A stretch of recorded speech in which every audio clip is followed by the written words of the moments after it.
Whoa, whoa, whoa, whoa. Sorry I'm late, guys. Wow.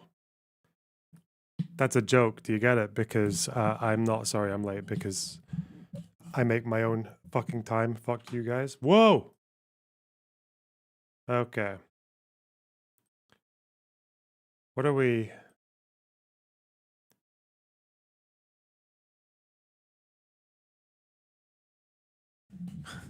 I don't know what we're doing today, man.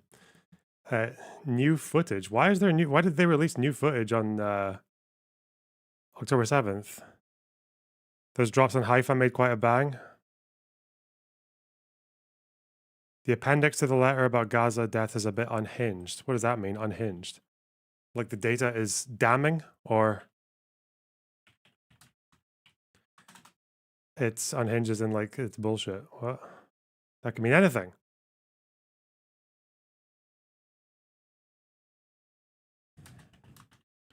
Hello, Sev. What the fuck are you saying?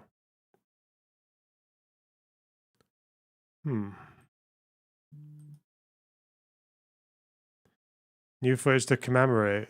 It's a bit weird, isn't it? Like, oh, on the anniversary, we're just going to release classified. Okay.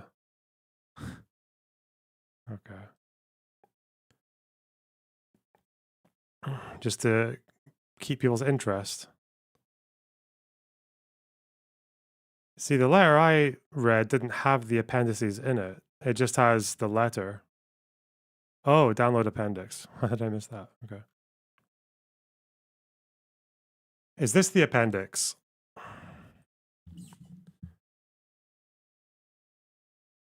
The likely death toll? Indirect deaths? The Lancet?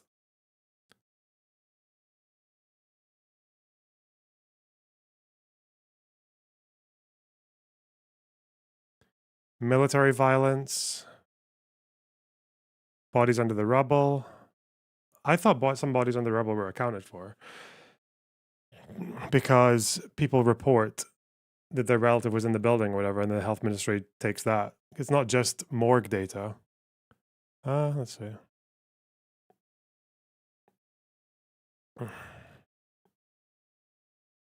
Malnutrition.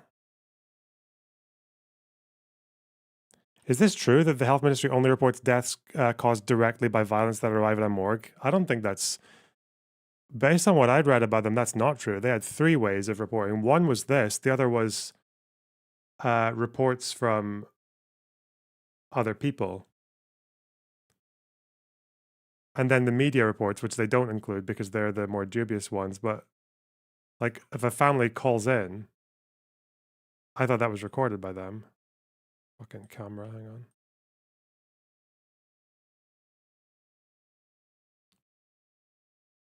What do you think the Israeli response will be? To what? Iran? They'll probably say, come on, man. Now guess what? And by the way,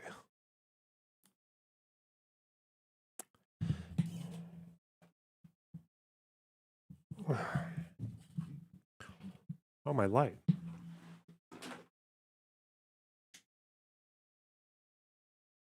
I knew my ceiling light was being weird. Okay. Okay. I'll do this another time. This is not what I wanted to dig into right now. And it's quite detailed, apparently. So, top of page 4. IPC phase 4 outcomes. This. High and sustained risk.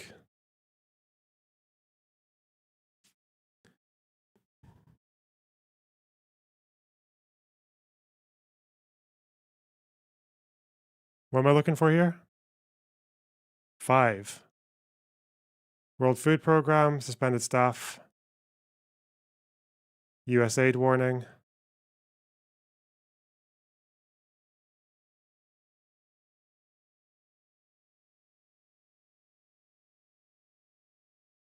What am I looking for here?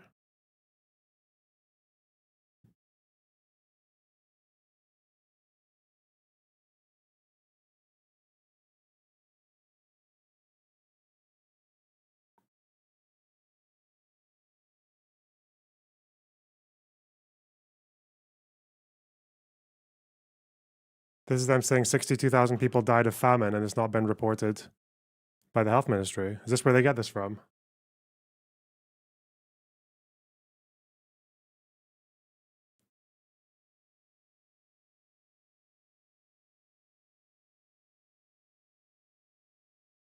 Control F37.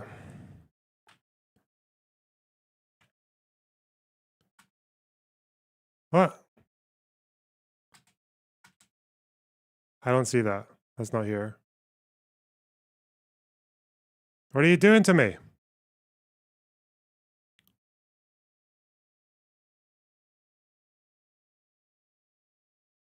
I didn't know the IPC was actually reporting deaths, expected death. But isn't this if their prediction turned out to be true, or?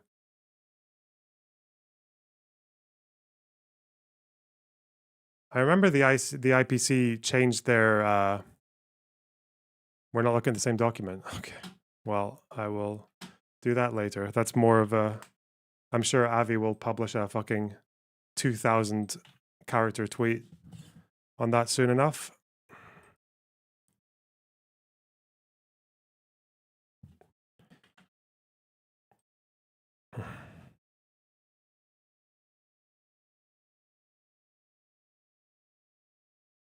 Okay. So much work to get 5 likes on Twitter. He doesn't usually get 5 likes. He gets like 200 or 300 or sometimes 1,000, you know? 5 likes is like a History Speaks territory. I don't. £2,000 tweet. Wow. Okay. Anyway.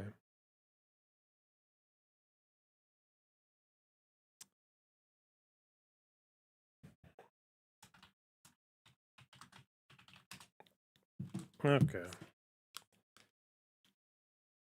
I guess it's too early for there to be crazy United States protest footage yet, even though I think a lot of people are expecting it.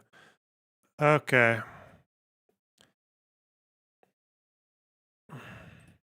What is new IDF footage on October 7th? Wow. Failed yet to yield any lasting results, with fears now rising over a much wider conflict in the region. Our defence and security analyst, Michael Clark, joins me now. And Michael, I want to talk about the wider picture in a moment. But first of all, these new pictures released by the IDF today, what do you make of those? Yes, Mark, I mean, quite interesting pictures. We've seen a fair few of these over the year, but this particular set of images tells us a few things. The Israelis, the IDF, were having to clear buildings. They were doing it in small squads, and you can see here, I mean, IDF soldiers working on that. There's an interesting case of a civilian who's bandaging the hand of an IDF soldier who's obviously been injured. Where did they release this? Did they release this to their YouTube channel or their Twitter or their website, or where? Because you could just see all the new footage. That might be better than getting some stupid old Angloids retelling of it. Let's see. But you can see the difficult, deadly nature of this. This is a job for specialist, well-trained troops. Clearing buildings of an enemy is one of the hardest things that any ground force soldier can ever try to do. And here they are trying to do it. And there's lots of interesting elements to this image. You can see a Hamas fighter moving around. Oh, the Hamas fighter suddenly sees a drone and he starts to try to take pot shots at it, and the drone moves away quite quickly. There's also images of the number of grenades being used. I mean, Hamas, we know, were using quite a lot of grenades, and they were throwing them into buildings. And grenades don't do a huge amount of damage, but if you're close to them, they'll certainly kill you and they'll wound people, at some sort of distance. And the vehicles there was IDF troops had arrived, and a border force vehicle turned up with more troops. You can see by the way they're moving, they weren't sure what they were up against. They were having to make it up as they went along. Oh, shit. And their body language sort of tells you that they weren't sure this was a really big attack. It certainly seemed like an isolated couple of terrorist incidents in the first phase. And it was only after a couple of hours, I think, it became clear to the IDF and to the rest of us that this was a very big attack. And so in that respect, it's the footage is interesting because it just reinforces the shock of that day and the fact that the IDF And all of the Israeli security forces were having to make it up as they went along. It really took them by surprise. Yeah, and then Michael, we were just seeing pictures of Benjamin Netanyahu. I was told in my ear it was the war cabinet. It was not the war cabinet. It was clearly too many people for that, but it was a special government meeting. But no doubt he will be talking to his war cabinet because they need to make this decision on Iran. Where do you think we are with this? First of all, does Netanyahu still have a war cabinet? This is just the regular cabinet. This isn't the war cabinet. This is just the regular government. Does he still have a war cabinet? The war cabinet, when I last checked, was like 5 or 6 people. No, it's not this many wankers. It was like him, Gallant, Gantz, some other dickheads, but I thought he dissolved it, so... okay. all the war in Hezbollah on Hezbollah yeah. here where I am, and then what are they going to do about Iran? Yeah, I mean, Mark, that's certainly true. I mean, the Israelis have got some big decisions to make, and I think he was with his whole cabinet there. The whole cabinet's a pretty big group. The war cabinet's a very small group. But I think Israel have made their decision about Iran, and we'll come to that in a second. Their decision on Hezbollah is that they are going hard on Hezbollah. They're doing to Lebanon what they did to Gaza, in the sense that wherever they see a Hezbollah target, or what their intelligence tells them is a Hezbollah target, they're attacking it. They're attacking it from the air whilst their ground forces move up. It looks as if they're preparing to go not just to the Litani River, but to the Awali River, which is another 60 kilometers. Yeah, they told people to evacuate past the Awali River, so I don't understand that. Like, even occupying the Litani area is insanely ambitious, let alone another 60 miles north. Fucking hell. Further north. It looks as if they want to clear that area up to the Awali as their combat area. And that's about halfway from the border to Beirut itself. So they're unrelenting in this determination. This is the biggest attack on Lebanon since not just 2006. This is like the 1982 attack. And that attack lasted actually 18 years before they finally withdrew. Because you're thinking about the Awali River. The Litani is... Here's the blue line.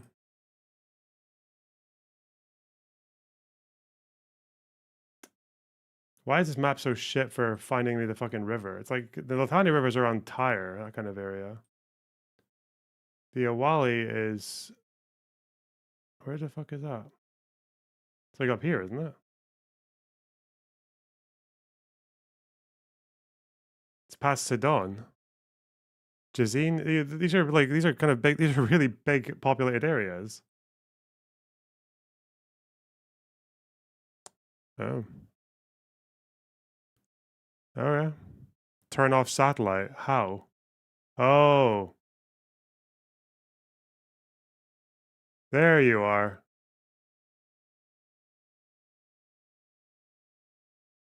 So there's Litani, and the Awali is around here, right? Not this one. This one's too far. There's like quite a few rivers going over Lebanon. Okay.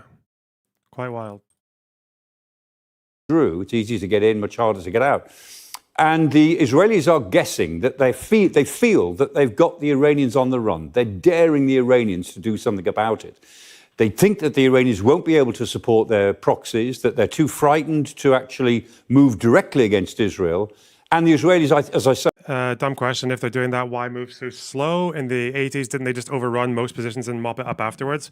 Because in the 80s, their enemy was the PLO, and most people in Lebanon, most groups, basically all of them, outside of the PLO just stood down. They didn't do anything. So you literally had Israel fighting with the PLO in southern areas, and people from other militant groups, whether it was like Christian or Sunni or Syrian, whatever, just kind of like standing by and watching, to the point that in the south, like Lebanese families would just stand on their balconies and just watch Israel fighting with the PLO. That was like a really normal thing to do.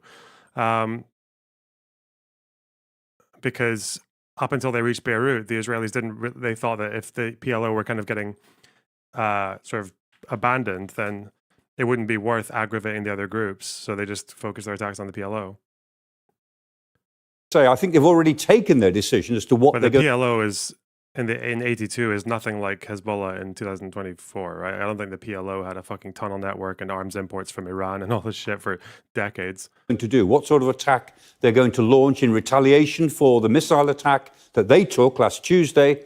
And I think we'll see that decision play itself out in the coming hours or at most the next couple of days. Do we know how many Israeli civilians were killed by the IDF on October 7th? I'm asking because I hear this all the time. The UN report found that there was like maybe 14 to 20. Yeah, like not many. There was like fuck all.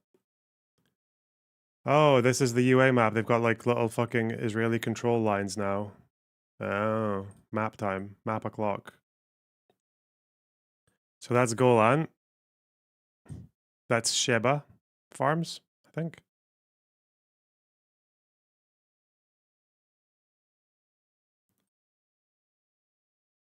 So they've got. Is that it? Do they claim to have occupied Marin al Ras now and Yarun? Not Bintish Bale. See, like there's quite a lot. There's quite a lot to go.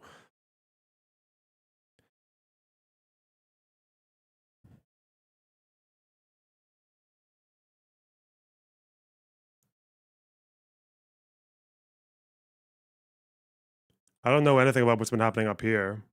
Oh, Odaisa. This is where there, I think, was also a couple of IDF soldiers killed as well. But I think most of them died down here in Marin al Ras. Wasn't that a helicopter pilot that made a mistake that made up for most of the deaths? No. Most of the deaths by friendly fire was that one tank guy who hit a building that had hostages in it.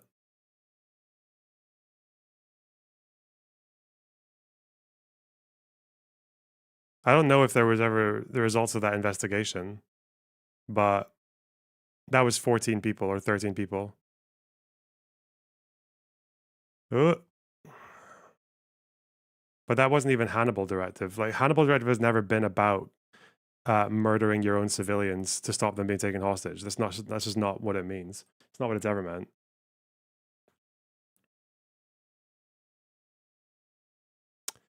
What does the new footage tell us? This is Sky News.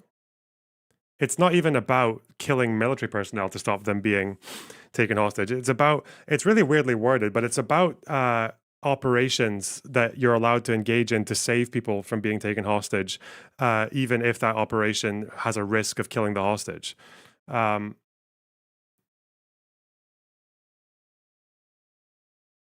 But the reason it was no longer IDF policy was because it was like people just didn't understand it. It was really controversial, so they just cut. And it doesn't even make sense. Like if you're going to do a rescue operation, chances are you have a chance of killing your own guys anyway. So yeah, it just doesn't make any sense. I would love to know why that one person at Erez literally said Hannibal Erez when they made the call, but yeah, I don't know if that just means there are hostages being taken, or as far as I know, I don't think any Israeli civilians were killed in Erez by the IDF. Unseen footage of October 7th battles. Oh, is this the whole thing? Oh, there's a few of them. Is this it as well? Okay. So have they released 2 videos? Hannibal is just IDF radio speak for abduction. Wait, really? Is it that simple? Wait, can you prove that to me? Is there any proof of that? Or is that just like your experience as a soldier? Or did you hear that from a soldier or what?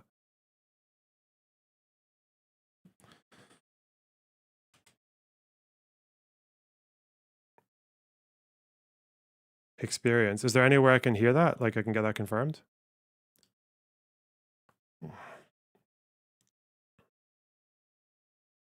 Can corroborate.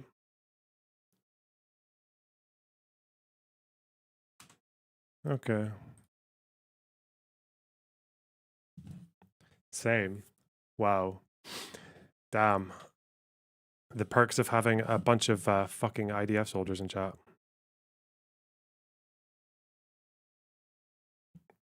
It means what you said it means. Yeah, but someone saying Hannibal Erez, that just means that there have been hostages taken. That doesn't mean go and kill the hostage to stop them going into Gaza, right?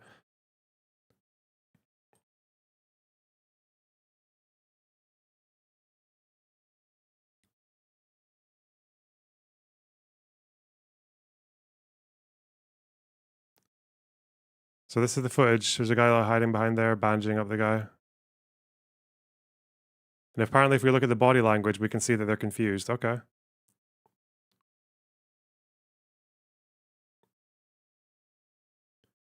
Whoa! Is that Hamas dude shooting a drone? Hey, the drone got away. Is that him? Yeah. Is that just a tipped over couch for shielding? Okay.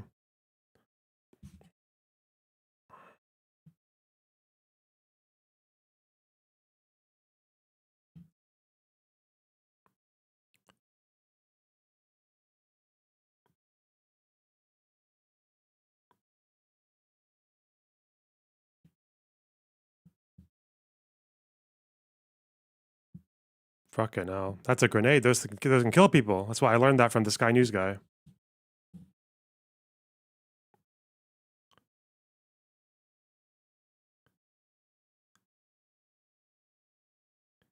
I think this is Hamas. No, wait, this IDF because they're like the whole. I don't fucking know, man. This is IDF.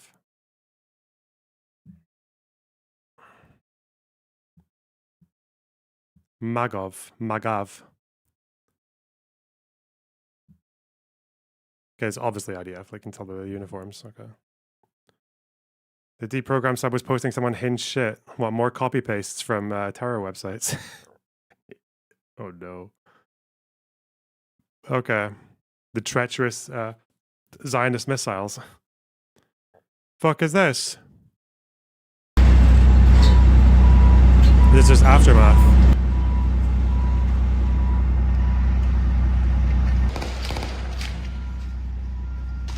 Wait, is this Israel? The police station.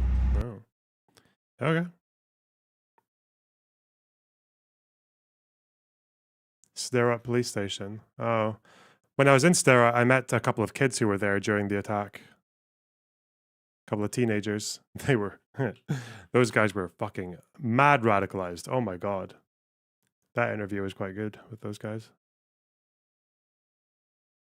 So that's all the footage. Telegraph.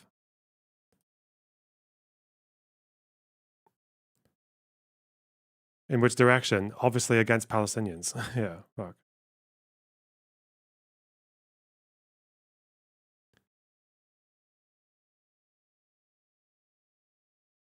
Okay.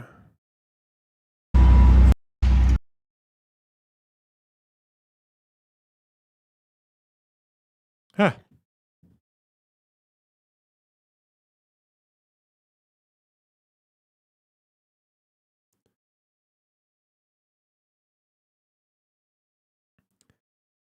I don't know. Shall we look at... I know there are some live feeds. There are some live feeds of people talking about the attacks on the anniversary. Our defence and security analyst Michael Clark Oh, joins me in the studio now. Associated Press? This is just like a ceremony in Israel. Oh, this is at the Nova Festival. I've been here. I remember walking through this place. There's just people looking around. This was a very surreal thing to just walk through, like being on the site where it happened.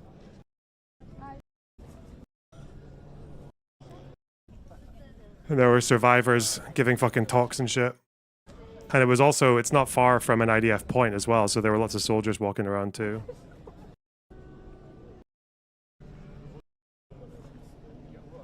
Were you emotional? Nope. It's not, no offense, I just don't get very emotional about that shit.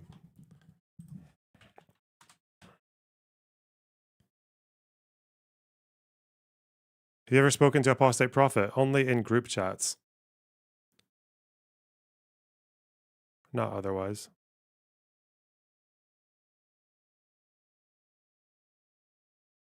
Yeah, I'm 2 Sigma. Hang on. I'm not going to do October 7th stuff now. I feel like that stuff is it's going to come to me if there's anything to talk about there. I want to watch this American voter fraud case. In 2020, a MAGA guy, a MAGA Republican, was found guilty of voter fraud. You are no hero. And they got sentenced to 9 years. And apparently the judge just absolutely claps him. It's a she, Tina Peters, yeah. Yeah, this MAGA Republican tried to engage in voter fraud in 2020, got caught, and is now getting sentenced to 9 years. And this is the judge's sentencing. You are no hero. You abused your position, and you're a charlatan who used and is still using your prior position in office to peddle a snake oil that's been proven to be junk time and time again. Your lies are well documented, and these convictions are serious. I'm convinced you would do it all over again if you could. This is how Sam and Emma felt like when they were. This is how Sam and Emma felt when they were shouting at that caller about the genocide conversation. This is what they thought they were doing. You're as defiant as a defendant as this court has ever seen.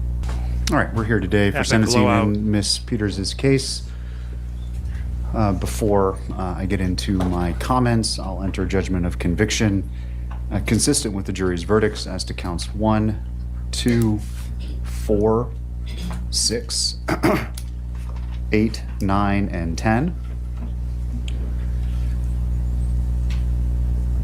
As it relates to fines, fees, and costs, Do a quick audio diagnosis. Oh, there's a really annoying hum. A sub hum. a $2,000 fine will be ordered as to counts 1, 2, 4, 6. As to counts 8, the maximum fine will be imposed. Counts 9 and How many hertz is that? I don't fucking know. If it's a hum, it's probably 50 or 60.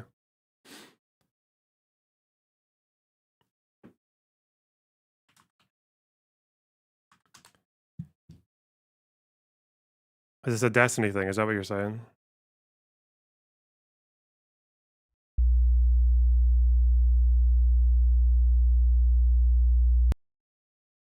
$10,000 fines will be 60, isn't it? imposed. You retain the right to ask me to reconsider any sentence I impose under Rule 35B. You have the right to appeal any sentence I impose if you want to end this judgments of conviction. If you wish to do that, you need to do it within 49 days of today's date. The protection orders will remain in place during the life of this sentence. Conditions 6 and 7 are vacated. However, you can ask your lawyer what that means. What the fuck is this? Okay. If you are ever sentenced or today sentenced to the Department of Corrections, then I'm required to inform you that the time I actually impose or that may be imposed. How is it you get the interference for the hum again? Is it when you have, I know when you used to do guitar pedals, you couldn't have the, like the power cables for the pedals and the quarter-inch cables doing that, crossing over. They had to go like that. Is that it? There was something about it with cabling. I can't remember which cables. Is it either they should be crossing like a plus sign or they should be parallel? They kind of be parallel. Okay, yeah. Yeah, they need to be perpendicular. Okay. Yeah, I remember that. Yeah. They should be, wait, hang on. You guys are giving me different messages now.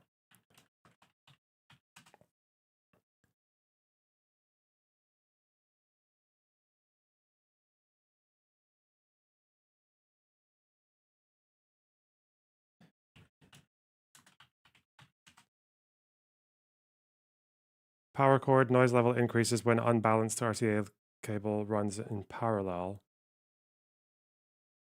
Yeah, parallel is what you shouldn't do. Yeah. Is not the amount of time you are likely to serve. It can be and very likely will be reduced by your accrual of good time Whereas and perpendicular is fine. earned time credits within the department. meaning that the better you do in prison, the more programming you take advantage of, the sooner you'll be released.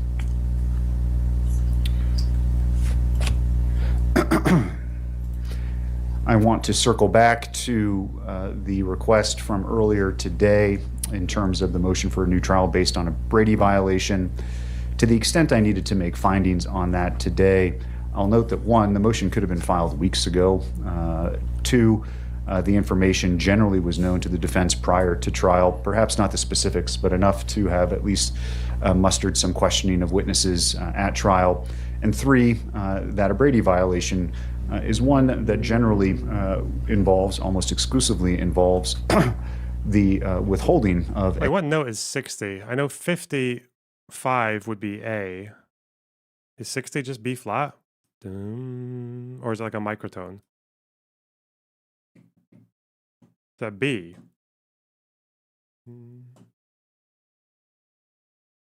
It's this, it's a B.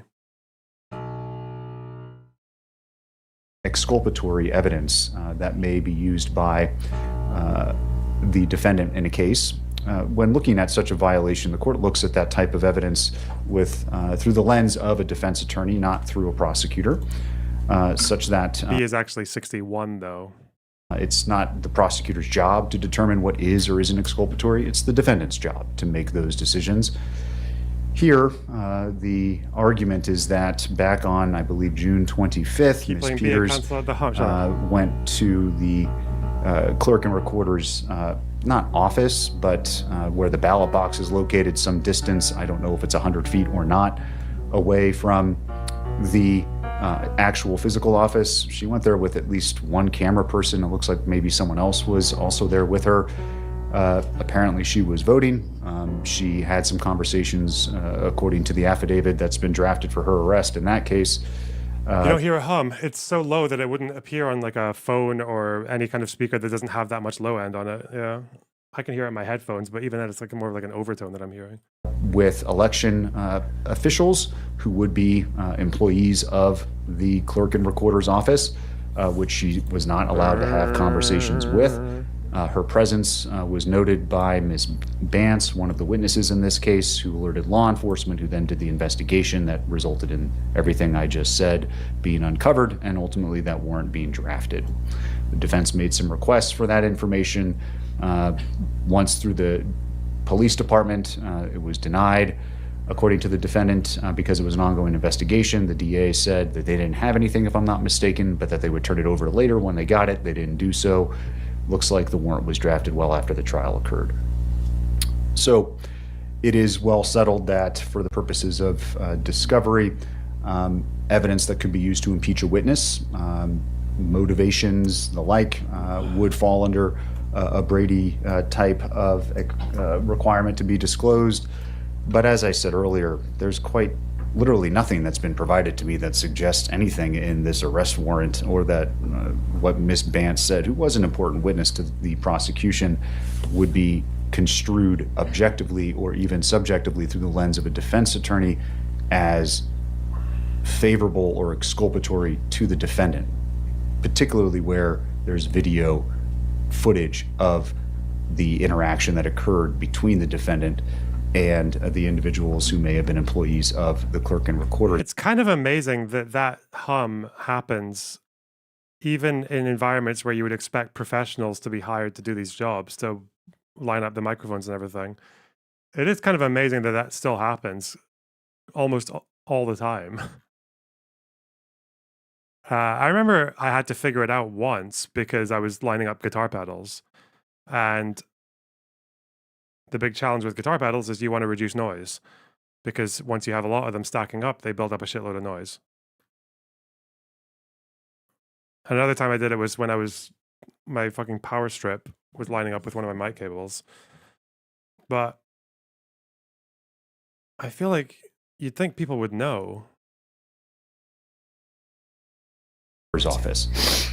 So Ms. Bance's mere reporting of the same to law enforcement is what it is, and certainly in any event, to the extent there was exculpatory value to it, as the case law says, it was incredibly minimal and could not undermine the confidence in the verdict. I'll nevertheless let the people respond to it, and to the extent I might not be divested of jurisdiction to consider it, hold a hearing on the same if I find Yeah, one they could also just high pass the voice, because if you're speaking, you don't need anything below 90 or 100 hertz anyway. is warranted after further briefing. But you'd still probably get overtones. I make that record just to close that white loop noise. for the purposes of any appeal issue that might come up in the future. The purposes of sentencing have been alluded to, particularly by the prosecution. I'm not going to repeat them all, but I say generally the same thing. That is, the purposes are statutory, and they include, but are not limited to, promoting the acceptance of responsibility. That doesn't mean that a defendant has to take responsibility. To the contrary, Ms. Peters has exercised her right to a jury trial. She's exercised her right to hold the people to their burden, and such cannot and will not be used by this court as a means by which, or justification by which, to punish her, but rather the sentence itself is to promote the responsibility acceptance, not to ensure that someone takes responsibility, however, once they've chosen to exercise their right to go to trial. I consider deterrence in sentencing, that is, both general and specific, that the sentence I impose must deter Ms. Peters from engaging in similar conduct in the future, but it also must deter others generally from engaging in this type of conduct. I consider rehabilitation where appropriate. I consider punishment where appropriate. I also must ensure that the sentences I impose are consistent among offenders similarly situated, but I must also impose a sentence that is designed to meet Ms. Peters' unique needs. Here, the defense has, and Ms. Peters in particular, has remained quite defiant, which is her right, but certainly not helpful for her lot today. Uh-oh. And in arguing why I should impose a particular sentence, she Why are we watching this? Swan Star, what do you want to watch? Go into Discord, stream suggestions, and show us the fucking banger content that everyone in chat's missing out on because of this voter fraud case. tells me about her ailments, her loss. You're the boss. Her struggles in life.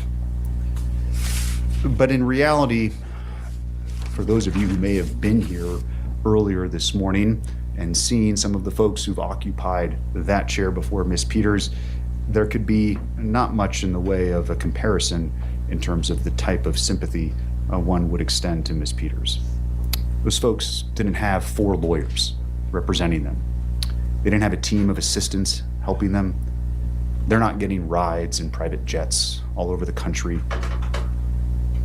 No, the people who sit in that chair suffer, generally speaking, immeasurable trauma in life, struggle mightily with alcohol abuse, substance abuse, mental health struggles, family loss. They come from broken homes. The cards they were dealt were never the cards that you were dealt, Ms. Peters. So when I hear you discuss your husband, who sadly passed away recently, your family struggles, and your son, who served our country admirably and made the ultimate sacrifice, I consider it. And I note, too, that he honored his oath to the country, something that is not lost on me when considering the circumstances under which you find yourself here. All right. Your age, limited criminal history, and the like are certainly somewhat mitigating. Your ties to the community are what they are, but your reputation at this point is poor because of what you've done here and after. Your Think about lies what are I've done. well documented, Ooh. and these convictions are serious. I'm convinced you would do it all over again if you could. Damn. You're as defiant as a defendant as this court has ever seen. Oh. You don't have those histories of drug and alcohol abuse. There's no lifetime of trauma, not even close to the type of mitigating circumstances I would see from many folks who sit in that chair. No, to the contrary, Ms. Peters, you are a privileged person. Damn. And you're white. Say You she's are as white. privileged as they come. Oh, he's not gonna say it, is he? Shit. And you use that privilege to obtain power, a following, and fame. And to be sure, there's no doubt in my mind that is exactly what The you woke wanted, left and it judiciary. defies all sense of common sense to believe when you suggested to me a few moments ago that you didn't want this attention. No, She's a you who is this crave it person? now. She's a fucking Republican politician. This person, isn't she? Is this who we're talking about? Tina Peters? This is her, right? Okay, we can confirm she's white. She's very white. Okay. Just to avoid any confusion. Former election official, Colorado. The first election official convicted. Damn. Ruby Freeman walking scot-free. Meanwhile, isn't it amazing that the after all of Giuliani's and Trump's efforts, the first election official to actually get convicted of criminal charges is a fucking Republican. Bro! Unauthorized access to election machines. Ooh. What is she?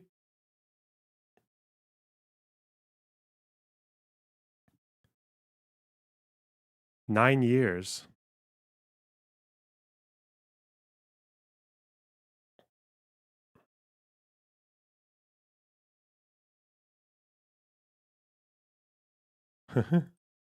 Wow. And there is no one in this courtroom who would consider that to be anything other than the absolute truth. But to get to the point of what it is that you did here, it's my impression distinctly that you never took your job of clerking particularly seriously. You didn't complete the certification. Is that her One there? scandal after another followed you in your time as the clerk. Is that her there? Nadine Dorries, yeah. Is that her there? She let people in to take pictures of the machines or screenshots from the machines, and they have a box of tissues. Okay. And ultimately, it was a belief that the echo chamber in which you live couldn't be wrong, among other things, that led you to do what you did here. This thought process, unfortunately, seems to consume so many in our country, regardless of race, gender, political affiliation, or the like, Wow. that what it is color. we hear and think can't possibly be wrong.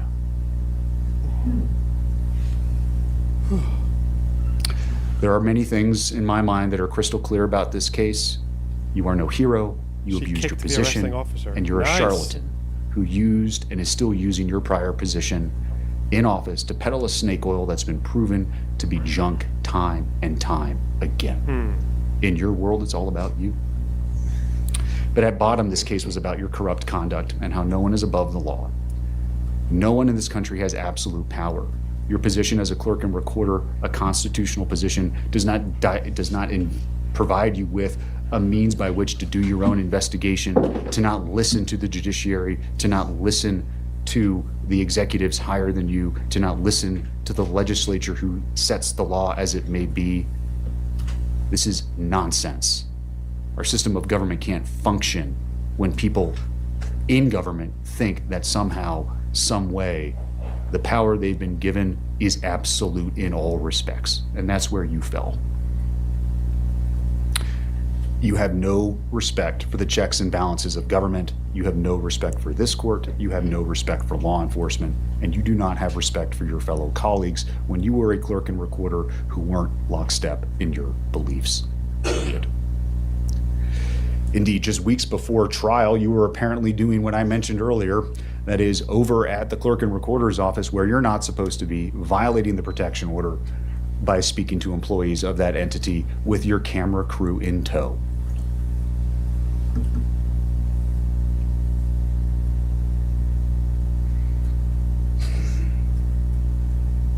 You have no qualms with violating the court's orders because you're innocent, because you didn't do anything wrong.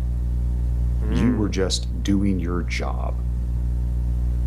You have no problem trying to kick an officer. Your explanation about what happened is preposterous. It's on video. You have no problem lying to officers. It's happened multiple Right. times. They're recorded conversations. It's just more lies. Where's the arrest video? Come on. Some new video at 5 shows the moments a Colorado elections official was detained and then apparently tried to kick a police officer. Mesa County Clerk Tina Peters was confronted by officers this week at a bagel shop in Grand Junction. Matt Morrow's at the live desk with that new video. Matt. Erica, we just obtained the body camera video from one of the Grand Junction police officers involved in this incident. Let me tell you how it started. It was Tuesday morning in a bagel shop. They were called in because investigators with the district attorney's office say they were trying to serve a search warrant on Tina Peters to grab an iPad that they thought was in her possession. This is what happened next. It involves a couple charges of obstructing. Take a look right here. The officers walk in. They're trying to grab the iPad. They say they grab Peters by the bicep there to get her away from a man who may have the iPad. And that is when they say Peters started to resist them. So they proceeded to go ahead and place handcuffs on her right here. Strong. During this time, by the way, mind you, she is complaining that the handcuffs are tight and they are leaving marks on her.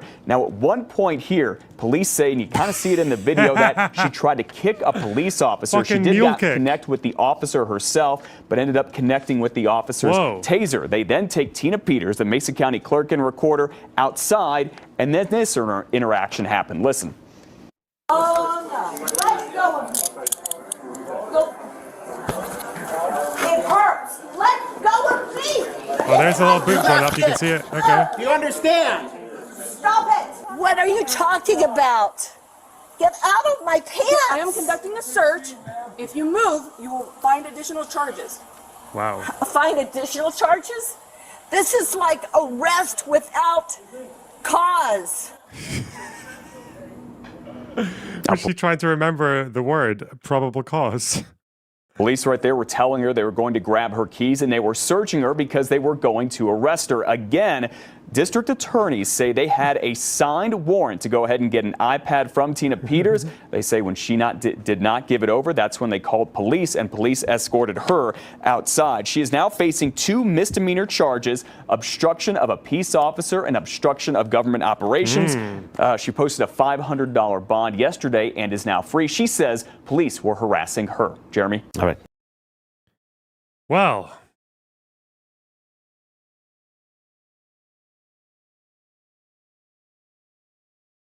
Well. No objective person believes them. No, at the end of the day, you cared about the jets, the podcasts, and the people fawning over you. You abdicated your position as a servant to the Constitution, and you chose you over all else. Yes, you are a charlatan, and you cannot help but lie. You thought this was Jill Stein for a second. It's kind of like a preview of Jill Stein when she gets arrested for Russian collusion. Although apparently she's already been investigated and they found nothing, but I don't know what kind of investigation she was subjected to, but I mean, it's possible. It's possible she does it for free. Damn. As easy it is for you to breathe. You betrayed your oath for no one other than you. And this is what makes Miss Peters such a danger to our community. It's the position she held that has provided her the pulpit from which she can preach these lies. The undermining of our democratic process, the undermining of the belief and confidence in our election systems. It's not about questioning it. No one says you can't question, you can't ask. It's completely different. And if you don't understand I can say or do here today, that will change your mind. So the damage that is caused and continue to be caused is just as bad, if not worse, than the physical violence that this court sees on an all too regular basis. And it's particularly damaging when those words come from someone who holds a position of influence like you. Every effort to undermine the integrity of our elections and public's trust in our institutions has been made by you. You've done it from that lectern the voting public provided you with. Everything you've done has been done to retain control, influence. The damage is immeasurable. And every time it gets refuted, every time it's shown to be false, just another tale is weaved. So I'll begin by saying I've considered all of those purposes of staying of an execution of a sentence. I've mentioned all of them here generally in my comments already, and I find that a stay of any sentence I impose would be wholly unwarranted. All cases have a possibility of reversal on appeal, no doubt. I'm at peace with all the decisions I've made here. If anything, I gave you and your counsel far too much leeway at times, but the rulings I made came after much consideration, incredible amounts of internal debate. Wow. And I trust in accordance with the applicable law. I consider the sentence here, in this case, what are available to me. Probation. Community corrections wasn't requested, but it wouldn't be an option in any event, and an incarcerative sentence to the Department of Corrections. Probation's focus is rehabilitation. That is, for folks who have minimal criminal histories, low LSI scores like you, Ms. Peters, but where punishment isn't really on the table. It's about putting someone back in. What's an LSI score? Limb Symmetry Index. Surely not. What? Oh, criminal history, level of service inventory. Okay. Criminal history. Oh yeah, it just says like a risk factor. Okay. In the community who's not a risk, and giving them a chance. I thought he was making a joke about her, how bad her kick was. Okay. To correct those things that brought them before me in the first place. Community corrections, which again isn't available, but nevertheless I'll mention, is another option that I could still order. It's much more stringent than probation, but it's not prison, and it's for folks it's who just a melanin scale, yeah. have even higher needs. Again, drug addicts, alcohol abusers, and the like. And prison is for those folks where we send people who are a danger to all of us, whether it be by the pen or the sword or the word of the mouth. Prison is where folks go, where punishment is what we're focused on, because the crime committed is so significant that anything less would unduly mitigate the seriousness of the same. I mentioned before there are no mental health concerns. There's no good reason why you're here, Ms. Peters, other than these are all the active decisions that you made that cost our county significantly, but also more importantly, cost you greatly, Mr. Wood, all the members of the county who worked and trusted you when you asked them to do things that they did on your behalf. Imagine having to sit through this as a criminal. Bro, she's going to be so triggered. Oh, God. It's part of your lies. The expense, the toll is immeasurable. So putting you on probation when you have zero needs that would be met by probation is the very definition of unduly depreciating the significance of what it is that you've done here. The harm that you've caused our community and continue to cause. Community corrections is the same. So prison is the only place that duly meets the purposes of sentencing in this matter. And therefore the sentence and judgment of the court is as follows. As to counts 1 and 4, the judgment and sentence of the court is 3.5 years in the Department of Corrections. Those sentences will be concurrent to each other. As to count 2, the judgment and sentence of the court is 3.5 years consecutive to counts 1 and 4. As it relates to the misdemeanor charges, count 8 is 120 days in the Mesa County Detention Facility, concurrent to count 9 and 10, which will be 6 months in the Mesa County Detention Facility, consecutive to the prison sentence. The reason those sentences are consecutive is because those sentences are, as the prosecution stated, directly related to what it is that you did here in our community, the damage you caused this community. Consecutive American sentences. Yes. 200 years in the electric chair. I love these American sentences. They're so good. Here in our community, the damage you caused this community. 47 life breach sentences. Of your oath to the electorate in Mesa County. Your sentence will be followed by 3 years of parole. You have 2 days of pre-sentence confinement credit. Anything I missed? Anything else we need to address?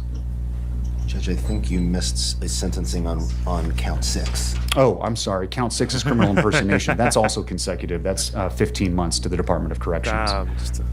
Thought you'd get away with it. So it's 8.5 years total, plus the 6 months for a total of 9 years. of incarceration. And I think the only other thing is the cost of prosecution, Your Honor. Is there an objection to the cost of prosecution, Mr. Case? We could set it for hearing if you need to. Well, if you need to have time to respond to it, I can give you that as well. yeah, we do, because we don't understand how that was calculated. Very well. I'll give you 21 days to file an objection to the cost of prosecution. You can consult that with the prosecutor. If there's an objection, we'll set it for a hearing. Nothing else. Mr. Case, anything else? She can no longer vote, whatever. She can never vote in any... Oh, no. Disenfranchising good, honest, white Republicans. I can't believe it. This guy, definitely a Democrat. Definitely a communist. Yes, Your Honor, we have a motion previously filed for a stay, which I believe, I just denied that. well, it's pursuant to Rule 8.1. You want her to remain, I already told you in my written order what that pertains to. You want her to, she's going to remain in the MCDF for the next 6 months, less good time and earn time already. Your motion, that rule you're citing to, isn't a stay of the sentence per se. It allows her to stay in the local jail for up to 60 days. And I'm happy to grant that, but she's already going to be doing it because they're going to take her, I think they're going to take her to, they're going to keep her here, and then they're going to take her to prison. Well, we filed our consent of surety to bond on appeal. Right. And we're asking simply that you allow her to remain under the conditions of that bond until we can get the Court of Appeals to rule on whether she should have bond during the appeal. No. Thank you, Your Honor.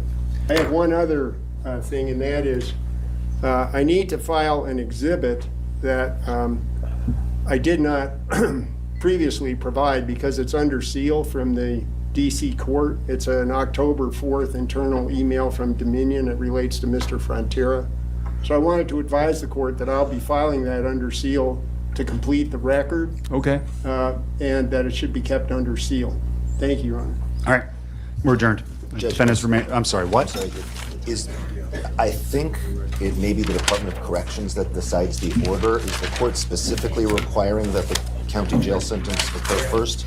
Or is the court permitting that to be up to the Department of Corrections? I'm sorry, I need everyone to be quiet. Do you want her to remain in the MCDF for 60 days pending the Department of Corrections transfer? That is what the rule you cited refers to, Mr. Case. So I need to know that before we adjourn. God damn, this guy's trying his best, eh? His defense lawyer's trying his best. With no fucking results. Just a moment, please, Your Honor. Sure, they're going to take her away, so. Lock her up. Lock her up. Yes, we do. All right, by application of that rule, she is to remain in the custody of the sheriff for a period not to exceed 60 days if she is not already serving her sentence to jail during that time period, pending transfer to the Department of Corrections. She's remanded to the custody of the sheriff for delivery to the executive director. Otherwise, we're adjourned. Well, there we go. That's the first instance of an election worker getting convicted of crimes related to voter fraud in 2020. She tried to meddle with a Dominion voting machine in Colorado using her position as an election worker and then kicked an officer when he tried to arrest her. Yes! I love not being a prison abolitionist. I love actually being okay with some levels of hard-on crime because it means you get to celebrate white-collar crimes like this without feeling like a hypocrite. It's brilliant. She was a county clerk. Yes, she was a county clerk.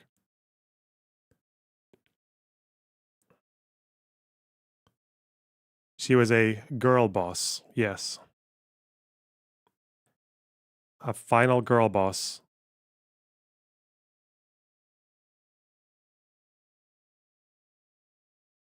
Okay. She has grandkids, you know. Oh, well.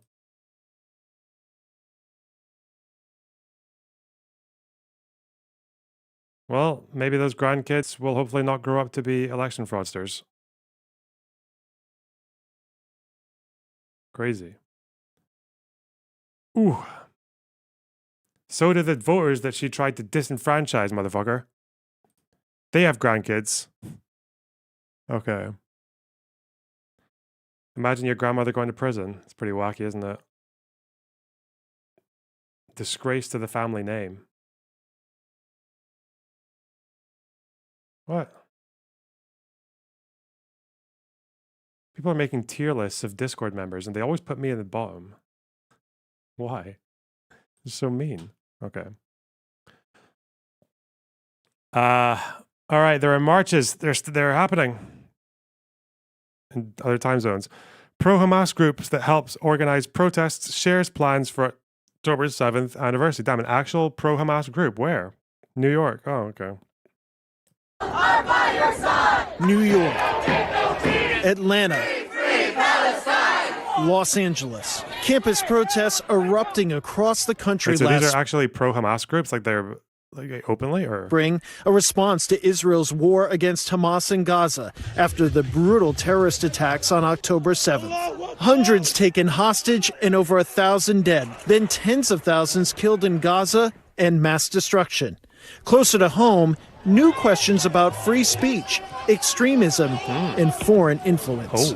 Not to mention hundreds of arrests and questions from Congress about some of the groups involved. One drawing scrutiny. There is nothing wrong with being a member of Hamas. Samadoun, a pro-Palestinian, anti-Israel advocacy group. Oh, no. These are the people that are on the front lines defending Palestine and fighting for its liberation. Mate, I'm sorry. I don't want to be mean or anything, bub, but you're not, like, what the fuck are you doing? What are you talking, like, I know it's like an obvious thing to comment on, but hey, there's a reason you live in the United States, right? And I love it that you get to express yourself like this in the United States. I'm sorry, you're not standing a fucking chance. And what the fuck? Okay, I'm sorry. It's just who's this dude? That's Samadoun co-founder and international coordinator Charlotte Cates, taking part in Resistance 101, a webinar held in March by a student group at Columbia University. Samadoun, which means steadfast in Arabic, is banned in Germany and Israel for its vocal support of designated terror groups. Most of what we do is kind of the activism that you see people do every day in their communities. So it's weird because I feel like I'm not trying to be too judgmental, okay? But I'm like, should this person not be selling crystals in a little fucking tent at a music festival?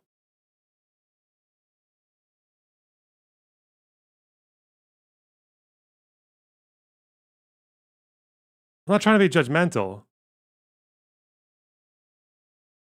but should she not be like leading drum circles in for those kids who have social difficulties?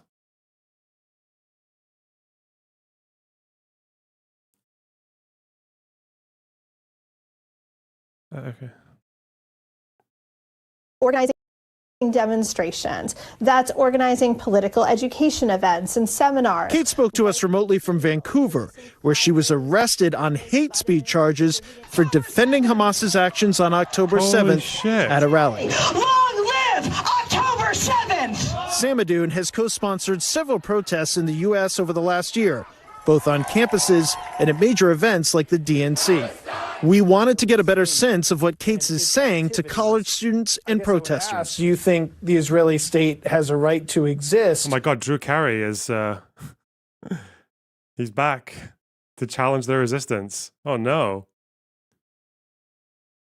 The so-called Israeli state is a settler colony, and it never had a right to exist. There's no such thing as a state's right to exist. You've supported Hamas's actions on October 7th. Is that accurate? And when we have spoken about October 7th as a brave, heroic operation, that is something that we stand by 100%. So you look at the events of October 7th not only as something that you support, but you also believe that it was justified. I think that Palestinians fighting for their liberation is an absolute right. Throughout our almost 2-hour-long interview, Cates called Israel a colonizer or referenced colonialism more than 40 times. Can we get that full 2-hour interview? Do they have that?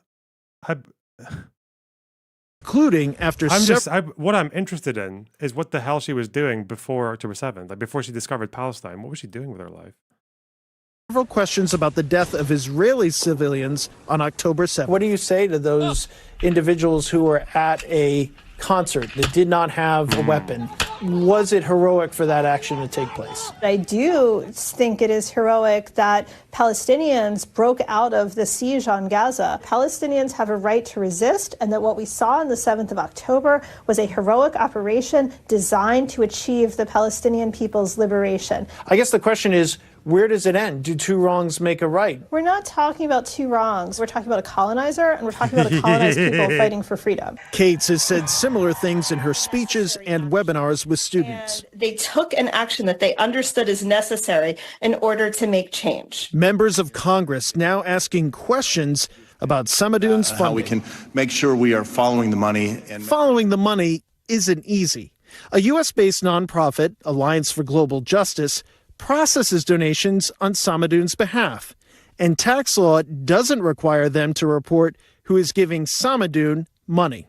The Alliance for Global Justice didn't respond to our request for comment, but Kate says her organization follows all U.S. laws and regulations. In a letter to the Secretary of the Treasury, House lawmakers have asked for reports on 20 organizations involved in campus protests, including Samadoun, looking into where their money comes. Palestine Legal is on the list? I know those guys.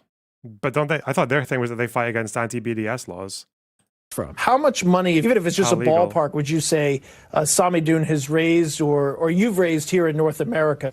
I mean, we've raised thousands of dollars. Ultimately, the question here is, where's your money coming from? Where are you really getting your support? Well, one of the things that's really amazing about standing against genocides is that, like, a lot of people want to see the genocide end. There's sometimes this discourse about, like, funding of protests that makes it sound as if, like, having a demonstration requires hundreds of thousands of dollars. No, it just requires, like... Normal History React channel Mr. Terry History has found Tanky Tube. No, but thanks to $10. Maybe I'll have a look. Who knows? Hundreds of people that actually care about a cause. A cause that led Cates to Iran in August, where she accepted a humanitarian award, drawing even more scrutiny. But she told us she's not funded by nor affiliated with Iran, Hamas, Hezbollah, or any U.S. designated terrorist organization. Support can be anything from money. Wait, what were we talking about?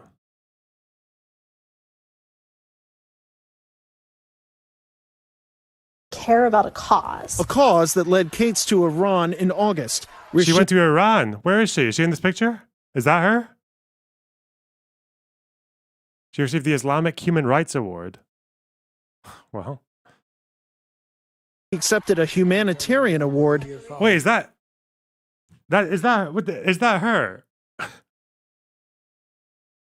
I didn't realize. I thought this was a fucking different.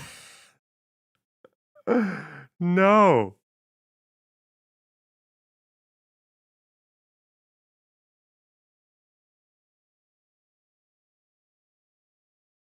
The hijab changes so much. It really does. Whoa. Drawing even more scrutiny. But she told us she's not funded by nor affiliated with Iran, Hamas, Hezbollah, or any U.S. designated terrorist organization. Support can be anything from money to services to personnel. Laura Burns spent 2 decades at the FBI investigating terror groups. Certainly there's a component of the protest activity that are individuals who simply want peace. But if you look closely at a number of the activities and the organizations that are involved in these protests and encampments, there is a theme of support for Hamas, which is a designated terrorist organization. Whether that support violates federal law, something called material support, can be difficult to prove, Burns says, without tax reform. The laws surrounding tax-exempt organizations' reporting requirements should be enhanced to require more transparency and more accountability. We asked Cates about questions raised by lawmakers that she and her organization are effectively acting on behalf of U.S. designated terrorist groups. The concept of... Did the protesters know that this is what they're signing up to? I feel like because there's so much overlap in the rhetoric, maybe a lot of these protests, my impression has always been that most of these protesters just kind of want peace and they just don't like it when wars happen and it makes them mad and they've just heard some fucking surface level propaganda and they turn up to these things because they want a ceasefire. And then But I don't think most of them know that these protests are led by fucking fucking Hamas supporters.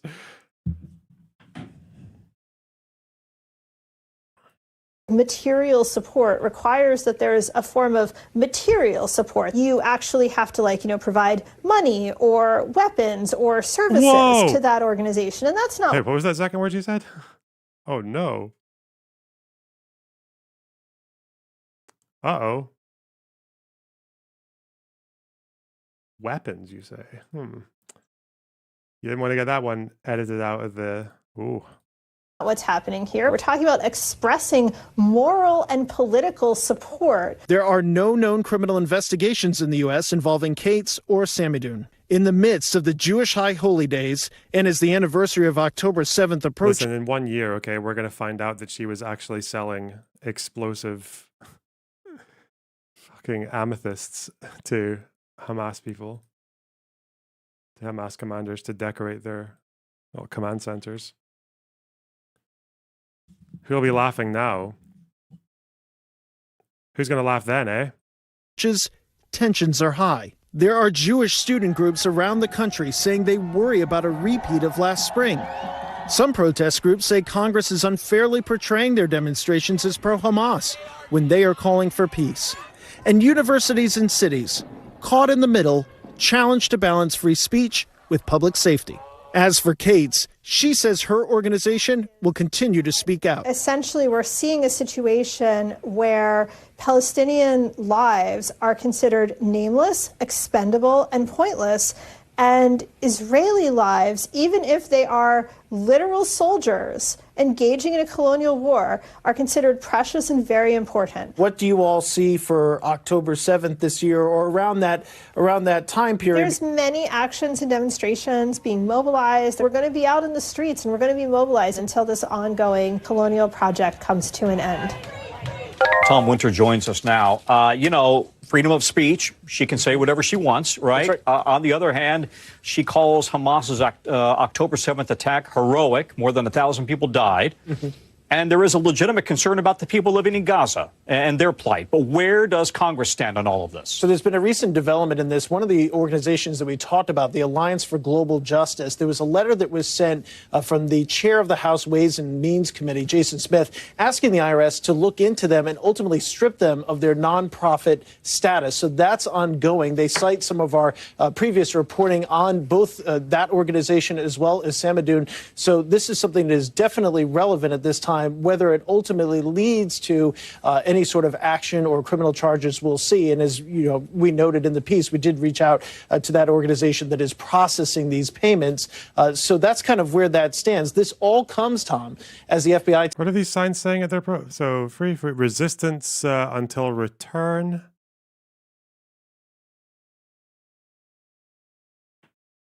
By any means necessary. Okay, a little Malcolm X LARP there.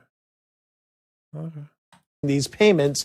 So that's kind of where that stands. This all comes, Tom, as the FBI tonight warning about these October 7th protests and wanting people to be vigilant here in the next couple of days. Yeah.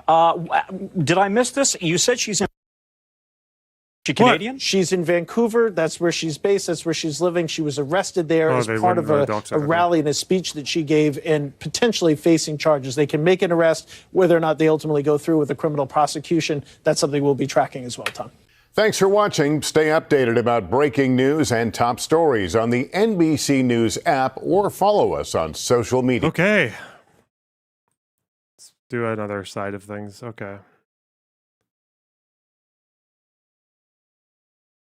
Wait, where was it? Someone just sent me a thing. Where'd it go? Oh. POV, you're a 15-year-old surviving a war. Isn't this the channel where the guy just films himself doing everyday things in Gaza? Behind you. Okay, that's the murder. Don't. I'm going to get some medicine for my lovely mother, so come with me. Okay, put the kids so you in school. That place was not for education. That's for shelter. What are your thoughts on this? I'm very short, so this POV is not the best. It's fine. I'm 6'1". Oh my god. 6'1" at 15. What the fuck? Okay. You grab the medicine. Let's go.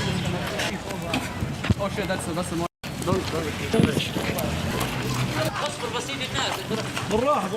We really just saw a murder there. Well, that's so crazy. Allah yarhamu. Not at night. 6. Okay, Zags. Let's go. Oh, look at this. That's very expensive for Gaza, right? Like that's a mad inflation, right? That we just saw, yeah. Okay. Well, I mean that would be expensive here. That's so crazy. Allah yarhamu. Not at night. So this is $4 for a kilogram of rice. Yeah, this is insane. That's really expensive. That's not even, wait, that's expensive for fucking Britain or America, let alone. A liter of yogurt, $5. I think I'll pay about the same, maybe a bit less. Oh. Okay, Zags. Let's go. Oh, look at this. That's crazy. Bro, we need like a that's crazy counter, because I've been saying that too much. That's crazy. Shampoo? No.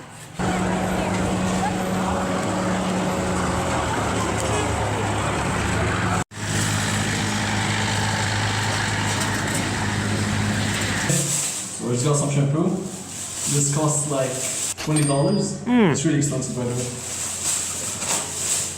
But that's our only option, unfortunately. So yeah, let's go take a bath. Alright, just take a bath, here's the fit. What do you think? Man's mugging the entire neighborhood. Mugging the tent of Gaza. I'm gonna go fill up my water gallons and get my battery from the charging station. Let's go. I'll just walk like a professional now. How can he afford that? Well, he's making content, isn't he? People are probably donating to him. Does he have a thing? I guess he doesn't. Yeah, he's getting like 100,000 views a video. 2 minutes long, though.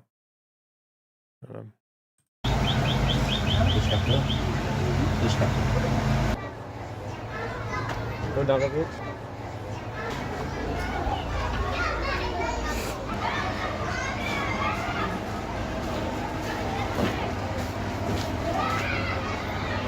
It's crazy. Wow, man. Oh my gosh. Whoa. Almost fun. Okay, so I didn't record it, but I just got my battery from the charging station. Wait, what is the, when was this? This was from September. This is really recent then. Okay. I use it to turn on my fan. That's the fan. It's really hot in Gaza. This just helps us stay cool during the hot summer. Yeah. Okay, so I'm about to go to sleep. What time do I usually sleep by, you might be asking? I usually sleep at 3 a.m., 2 a.m. Whoa. I've been up all night trying like to edit this video. And finally I got it done. Let's go! I hope you guys liked the video. I know it was short, but I tried to make it as long as possible, honestly. Make sure to subscribe, like, and let me know in the comments if you want more videos like this. Peace out. How many of these does he do? Not many. Every day of Ramadan. You're sick during war as a 15-year-old. Super sick. No matter what, still have to do the work. What's your camera? So today I woke up like extremely sick. I was super nauseous. I was super dizzy. I vomited in the morning. I was just super sick. It's my third time getting sick this month. This headache isn't going away, and this drone, I don't know if you can hear it, is making the headache worse. So I posted on my story that I was like really sick. Lots of you guys told me to drink water, so let's do that. I really do not want to drink just water. I'm super sick.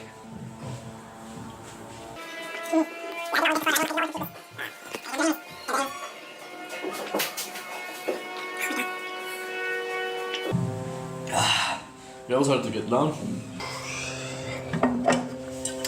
Man, I won't stop getting sick. It's annoying. Like, all of this would have been avoided if I was not in Gaza. That's crazy. Okay, this third cup down. I'm gonna try to record a video and study. I probably should not, but let's do it. Water. Wait, let's move.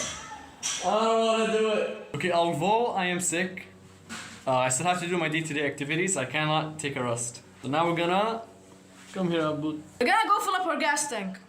Okay, yeah, let's do that. Let's go! Oh, let's go. Alright, everyone who's the guest link, we're gonna go fill this bad boy up. Let's go. Yeah.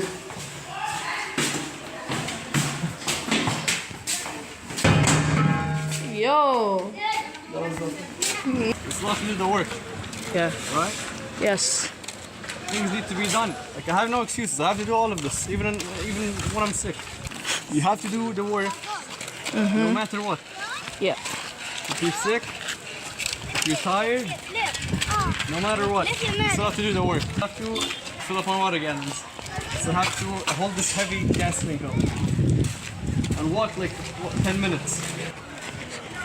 It's crazy.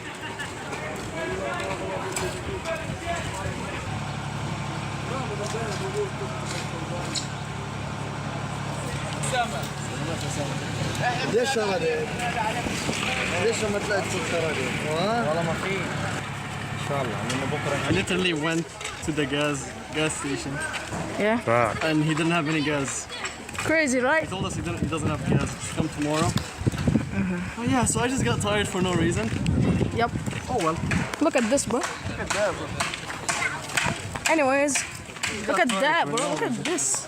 Look at this destroyed, bro. That's crazy. That's crazy. 1 kilogram of gas is like $10. It's crazy. As I said previously, so I just got tired for no reason. And now I have a headache. That's nice. Okay, let's go fill up our water gallons now. Connect some internet. Let's go.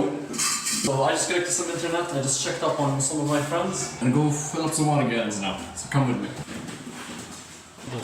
Show Zarab and Brazza. Look at the rubble, guys. Oh my god. Look at this split. I almost fell into this last video.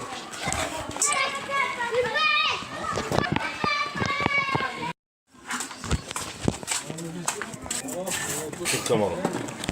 شو الكاميرا؟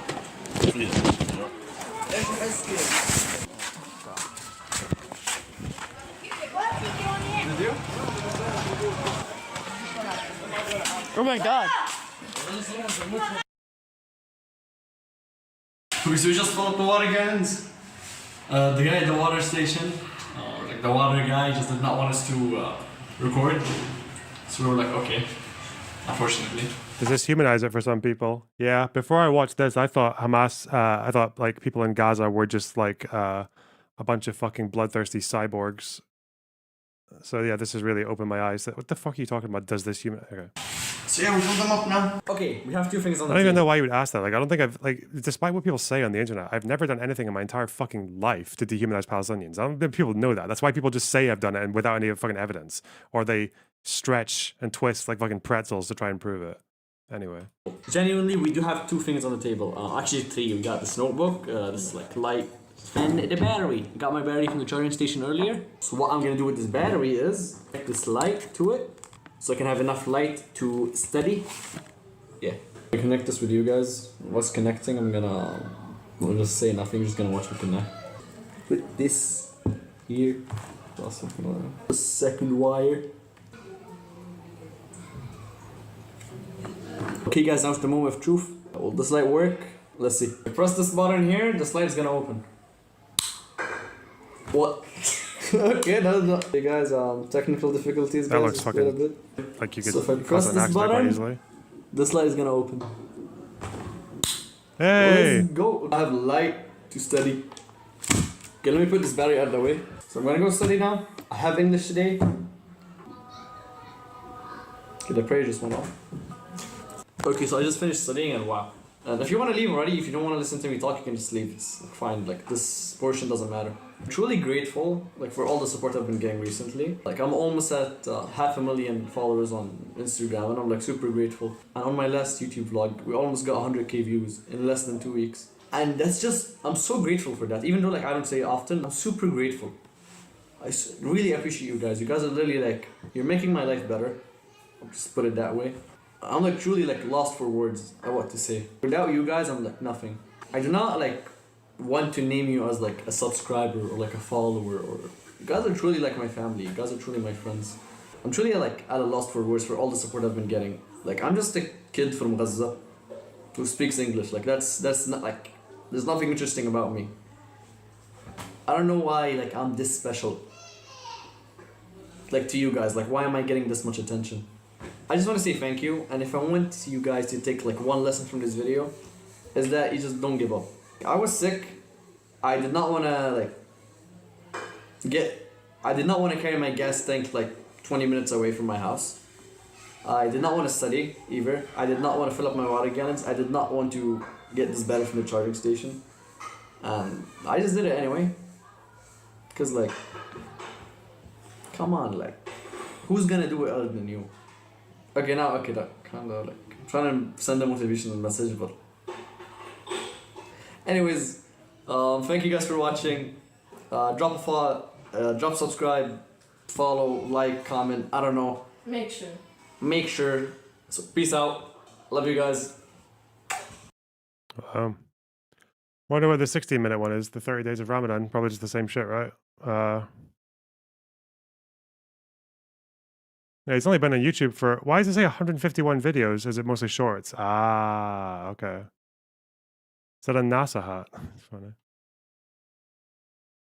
This guy does not look like me. I don't know why the fuck you're saying that. What? Because he's got Levantine genetic. Is that all it takes? Here's are weird.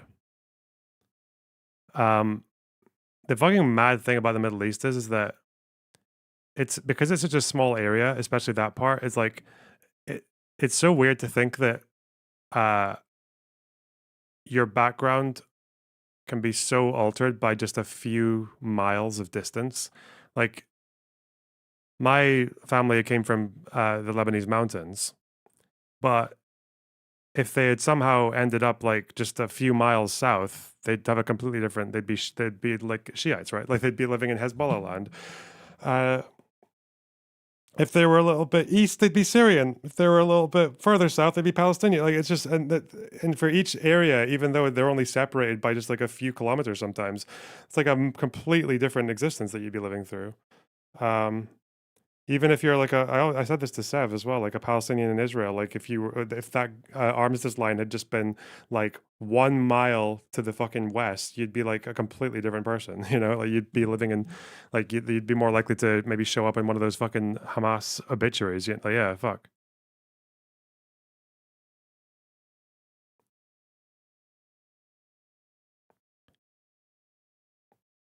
He'd be in Lion's Den. Yeah, well.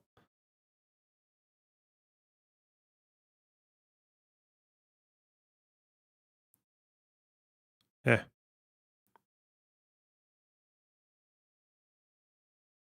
Deep dive plan today? Maybe. Can we watch some of his shorts? Maybe. I want to watch this one though. 16 minutes. Day one of documenting every day of Ramadan here in Gaza. So I woke up bright and early at around 4 a.m. and prayed Fajr prayer and read a few pages of Quran. After that, I filled up 2 gallons of drinking water. They're not as heavy as you think, but the line to fill these up is like really long. I have to wait like an entire hour just to fill these up. And due to the long line, people always make problems and just fight each other. It's a mess. Shortly after, since my phone died, I had to charge my devices at this charging station. It's like 30 cents per phone. It's like pretty cheap. And instantly after that, I charged both of my batteries. Comment down below what you think these batteries are used for. In Dhuhr and Asr, nothing huge happened. And now it's Maghrib. Iftar has come. We are going. Oh God, they're Muslim. Hopefully they'll grow up. If that's like the thing that stands out to you, James, where the fuck are you? Yeah, banned. Okay, good. Yes. Good speedy mods. To break our fast. A good squad. And I broke my fast with a simple, healthy meal that my mom made, and I enjoyed it with gratitude. I want to raise enough funds so I can evacuate my family from Gaza. I'd appreciate it so much if you can donate, or if you can't, a simple share would do a lot. Thank you guys. Then after that, I prayed my Isha prayer, read some Quran, and then went to sleep. Day 2 of documenting every day of Ramadan here in Gaza. So I woke up bright and early at around 4 a.m. and prayed Fajr prayer and read a few pages of Quran. And for those asking, I usually don't eat suhoor because I like waking up with a flat stomach. Surprisingly, I have more energy. Then when the sun rose, I read a few pages of Quran and did some light stretches. I have hip snapping syndrome, which means I have like really tight... What did the one who say you got banned? Oh, he said, oh shit, the guy's Muslim, maybe he'll grow out of it. Yeah, like hopefully he'll grow out of it. Yeah, that person got banned. hips, and these stretches really help ease the pain. Afterwards, I read this book called Who Says You Can't, You Do by Daniel Chidiak. This book has helped me make a step-by-step plan on what to do to rebuild my life from scratch. When I was done, I charged my devices and batteries, and then I read a few pages of Quran, and then it was time for iftar. This was our iftar meal. I enjoyed it with gratitude. My own GoFundMe page so I can evacuate my family from Gaza. If you can donate, I'd appreciate it so much, or if you can't, a simple share would do a lot. Thank you guys. Link in bio. Then I prayed Aisha, read a few pages of Quran, then went to sleep. Picture this, you're stuck in a dangerous area and have to pay thousands of dollars just to leave. You're not as wealthy as other people and don't have that sort of money. See others around you opening fundraisers, but they aren't as successful in raising said funds. But give it a try anyways with low expectations, and to your surprise, you raised the funds needed to evacuate in less than a week. Wow. You're in shock. You didn't expect to raise that much money in less than 7 days. Now imagine if that story was real. That's my story. I wouldn't be able to be in this position that I am in right now without your guys' endless donations, support, shares. You guys truly so lovely. I think evacuating Gaza has more to do with just money, right? Like, it's not easy to do that. Like, some people have, but it takes a lot of fucking effort and probably hanging out at the Rafah. I don't even know if it's changed since Israel controls the Philadelphia corridor. Now I don't think they can leave at all, right? I do to deserve this, but that's not the end though. I still have lots of work to do. I need to rebuild my entire life back from scratch. And if you guys want to see that journey, click that follow button. Day 4 of documenting every day of Ramadan here in Gaza. You know, as per usual, I filled up the water gallons, read a few pages of Quran, charged my devices in bed. Why wouldn't Israel let them leave? It's not so much about Israel, but it's about Israel and Egypt deciding between each other how to control the border crossing, right? Because it's like it's not just. If you let someone go from one country to another across a border, it's not just the country they're leaving, it's also the country they're going to. Batteries, read a book and just did some light stretches. Nothing out of the ordinary. We just raised over 20,000 grand. So me and my family can evacuate Gaza. 20,000 grand. That's a shitload of money, bro. Thank you guys. I appreciate it so much.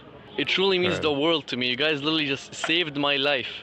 So for everyone asking when we'll evacuate, as of right now, I don't have an exact date of when we're gonna leave Gaza. But in a few days, I'll update you guys and tell you guys an exact date, inshallah. And again, I appreciate all the donations, shares, and endless support you guys have been giving me. Thank you guys so much. You guys truly changed my life. Day 5 documenting every day of Ramadan here in Gaza. So I just want to let this message out, and it's stop posting food online. People in Gaza only survive on canned, unhealthy meals, and you posting what you've ate might upset them. So please stop posting food online for at least the end of Ramadan. That's like good advice in general. Damn. Spread the message. Day 6 of documenting every day of Ramadan here in Gaza. Guess how much one egg costs here in Gaza?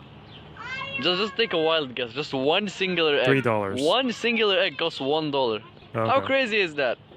And 1 kilogram of sugar. 1 kilogram of sugar. Just guess how much it costs. 1 kilogram of sugar costs $25. Jesus. How crazy is that, bro? And 1 small jar of honey costs $15. Just basic life necessities cost so much. They're so expensive. They're so expensive. Nobody got the money to buy these here. And if you do, what are you doing in Gaza? You should probably leave. Day 7 of documenting every day of Ramadan here in Gaza. So, you know, I did the usual, woke up early and prayed Fajr prayer. Then when the sun rose, I filled up the water gallons and I charged the batteries. You know, the usual stuff, you know. Read a few pages of Quran, did some light stretches, read a book. You guys get it. I want to give you guys an update regarding the GoFundMe page. And it is, I've raised the goal to $30,000.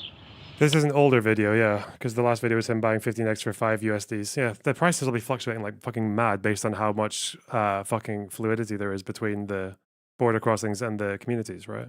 And you guys might be asking why is that? And I want to be 100% honest when I speak to you guys. I hope you can understand why I raised the goal. It wasn't like anything of ill intent. I just wanted to secure my family for the next few months. Hope you guys can understand. Day 8 of documenting every day of Ramadan here in Gaza. So I think this guy is probably allowed to pull a kafels. Yeah. I imagine if the money was advertised as to leave, but he ends up spending it on food and necessities, I don't think anyone's going to kick up a fuss, right? You're probably not going to get any Mutahar videos about that one. I got this notification and it was a message by an old friend. And the message read, "Can you please do me a favor?" Now for context, this guy has never asked how I was during the war. He didn't care how I felt. He didn't even care about me. He only texted me because it benefited him. Do you not have shame? How do you ask somebody for a favor when you don't even care about them? You didn't even ask how they were during the war. And I tell you, dude, if this was like any other circumstance, I would not give a shit. I would probably just complete the favor, it's fine. But the current circumstances, man, have some shame, bro. Obviously, I ignored his message because that's so shameful of him, bro. How do you do that, bro? That's so shameful of you. Now, guys, what do you guys think I should have reacted when I got this message? Just comment down below. Day 9 of documenting every day of Ramadan here in Gaza. Is this guy? Is this one of the guys who is Palestinian but everyone hates him because he says things like, what did he say? This is Hamas's slogan to celebrating and marking the anniversary of October 7th, flood towards liberation. It's impossible to grasp the mindset of Hamas and their supporters who even now seem blind to the devastation and bloodshed that have consumed Gaza since October 7th. A basic moral stance should lead everyone to refuse to glorify what happened on that day. If Hamas supporters can't reject it out of simple human decency, then aren't they at least concerned about the ongoing suffering of Gaza's people? The civilians in Gaza are enduring unimaginable hardship, with every passing day bringing new horrors. To praise October 7th as some sort of victory is not just morally bankrupt, it's a callous disregard for the devastation, the immense scale of human suffering, and the relentless misery that continues to plague Gaza. Palestinian Christian, human rights activist.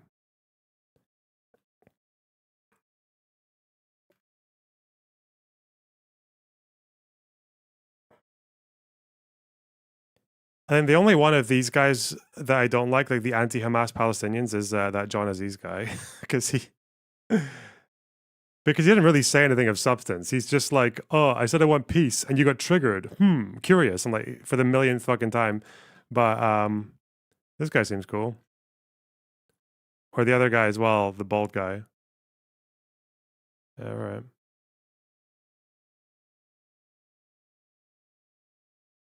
No, not son of Hamas. He's also a wanker. Today was a bit weird. I woke up at 2 p.m. Why don't you like John Aziz? He calls out Israel a lot.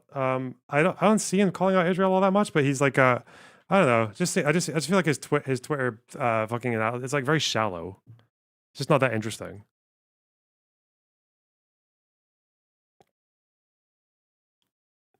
And prayed both of my missing prayers. Then I charged my devices. And then I pulled my phone out and came to this realization. We are at 14,000 followers. I'm truly grateful that 14,000 people want to see me rebuild my life from scratch. Truly grateful that you guys want to see my journey. Really amazing. I truly appreciate you guys. Truly means the world to me. Now, since I want to make better videos for you guys, what do you find are the best aspects and the worst aspects of my videos? Comment down below. Day 10 of documenting every day of Ramadan here in Gaza. So I woke up at 4 a.m. and prayed Fajr prayer and read a few pages of this. Apparently, Israel does help people go into Egypt. What's this?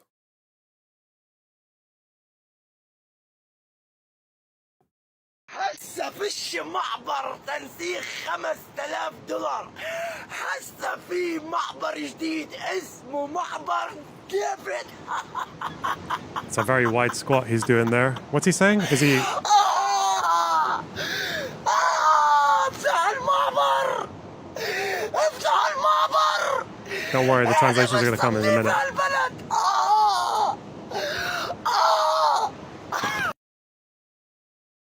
Is this because Karam Shalom? Is that what he said? Crossing? I didn't.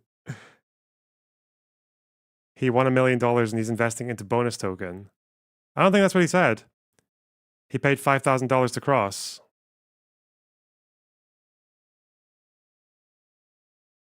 Okay. What's the other one? No, I saw this one. It's this one. سمعت المعبر الجديد معبر ديفيد. اليوم بدهم يطلعوا مرضى من كرم ابو سالم.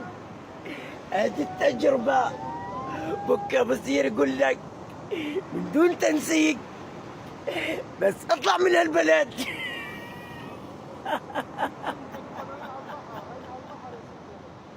This guy's a character.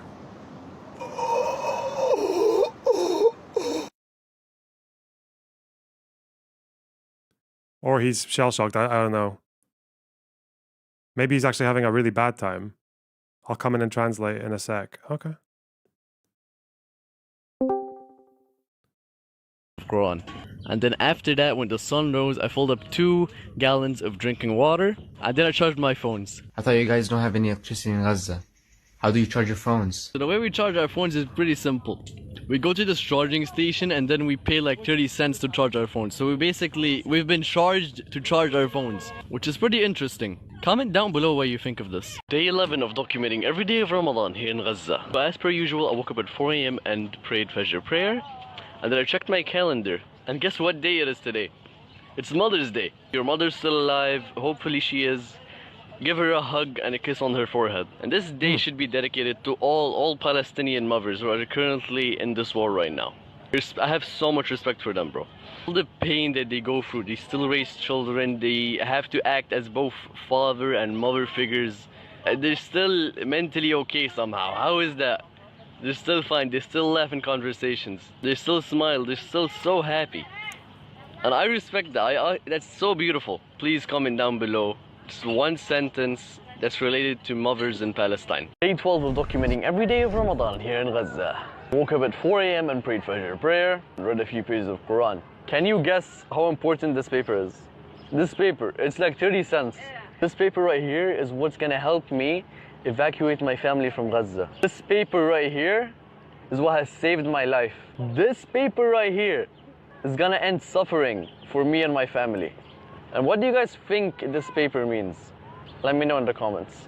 Day 13 of documenting every day of Ramadan here in Gaza. What's the law regarding fleeing Gazans returning? Thanks for the £2. I mean, I don't think anyone's getting to return into Gaza after they've left until after the war. That's my imagine. That's my that like seems like the logical outcome to me, but I don't know.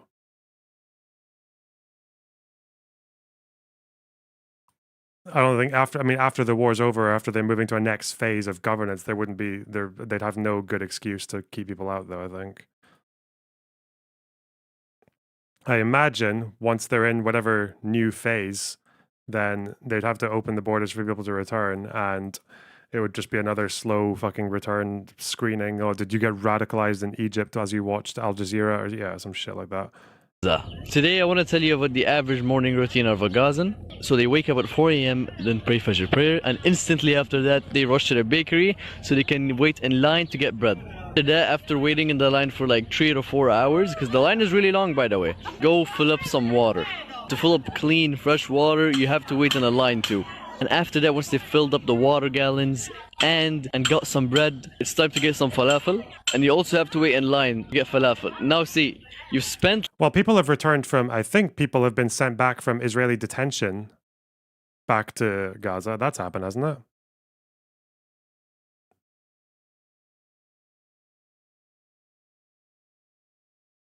Like already like half of the day on just waiting in line. Yeah, this is how we spend our mornings here in Gaza. Day 14 of documenting every day of Ramadan here in Gaza. So today I just want to reflect on the growth we've been having recently. Truly appreciate you guys' endless support, donations, shares, comments, likes. It's truly a blessing. And every day I get messages from people telling me how I've motivated them, how I'm changing their lives just by existing, just by simply existing and posting these simple videos. It's truly been a blessing.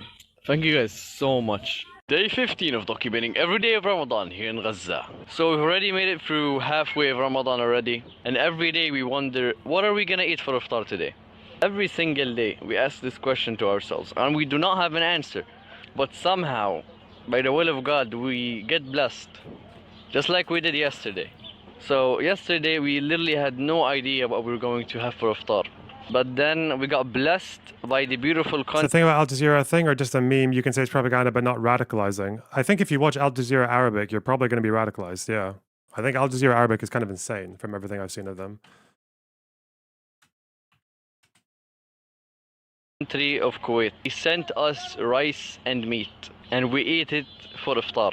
I appreciate it so much, Kuwait. I wish I could just say thank you to somebody. Day 16 of documenting every day of Ramadan here in Gaza. So today we got blessed. Isn't it the same as watching Fox News today? I think Al Jazeera Arabic is closer to Truth Social or Newsmax or OAN than it is to Fox. Just like yesterday, and we got blessed with a meal that was sent to us by an anonymous person. Here is what we got blessed with today. Chicken and rice. Iftar is in like an hour, and we're gonna devour this, definitely. Day 17 of documenting every day of Ramadan here in Gaza. How would it feel like to sleep, eat, hang out, have laundry, and cook in the same room? Well, this is how we're living here in Gaza. I want to kind of like show you the tent, you know? So here, we got the kitchen here. That's the kitchen right there. Here's the laundry. You know, pretty cool stuff. Here's where we sleep. Here are the blankets. You like his channel and chat? Yeah. Wait, you want examples of Al Jazeera having fucking mad content? Well, not to mention, okay, leaving aside the fact that some of their journalists have literally been helping Hamas, like militarily and holding hostages. But you want some clips of their report? Like, some of those clips that we saw of the Hamas leaders inciting fucking war crimes was on Al Jazeera, like on those talk shows. It's mainstream, but it's also that doesn't mean it's, as far as the Overton window goes, it's like very, very extreme.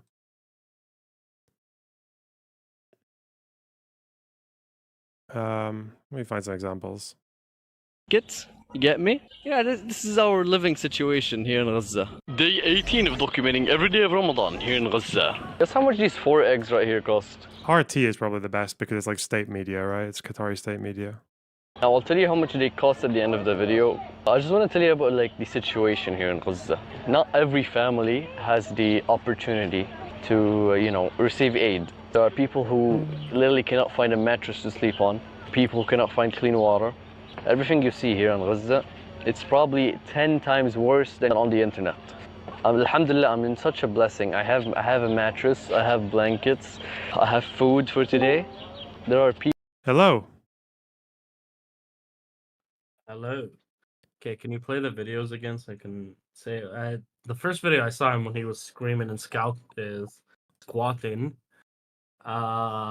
I heard him say something about paying $5,000, or it cost $5,000 to cross, and then at the end he was like begging, "Let the crossing be open. Let the crossing be open." Oh, he wants the crossing to be open.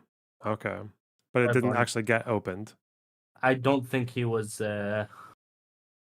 He crossed. No, I don't think he got. I don't think his enthusiasm was him crossing. I think he's just a character. Okay. There's the second one. I didn't watch that one. If you okay, could, I just sent you the second one in DMs. Let me see.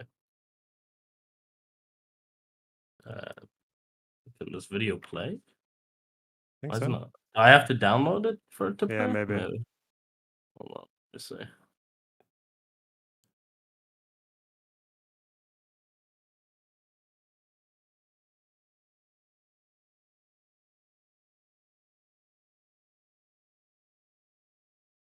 Okay, so he's talking about the David crossing. I'm not sure which crossing that is. And saying that they're gonna open it today to let the sick leave, not just anybody. Okay. So and it's without paying, but leave the town. And then he's just hysterically laughing at the very end. Okay. I think this guy might have some mental health issues. Yeah, or the war just knocked the last bit out of him. Anyway. Okay. Yeah. Bye. This is Al Jazeera from this week, coming up to the anniversary of October 7th.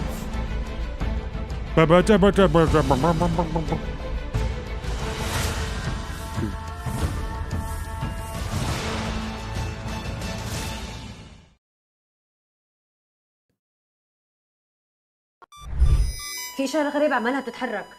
حد طلب دليفري ولا ايه؟ لا، فقدنا الاتصال مع قواتنا على الأرض. ازاي فقدنا الاتصال بالقوات؟ مستحيل ده يحصل. فين جهاز المخابرات هنا؟ حتى جهاز المخابرات مش عارفين نوصل له. انا عايز اعرف ايه اللي بيحصل هنا. في لي حل للموضوع ده؟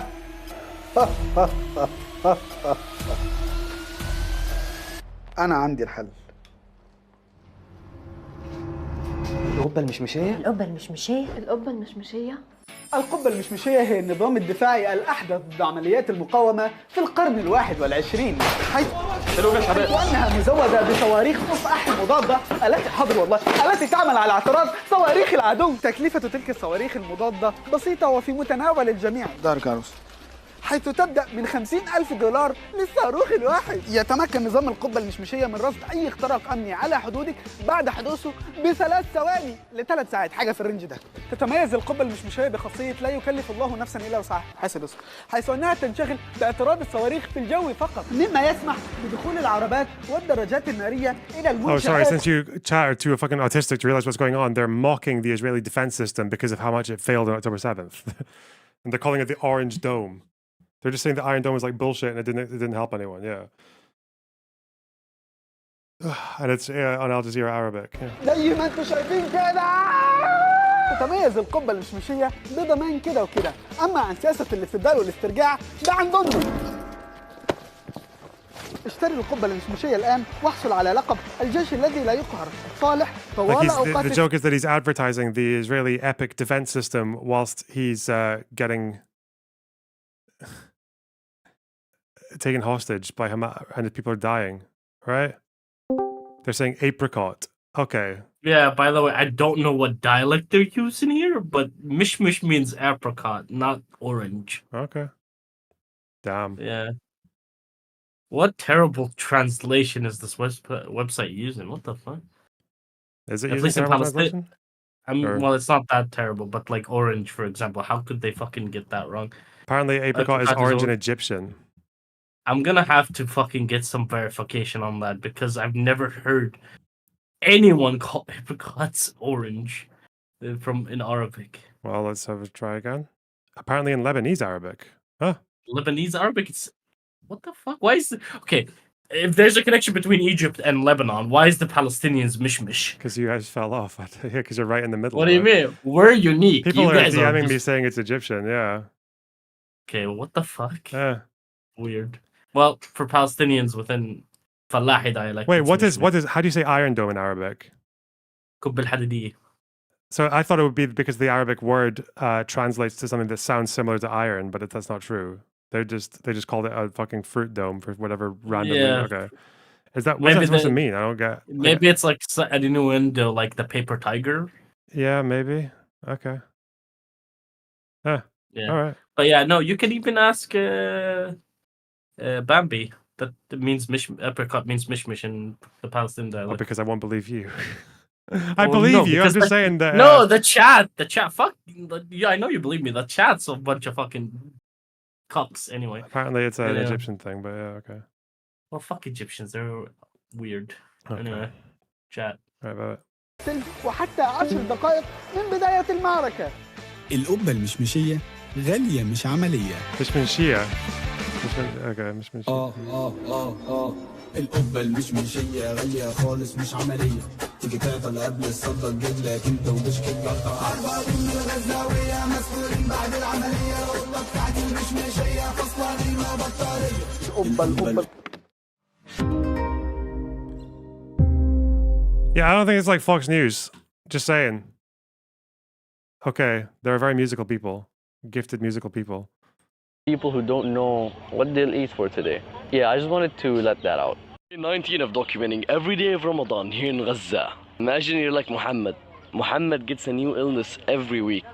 Every single week he's ill. He's just never healthy. Muhammad lives in Gaza. Now this is a reality for a lot of people in Gaza, if not all. He gets sick every week because of the unclean. How is that radicalizing? I don't know. I honestly I couldn't imagine.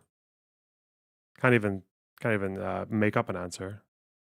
Sanitized environments, bad and poor diet, you're just only left with the choice to be ill. This is not talked about a lot here on the media, so please share this as much as you can. Day 20 of documenting every day of Ramadan here in Gaza. Can you guess how important this paper is right here? This paper right here is the reason I've built this following that I have.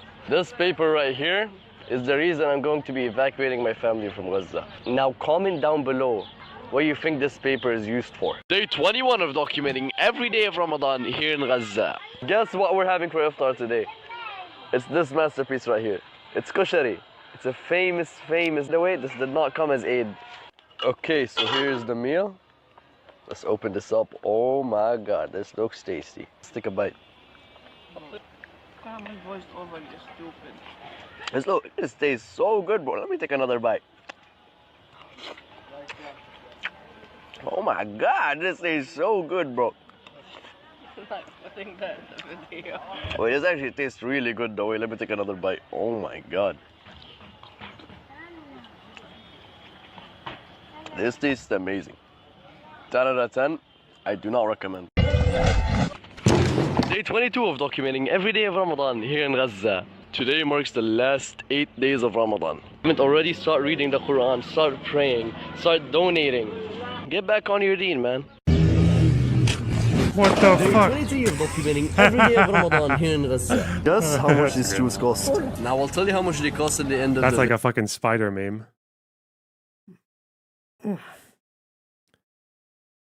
Alright. Video, but I want you to realize the amount of suffering people go through here in Gaza. No amount of videos, pictures, text can tell you how much we're actually suffering. Share so more people know this. Oh shit, I'm late, but it's day 24 of documenting every day of Ramadan here in Gaza. Guess how much this milk powder costs? I will tell you how much it costs at the end of the video. I want you to realize that there are infant babies that are completely healthy, dying because they cannot find food. And this is not talked about a lot here on the media, so share this as much as you can. 25 of documenting every day of Ramadan here in Gaza. Yo boys, guess what we just got right now? We got Eid. We got some meat, we got cheese, we got some tuna as well, some more tuna. This is everything that we got. It's so bad, but it's day 26 of documenting every day of Ramadan here in Gaza. Now you guys might be wondering, what did I do with the aid that I received yesterday? The aid box was filled with canned food and everything. I personally don't need canned food. What I actually did with it is I sold it. I can just sell it and then get something way healthier. How much do you guys think I sold it for? It's day 27 of documenting every day of Ramadan here in Gaza. You guys, guess what we just got today? We got iftar. This was sent to us by Kuwait. Get it? I appreciate it so much, Kuwait. I wish I could just say thank you to someone there. You guys are literally gonna feed us today for iftar. We didn't know what we're going to eat today, but you guys blessed us. Oh my god, it's day 28 of documenting every day of Ramadan. Wait, he's not even sitting down for that one. Here in Gaza. So today I woke up at 4 a.m. and prayed Fajr prayer, and then I slept for a bit. Then I went outside at 8 a.m. so I can get some fresh air, and while I was walking, I stumbled upon a very well-known journalist, Bisan. Then shortly after that, I saw this crazy offer, 8 eggs for 10 shekels, which is basically $3. Way cheaper than the 1 egg per dollar. Then at 11 a.m. I set my devices to this charging station. After that, nothing really important happened. I just replied to a few messages, did some important calls. It's 6 p.m. It's time to break our fast. This is what we broke our fast with. And after that, nothing much really happened. I just prayed my prayers and then went to sleep. Share right now, because I told you so.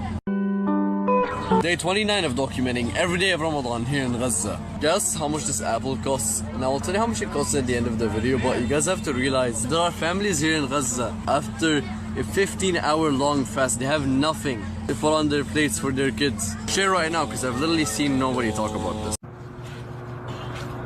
Day 30 of documenting every day of Ramadan here in Gaza. I didn't expect Ramadan to go by this fast. It's truly like magical and inspirational that us Gazans have somehow gone through this situation here in Ramadan, our holiest month.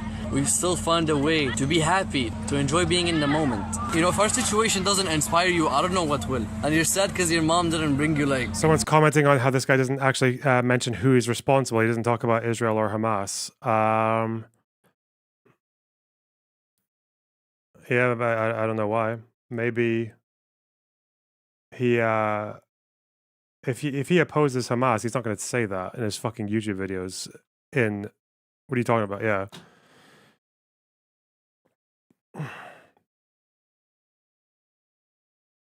I don't know, a Pepsi bottle?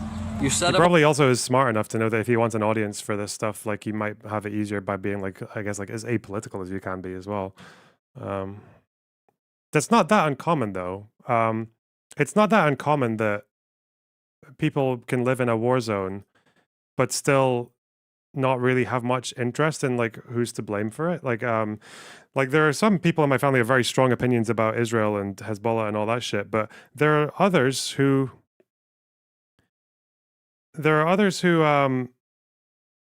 like they don't really talk about it. They don't really say whether or not they blame like Israel or Hezbollah. They like all they'll say is they're just sad about what's happening and they want the war to stop. Like that's not a very like it's not. I don't know how representative that is, but I don't think it's very unusual. Like I've heard it a lot.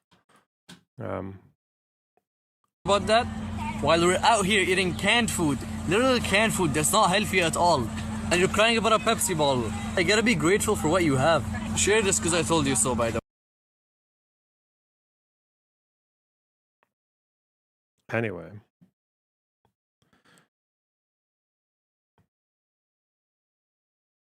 Share it. Well, I subscribed. I'll also give you the channel. Hang on. Okay. Sam Cedars with Ilan Pape, but they're talking about APAC. Don't care.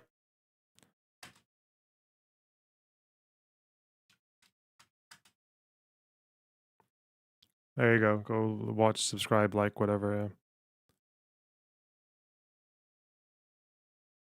Shitting on canned food. Okay. Maybe he doesn't like canned food. Not everyone likes canned food.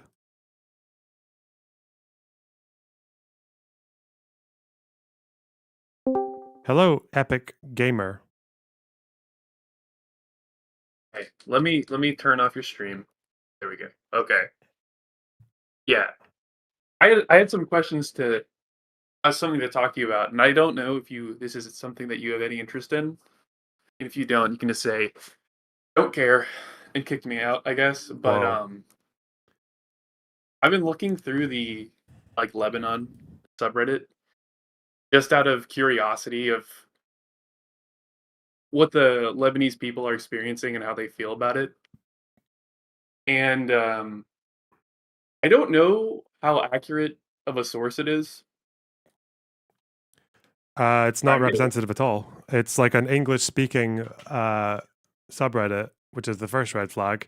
The second is it's like full of fucking diasporoids, which is another red flag. And the third one is I'm pretty sure they just delete threads that they don't like. So yeah, it's not very. It's representative of a portion of Lebanese society. It's probably representative of the English-speaking, Europe-loving Christians or whatever. But it's not like I don't think you're gonna get the average Lebanese opinion. I have look at the first thing they say. Oh, the country where east meets west, bordered by the beautiful Mediterranean Sea, cedar forest. Like this is a Phoenician, the birth of the Phoenician alphabet. These guys are, bro. These guys are like your most fucking soy European Lebanese, like Palestinian hating. Yeah, Loner. Another thing that I have a strife about is how fucking frequent like Israelis are on that subreddit. Okay, like, see, that's something that I heard. That subreddit is really like I don't think it's representative of Palestine. Yeah, Israelis love it because Israelis like to cope and tell themselves that Lebanon is just this like strangled Christian fucking that's what stronghold they say, but just needs to be liberated from the dastardly Iranians, and then they'll all be fucking peaceful together. Yeah. But you've seen that rhetoric in Israel where they think the Muslims are just trying to take over the world, or like in everywhere they go, or they're choking out every fucking population everywhere they go, or whatever the fuck. You've seen that rhetoric in Israel. Yeah. So yeah, no, they'll go on fucking subreddits that actually believe in that rhetoric, which is the Lebanese one is one of them. Well, I've noticed something, and I don't know how accurate it is, but there's a different subreddit called Lebanon Memes, and the people there seem to be much more radically in favor of like Hezbollah. Like the comments I read there are saying stuff along the lines of, I'm not saying that I support Hezbollah. I'm just saying that somebody needs to resist Israel, and it's not going to be the LAF. Yeah, that's probably a more normal opinion in Lebanon. Yeah. Yeah, no, the majority of like non-Shia in Lebanon would probably not like Hezbollah, but also absolutely not like Israel. So Yeah, I don't know. I see a lot of comments there that are basically saying that like Zionists or like Israelis have invaded the Lebanon subreddit, and I don't know how true it is. all I gotta Some say is posts- I've met several Lebanese people who are diasporans, by the way, who do have this type of weird fucking relationship with Israel, where they pose as like, well, I'm not gonna say pose. They might actually love Israel. They love Israel, but they turn out to actually hold beliefs that a Kahanis would, as in like Palestinians are the devil, or kick the Palestinians to Arab countries, or like they have these type of beliefs. So it's a red flag immediately for me if a Lebanese person's like pro-Israel. I don't think I've seen many posts that were just like really pro-Israel. The only ones that I've seen that I thought were like, is this AstroTurf? Or there are these posts like, guys, we just have to admit it. Hezbollah's the problem. They did all of this. Israel's just fighting back against them. If they weren't here, we wouldn't have any of these problems, which I might even agree with that opinion. But the way that it was being posted just seemed super AstroTurf. But I checked the comment history. They had posts in Lebanon. They don't post in like any of the Zionist subreddits, but it still could be AstroTurfs. All I know is that a lot of people do accuse in those subreddits. They accuse certain posters of being like AstroTurf Zionists and not really. Well, Lebanese. just so you realize, like even the Palestine Reddit. Do you think many Palestinians who live in Palestine or in Israel frequent those subreddits? Well, yeah, Reddit is not a common app where I live. Okay, I feel like in Lebanon it might be more common now. In Gaza, I would expect it to be less common, at least because it's half the Gaza Strip's like a war zone right now, right? I don't think they'd be frequenting Reddit. I don't think they would be. Yeah, they use Telegram, don't they, to post all their stuff? Telegram is a lot more common for like that type of shit. You can even tell when this fucking Reddit is saying that we welcome posts that are English, Arabic, and French. It's like I've had to scroll down French. I've had to scroll down 2 days to find one fucking post in Arabic. Everything else is English. So even that's a bit of a. By the way, that post says Dahiye, which is like Dahiye. Yeah. The way you say it. Like moments before. Okay. I don't know what this is. I feel like I see these posts. Well, they'll start in English, but they'll start typing in like English characters, but in a way that is not English. And I don't know what that is. I don't know if maybe just the app wasn't translating the Arabic characters, or they're doing some sort of like. I'll tell you the use I have for Reddit. I use Reddit for like very niche communities. Like for example, I'm not gonna like, for example, like Loner Boxes. If I wasn't in his Discord, I'd probably look at his fucking Reddit. But since I'm in the Discord, I don't look at the fucking Reddit. For like specific like fucking shows that I'm interested in, I'd look at it. But for like Palestine or Lebanon or whatever the fuck country politics shit, yeah, majority of people would not look at that shit unless they're like diasporids. A lot of people, like that, at least that live in these countries, because they'll see the fucking average take on these and be like, these guys are delusional and they don't know what they're talking about. Right. No, because I'm just curious and I don't really know where to go. I do have a friend who's Lebanese, like actually from there, but I'm not gonna. I don't know if it's the best idea to just start asking him about all of his opinions on that shit. Seems a little bit cringe for me to do that. I don't really know where to go if I actually am interested in like opinions of actual. Well, you've answered this question before, actually. Someone asked, "What do you think Lebanon should do with the Palestinian refugees?" Give them citizenship if they want it, probably. Yeah, I figured that is what I remember you saying before. Yeah. And probably pay a shitload of reparations for making them live like that for so long. Yeah, I don't know. I think letting them work at least for the time being is enough. I don't think let them buy houses. All the basics of being a citizen. I don't think Lebanon can afford reparations. Nah, well, American money. America gives money to Lebanon. Oh, they just the Americans. Didn't they just give Lebanon like a shit load of money too? What? America? Yeah, I heard like about Harris, like or the Biden administration sending 157 million or some shit. Yeah, I mean America. America is one of the top donors to aid for Lebanon. Yeah, like foreign aid. Yeah, America was the top, huh? I don't know if they're the top anymore, but I know if they used to be for a while. But yeah. All right. Anyway, I need to go get my food from outside. Bye bye. Bye bye. Okay. Is there anything else I can do for you, Mr. Epic Gamer? No, I think I'm good. Okay. There are some. You want to find out what local Lebanese people think? Is that what you're asking for? Yeah, pretty much. You'll probably find a couple of them in the Discord. That Demi Time is, and I think who's the other guy? There's another guy as well. There's a few people in there. I don't think I have access to the overall Discord. All I see is the welcome pages. Is that because you haven't introduced yourself on the introductions page? I did this Oh, you morning. just today. Yeah, so you'll get the full access soon then. Takes like a couple of hours. Okay. All right. Bye. Have a good stream, buddy. All right. Whoa, he just opted out so quickly there. Quick ducky.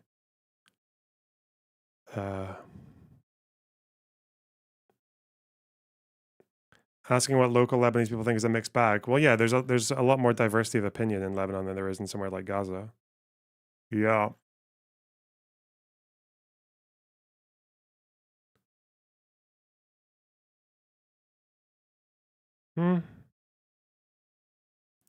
What am I watching?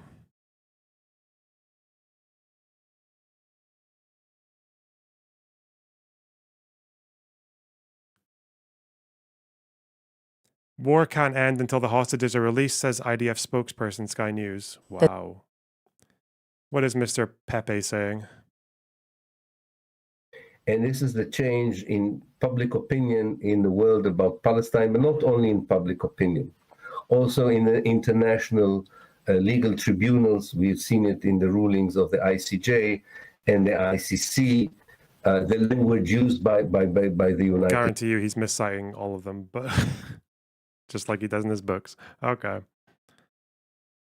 Are there any hostages still alive? There must be, yeah. New IDF estimates about the war.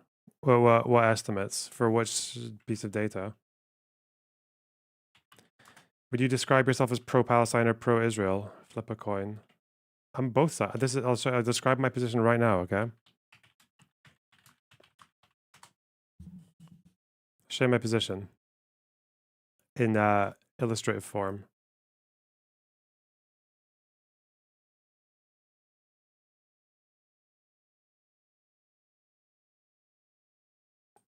Look, that's me. That's my position. That's me. That's what I am.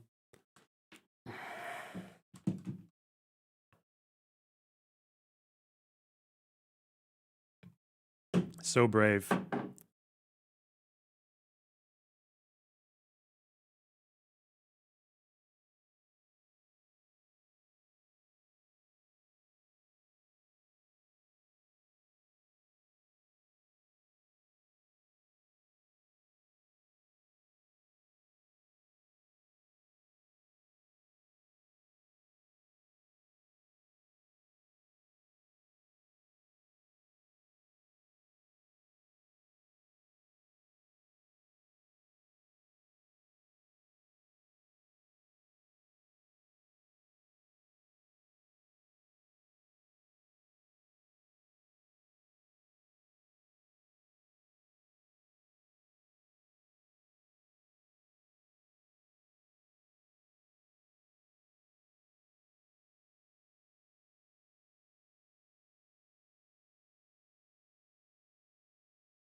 Both siding doesn't work when one side is an occupying apartheid entity. Good-o.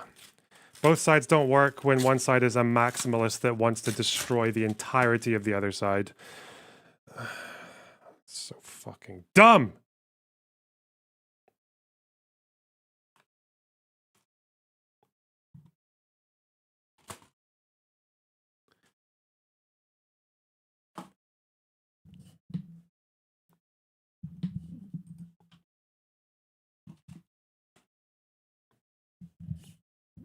Excuse me. There is no both siding. In the situation of anti-Semitism versus Jews. Fuck me.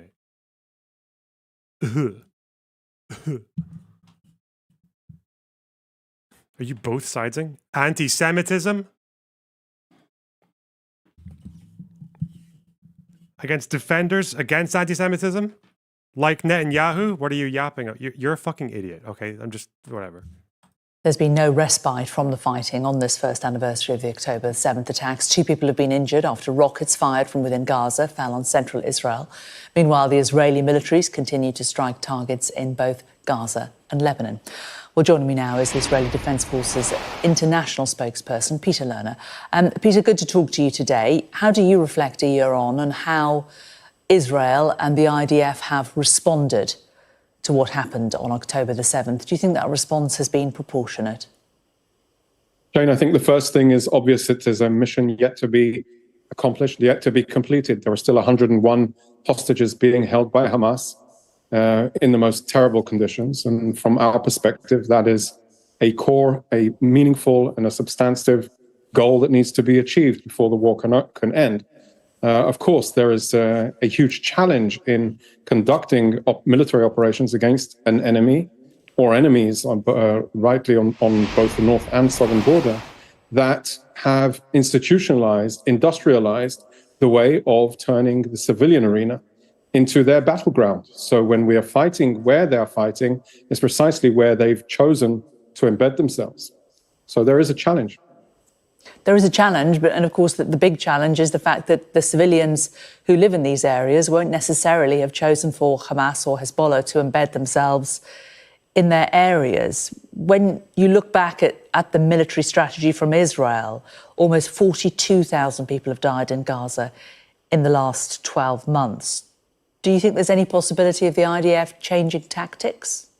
So we know that in the course of the battle and the combat that has happened in Gaza, we've killed around 20,000 Hamas terrorists, Islamic Jihad terrorists, the people that were planning, conducting, and continuing their fights against us, even as we speak now. So the battle continues. And of course, every civilian... Do I really need to compare? Do I need to address every time someone tries to compare Russia and Ukraine to Israel-Palestine? Like, I know it's done in bad faith. Like, you cannot be so fucking ignorant that you think there's any point in comparing these two in terms of both sidesing. But I do it all the time. I address it all the time. Like, there's nothing I can say that'll change your mind. Like, I don't even know why. Like, I don't know why you watch me. If you watch me for long enough and you still think Russia, Ukraine is a good comparison to Israel, Palestine, like either, I don't know if I'm just like background noise to you, or you're just hate watching, or like, yeah, I don't know. Or you're trying to change them, or you're trying to like radicalize my audience or change my audience's mind. I don't know. It's just, Russia and Ukraine agreed to a border in 91 and they ratified it in 94 with the Budapest Memorandum. They both swore to uphold that border. They agreed on it. They were done. That border was drawn, which means it's so much more of a fucking mental overstep when Russia oversteps it. Ukrainians, Israelis and Palestinians have never agreed on their final state of affairs. They've never agreed on who gets what. We know some things. We know that Israel's a sovereign state. They haven't decided their borders. The people of Palestinians haven't decided their borders either. Like, no one's committed to anything like final. And unfortunately, in that failure to reach a settlement on who gets what land and who goes where and how you solve this conflict, both sides need to agree on something. And they never have. And both sides are at fault for not agreeing to something. Caught up in this war is a true true tragedy for the communities on both sides of the fence, Israelis and Palestinians alike.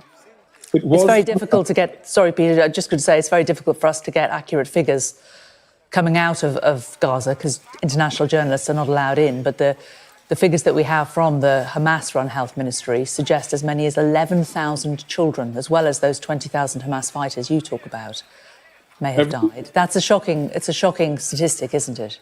Every single life. What was that said?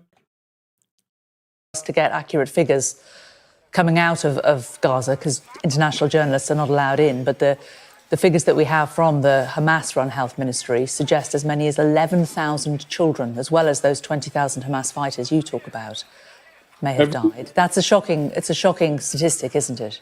Every single life lost in this war, for children on both sides. You were just showing the stories of how Hamas came into the communities, but that is the core issue we need to keep in mind. It was Hamas that initiated, engaged as a strategy. And so therefore, it is an only reasonable and logical conclusion that Hamas can no longer have the power. One side has the power to actually do something radical. That's not true either. It's not only a one-sided thing. If you care about international law, Resolution 242 demands that both sides engage in mutual recognition and mutual assurances of peace and safe and secure borders.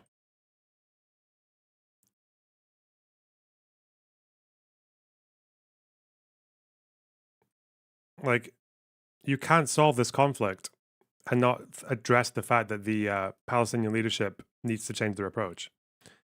Anyway. To govern the Gaza Strip, because we see what happens when they do.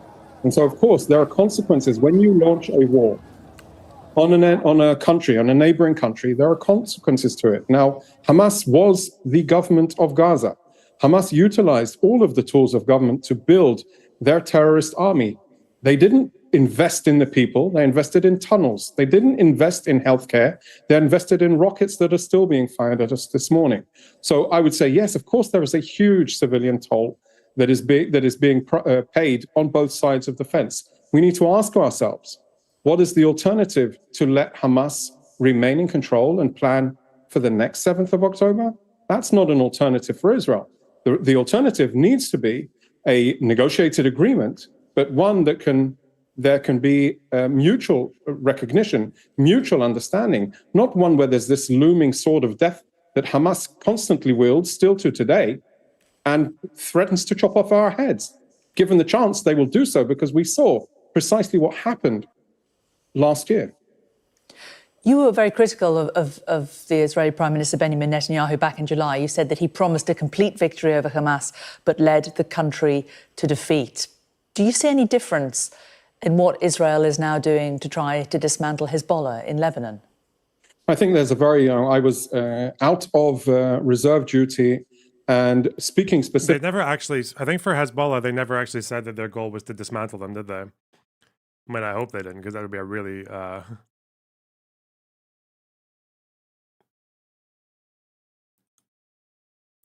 that would be another endless war. Specifically about how foreign policy, in my view, was being conducted, I think that there is a much more broader consensus to the need to get rid of Hamas, to the need to confront Hezbollah, and more importantly, to engage and seek out the challenges that we have now with Iran. So I think when we are facing Hezbollah, and I think it is absolutely necessary, the abilities that Hezbollah had planned, and as we've shared with Sky News earlier this week, the staging grounds that they had prepared on the border between northern Israel and southern Lebanon make what Hamas did look pale. They had the extent of their network of attack infrastructure, with tunnels, with weapons, with intelligence, with rockets, explosives, drop bags ready to go. So all they were waiting for is the green light from Nasrallah themselves. So from my understanding, there is no other choice.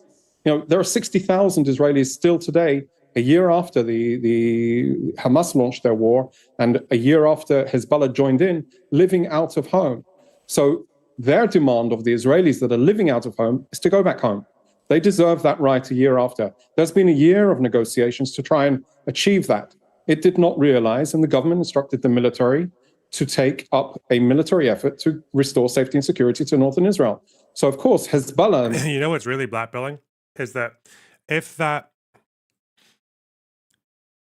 What's really blackpilling is that if the pager attack was really like a use it or lose it thing, that they just used it before they were planning on it because they thought they would get caught,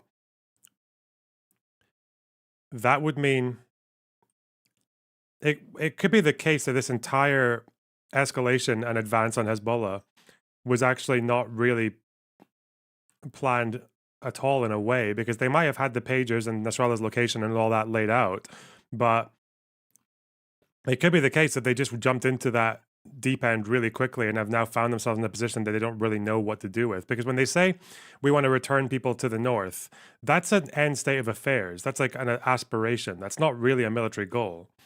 As for their military goals, they're not really saying whether or not they want to occupy around the Litani area, if they want to disarm, or if they want to set the place up for an alternative buffer zone. They haven't really said any of that. So the really blackpilling thing is like Israel could have just marched into fucking uncharted territory without a plan, just because they didn't want to lose the pagers and the Nasrallah location. Yeah, that's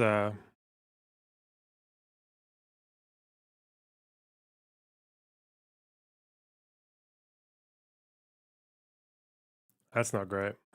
Over the last 20 years that have accumulated a huge arsenal of 200,000 rockets, missiles, and drones.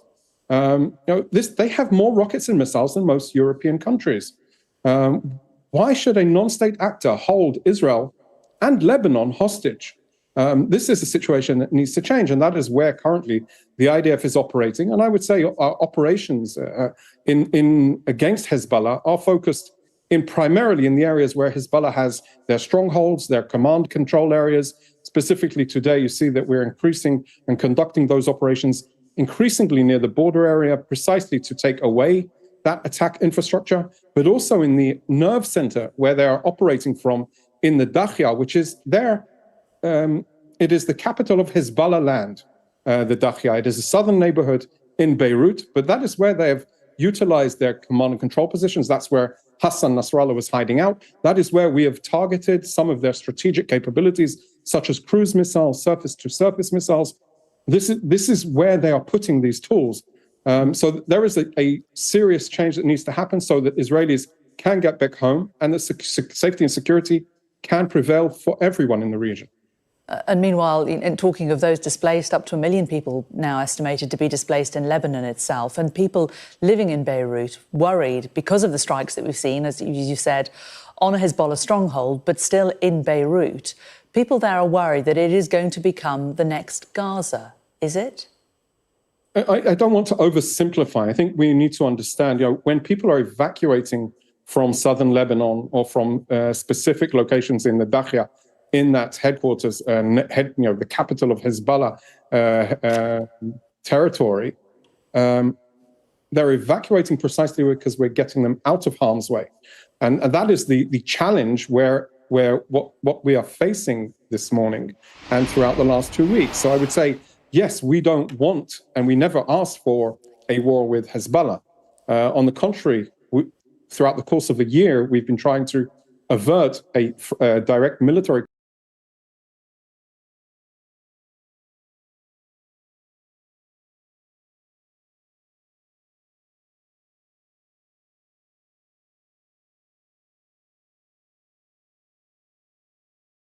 Oh, sorry. Someone said Sinwar's alive. I'm like, okay, breaking news. I don't think there was any confirmation that he was dead ever, was there? Doesn't seem like he's softened his positions on a hostage or ceasefire deal. Renewed contact with Qatar. Okay, going... He went off the grid for a few weeks. Okay. Okay. Yeah, because I think U.S. officials are saying that he is... trying to hold out for a regional war.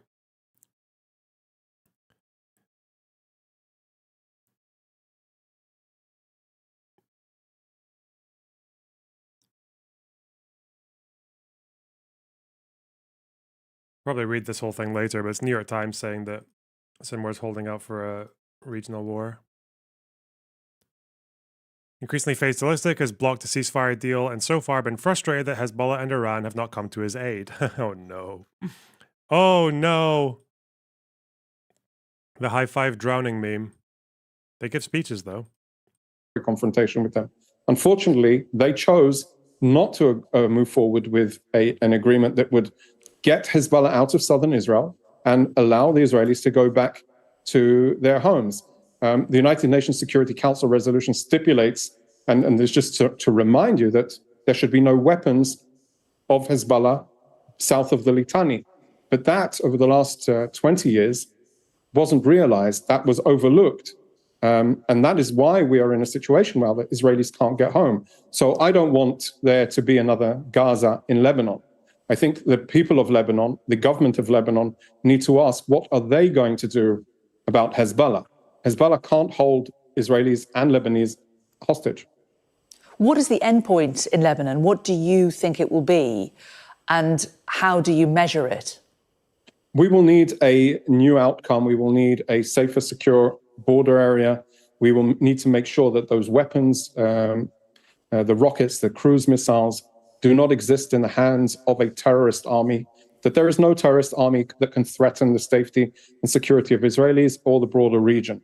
Hezbollah was born and raised and cultivated by Iran as a proxy for Iran for their interests. And they cannot wield that power over us or anybody else in the region. So the end game for Lebanon needs to be one that Hezbollah is weak. Hezbollah does not have the powers of death and destruction. And Hezbollah is not breathing down our necks on the northern border of Israel. You've also spoken in the last year about a loss of international trust in the Israeli government, talking about foreign policy. Do you think the Israeli government's done anything to win it back a year So on? in my current role, I think that it would be wrong for me to speak. Apparently, I'm reading this off screen. Apparently, a US official commenting on the inaction of Iran and Hezbollah apparently once told Sinwar that the cavalry wasn't coming. God. Sinwar getting lil broed by American officials.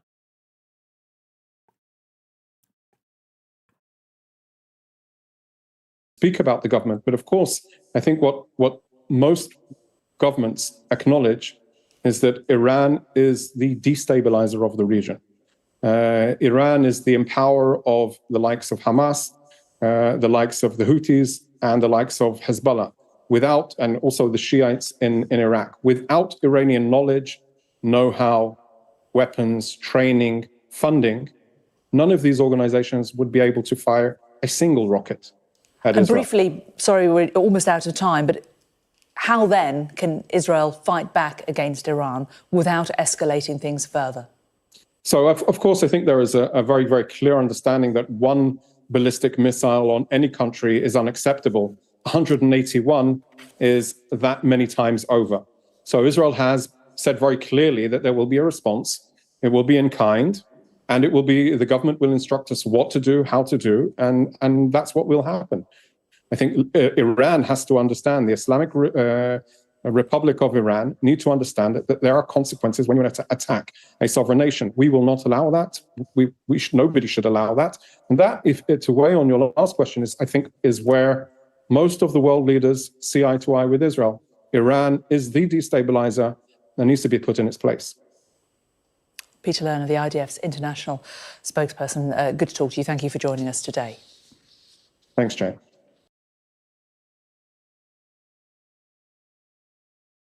Wow. Okay. Well, that guy hates Bibi.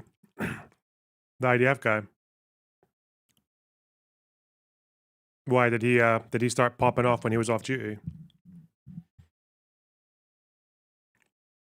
What is Israel's ultimate goal in Lebanon?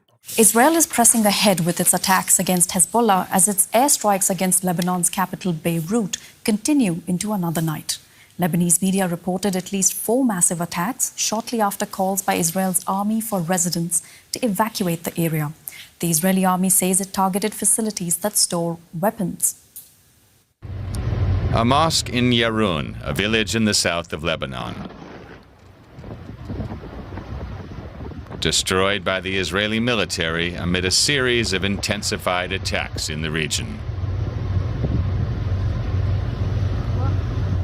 This comes after a weekend of heavy bombardments of Beirut's southern suburbs. The Israeli military says it targeted weapons storage facilities and infrastructure belonging to Hezbollah. The attacks were the most intense since the start of Israel's assault on Beirut. And they left behind a wave of destruction. Local residents questioned Israel's motives for the bombardment. Do you see any weapons here? Do you see weapons? Israel also intensified its airstrikes on eastern Lebanon, like here in the city of Baalbek. On Sunday, Israeli Prime Minister Benjamin Netanyahu visited a military base on the Lebanon border. He held a security assessment with his country's commanders and spoke to troops. A year ago, we suffered a terrible blow. In the past 12 months, we are changing the reality completely. The whole world is astonished by the blows that you inflict on our enemies, and I salute you and say to you, you are the generation of victory. Filippo Grandi, the United Nations High Commissioner for Refugees, met with Lebanese Prime Minister Najib Mikati in Beirut to discuss the worsening humanitarian crisis in the country. He warned that civilians were caught in the crossfire. We need respect for civilian infrastructure and civilian population. Unfortunately, many instances of violations of international humanitarian law in the way the airstrikes are conducted. Why do you guys all want me to watch this fucking 2002 documentary about protesters? Why? Montreal. Is it because in 2002 people were still calling Israel crazy Holocausters, or has the rhetoric changed? Is that why? What? Have destroyed or damaged civilian infrastructure. With plumes of smoke often billowing from the southern suburbs, the people of Beirut are hoping efforts to... Sinwar might have jumped the shark in 2023. Ayatollah was not pleased.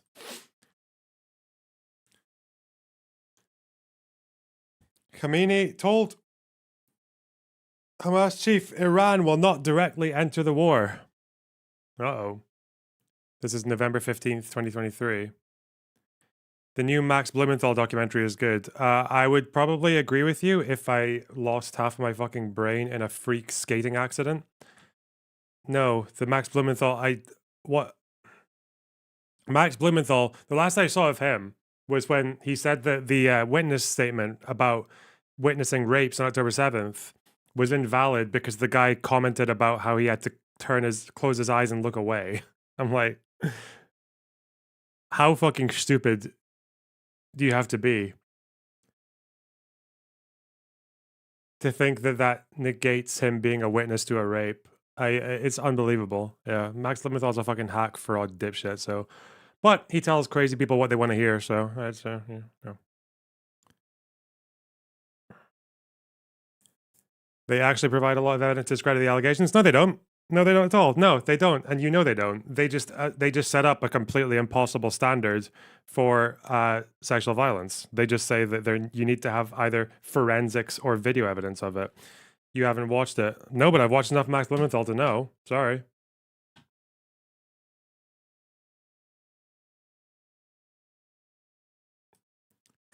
Supreme Leader informed Haniya's decision due to failure to notify Tehran before the October 7th onslaught.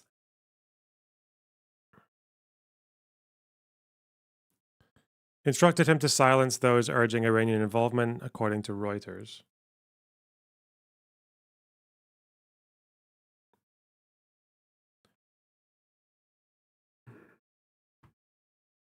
Wow.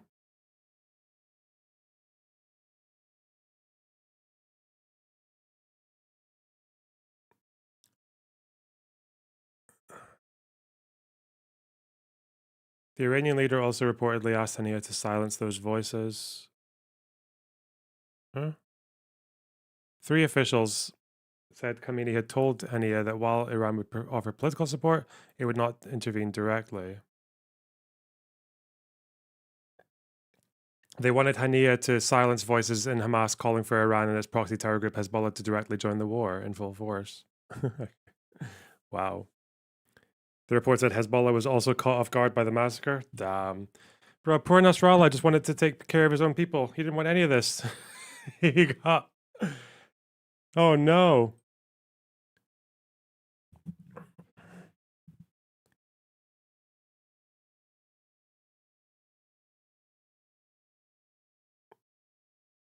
He just wanted to grill and give his little speeches and wag his finger around.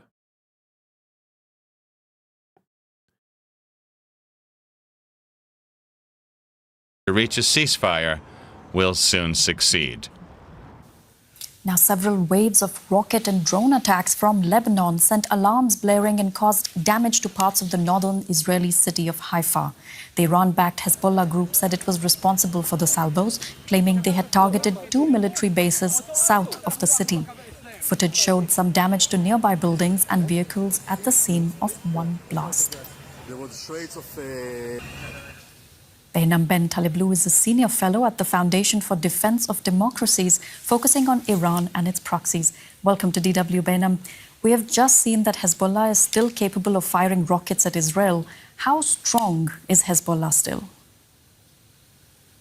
Pleasure to be with you. That really is a key question right now as Israel continues to move north, both by air power and ground power. Like, this is so unbelievable. This is the last Blumenthal thing I ever saw.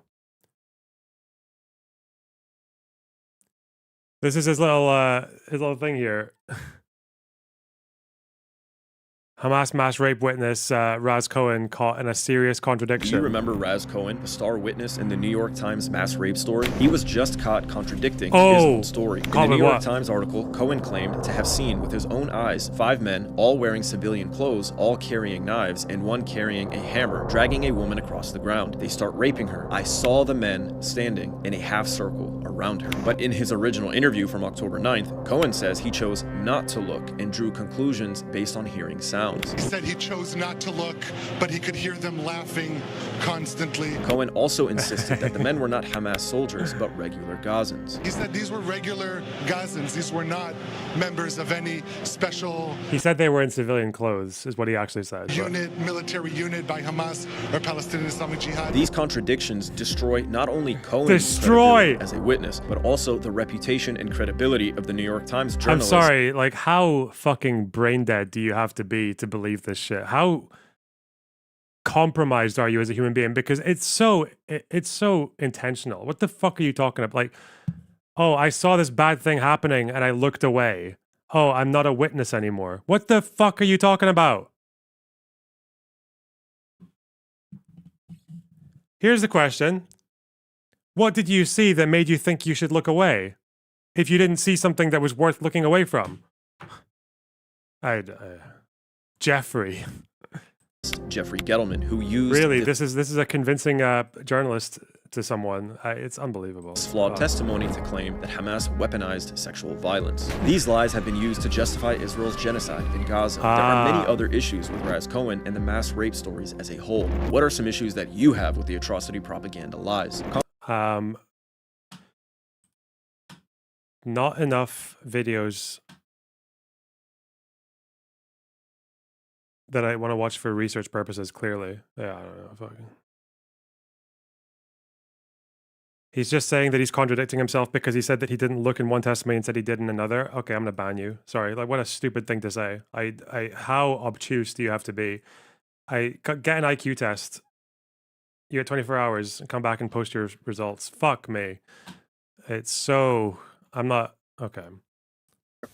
Trying to either flesh out the high and mid-level operatives in what's left of Lebanese Hezbollah's command and control networks, as well as go after precisely what you mentioned, which is that inventory or that arsenal of various long-range strike capabilities, which includes on the lower end mortars, on the slightly higher end anti-tank weapons, on the even higher end drones, and just above that rockets, and finally above that ballistic missiles, of which one was fired a few weeks back amid the Israel-Hezbollah exchanges. There are public reports that say, based on Israeli sources, somewhere near 40 to 60%, that's a very, very rough estimate, of Hezbollah's arsenal of 200,000 plus projectiles has been detected and expended by the Israelis. I cannot personally verify the legitimacy or the veracity of that claim, but this claim is currently cascading in Western media right now, that number. Right.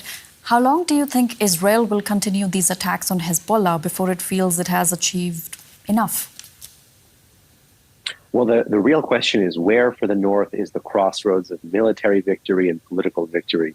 And as Israel has experienced more conventional battlefield success against an asymmetric adversary, there is a debate as to the goalpost that may be changing. The primary domestic goalpost within Israel, if the domestic goalpost with the war in the south was obviously defang or defeat Hamas and bring the hostages home, and to prevent what's left of that group or really any kind of resistance in Gaza from reorganizing and firing back like we did on October 7th against Israel. With the North, the priority number one has been to find a way to stop the conflict that is provides a safe enough window for the 60 to 80,000 internally displaced persons to go back to the 40 plus ghost towns in Israel's north, as well as to be able to kind of defang Hezbollah, become something of an enforcer of UN Resolution 1701. So until Israel really sees a change in Hezbollah's posture in the south, not just in the Dahia, but even further as you get closer to the Litani River, I don't believe any of the operations will be changing anytime soon. And what will delay them actually from accomplishing success there is the seemingly hot war that's operating in the background vis-a-vis the Islamic Republic of Iran, which is Hezbollah's proxy. Let's talk about Hezbollah's Iran. Patron. Hezbollah's patron, forgive me. Got to squeeze that one in. Let's talk more about Iran. Israeli Prime Minister Benjamin Netanyahu has said that his country will retaliate for the Iranian missile attacks last Tuesday. Why hasn't this happened yet?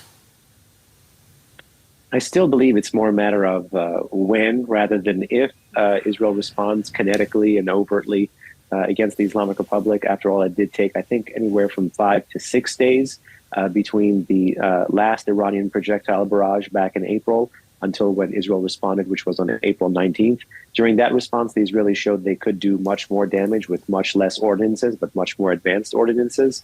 I think that the likely drivers of a delay here are political interaction with the U.S., trying to define a target package that doesn't run afoul of the red lines the U.S. has set in the region, but perhaps more importantly, trying to make sure that the strike either defangs or deters the Islamic Republic. But there also is a million-dollar question to ask here, meaning, is this going to be a mere military operation, or is this part of a larger campaign? And that's an important question to ask as we're on the eve of the October 7th terrorist attack, a terrorist attack which has moved Israel from its previous posture of managing many of these theaters of conflict where the Islamic Republic has... Where it's gone even more insane than last year. I'm not even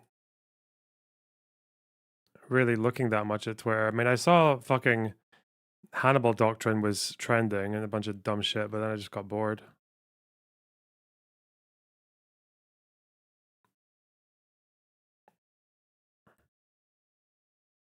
Proxies to trying to solve them, and how that change in philosophy may impact the Israel-Iran shadow war, which is now out into the open. I'm not quite sure yet. Last month, you wrote a column where you said, if anybody has learned how to take the win in the Middle East since October 7, it has been Iran. What did you mean by that?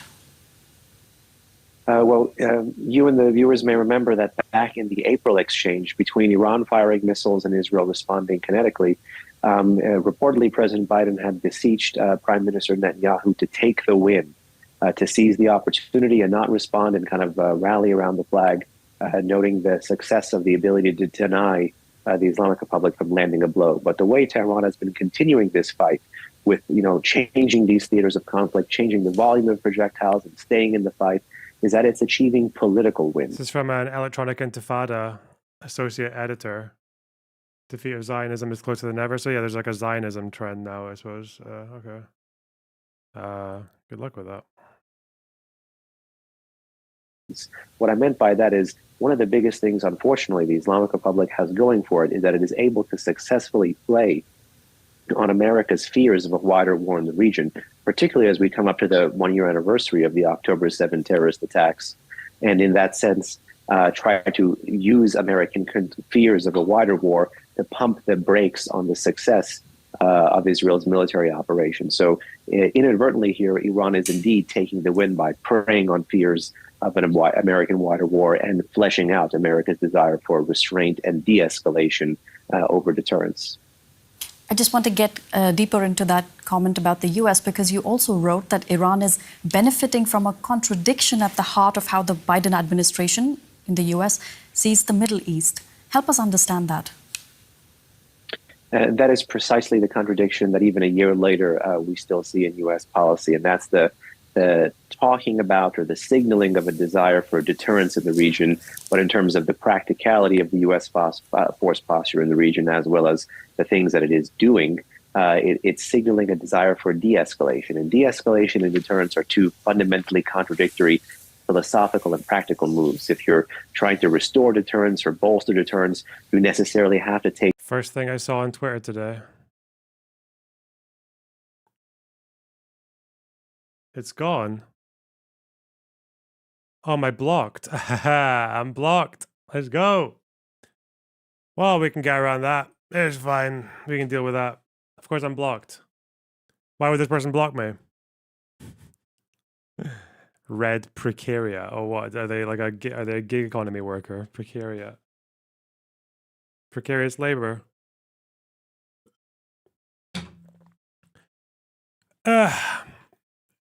It's so fucking sad that after 40,000 plus people are killed in a war that was started by this, and they're still thinking, yeah, this was worth it. Like, what the fuck? These guys are the ones who dehumanize Palestinians, by the way. Like, it's all worth it. It's all worth it. It's all worth the propaganda points. Fucking death cult. Columbia University? Okay, this is why I didn't bother with Twitter. Is that what this is?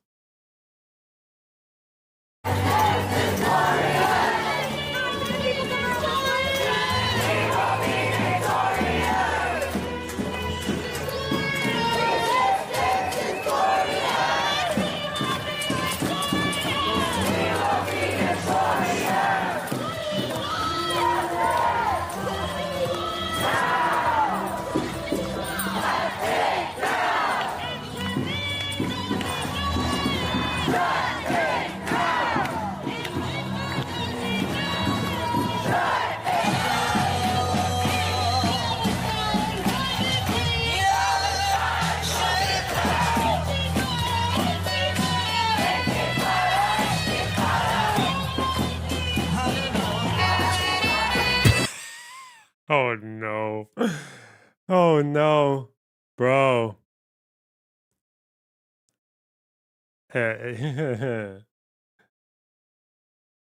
That's not many guarantee you like half these people are Christian Trump supporters as well. Bro, fuck being oh man. If I because again, here's when you're at like an Israeli left ceasefire pro-hostage protest, they're all waving Israeli flags, right? It's like, fuck.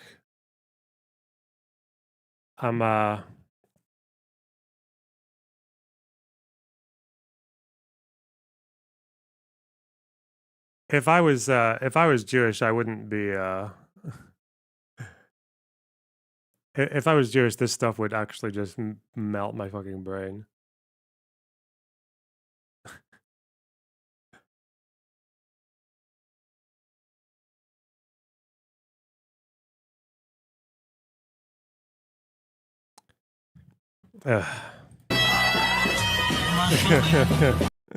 Holy shit.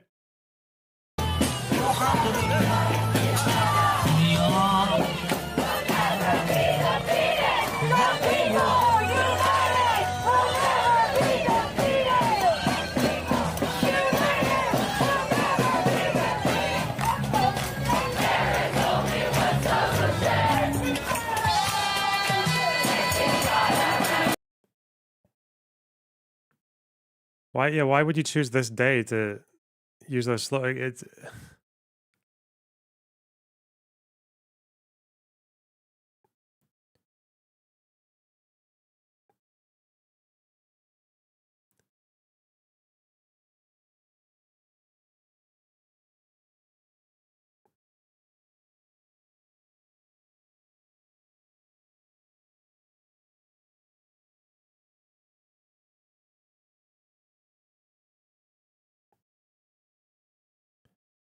Uh-oh. Never fear, Jews. Listen, Jews in chat, okay? Never fear, okay? Because your mighty American defense is coming, okay? Not from me, but Israel's official count is 1,139 people killed on October 7th, not 1,400 of, okay, of whom were apartheid army soldiers enforcing an illegal and inhumane siege on 2.2 million people. We don't know how many of those were killed by Israel when it issued the Hannibal Directive IDF ordered Hannibal Directive on October 7th to prevent Hamas taking soldiers captive. At least get the basic facts right. This fucking moron. By the Palestinian definition, the October 7th attack was a genocide. Good one. Good one. Yeah, 1,400 was walked back. Like, yeah.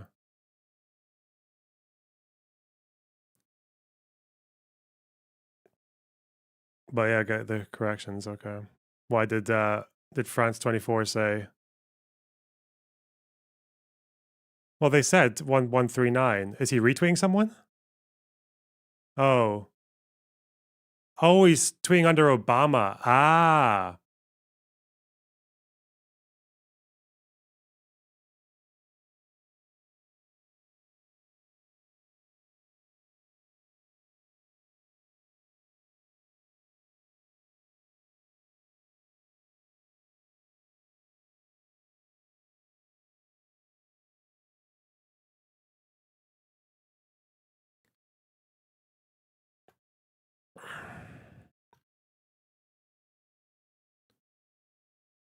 Including the hostages killed, the number's over 200. Okay.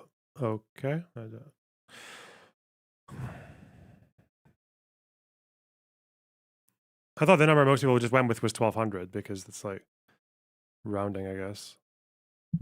It's just the most cited number I see. Destiny hit them with the Uno reverse. Uh-oh. I don't know. Do I want to do a tweet?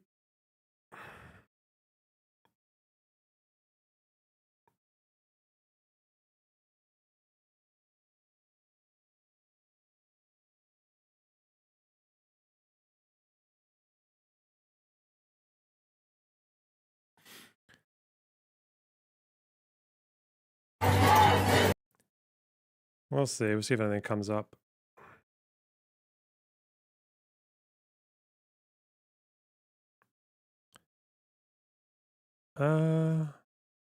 Doesn't that include the 1,200 includes soldiers? Yeah, it does, yeah. I think about what, 300 were soldiers? 373 it says. But 40K includes soldiers as well, right? I love it. No one asked that question. Everyone's like, "Oh, we have to specify." But for 40,000, we're just gonna, yeah, we're not even gonna mention, not even gonna say.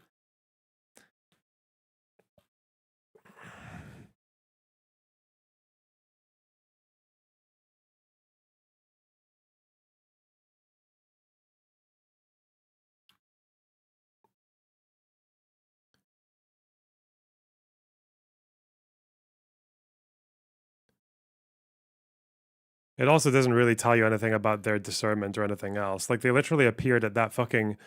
you can see videos, like their own videos, their own body cam videos that they published themselves of them realizing that they had surrounded that fucking festival site. And they're, like, screaming that, yeah, like, fucking... God is great. This is our lucky day and shit. Yeah, okay.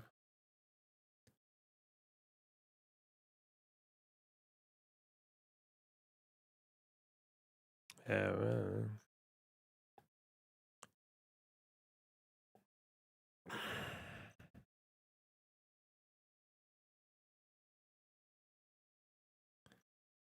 Is it still 40K death toll? I thought it was 100K. Genuine question. So there's a group of American doctors who used IPC data to say that it's up to 100K, but those are, as far as I know, those are estimates. And I think the IPC actually watered down their warnings recently. I'm pretty sure the IPC warnings are risk of famine, but I don't think there's numbers. So yeah, we're still 40,000, just over 40,000 confirmed by the health ministry. Casualties, yeah. Well, if people are injured, will obviously be higher.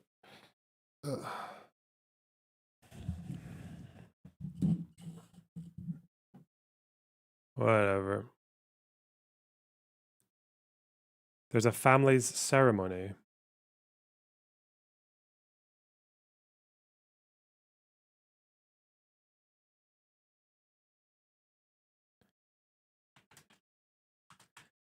Twitch poll trying to rebrand it as Genocide Day. The IPC doesn't contain those death rate claims. What, did they just insert them? Huh. How would you fight differently in Gaza if you were in control of the IDF? What the fuck? I don't know. I'd punish soldiers for committing crimes. Try to set an example. And politically, militarily, you'd probably want to set up fucking... I think the strategy of taking places that you can actually meaningfully establish some kind of rule in and try to start building up sort of like alternative governance bubbles, which I think was something that's been floated for a while, but they've never really made any sincere efforts to do it yet.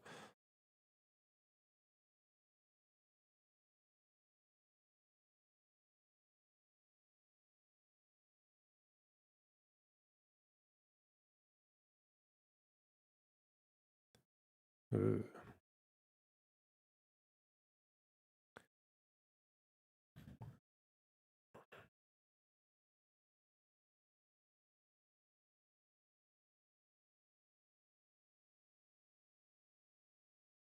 What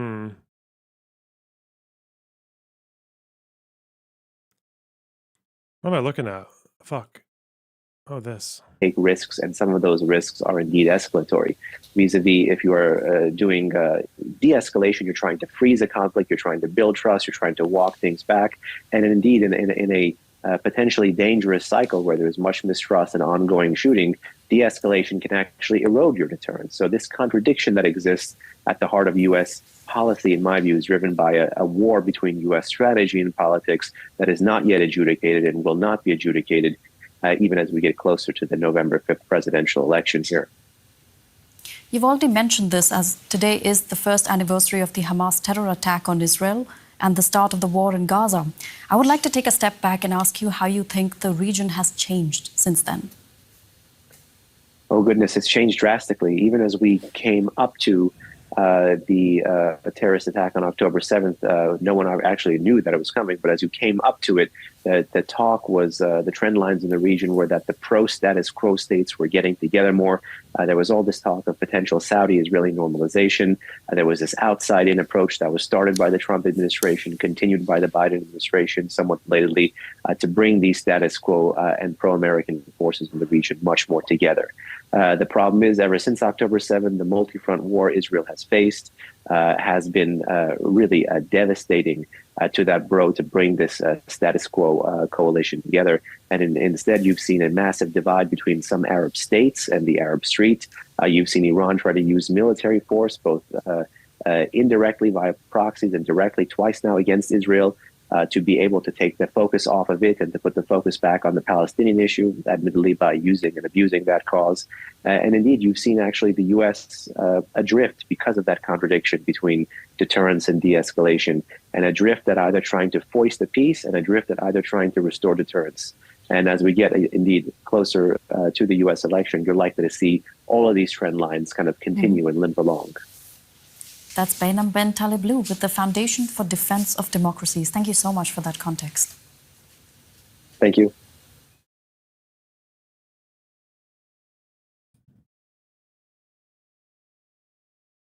Okay.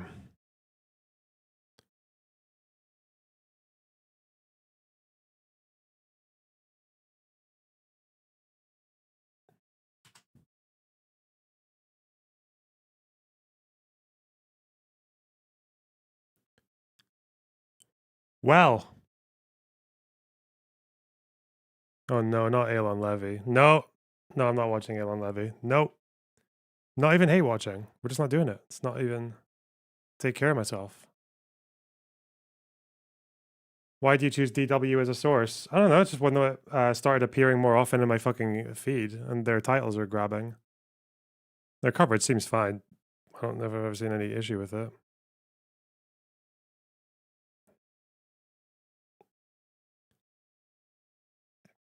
They don't DMCA as much? Not that I know.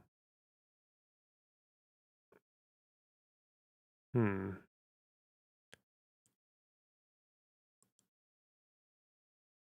really don't hear that much about it from. Trump is trying to open another golf course in Aberdeen in 2025. What? I know people who play golf. But I don't think I've ever heard anyone sing the praises of this course ever. Like, no one gives a fuck about it.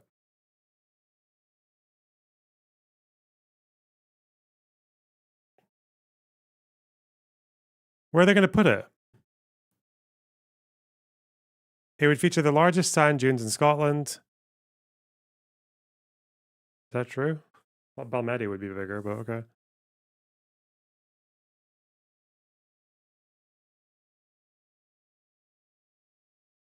Four years ago, the dunes at Many lost their status as a nationally important protected environment. Yeah, they did. Where do you want to put the new one? The Scottish Green said it's not welcome. Okay, well, they don't have the power, though. He handed it over to his sons before he became president in 2017. Retained a financial interest. I wonder... Mina, thanks for the tier 4 sub. For 5 months now. Wow. Reminder to take care of yourself and take time off the internet when you feel overwhelmed, everybody. Don't forget to stay hydrated. Well, that's good advice. Okay. Think of all the corruption opportunities. I know we had them in the 2017 one, so all right, whatever.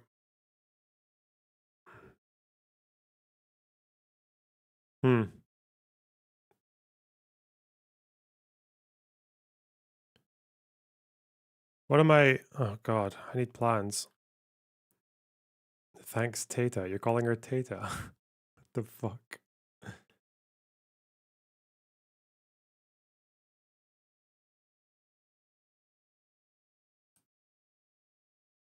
Why is someone in the Discord linking to Heaven's Gate in their profile? Isn't Heaven's Gate the crazy fucking Japanese group? The cult. This is American. Okay.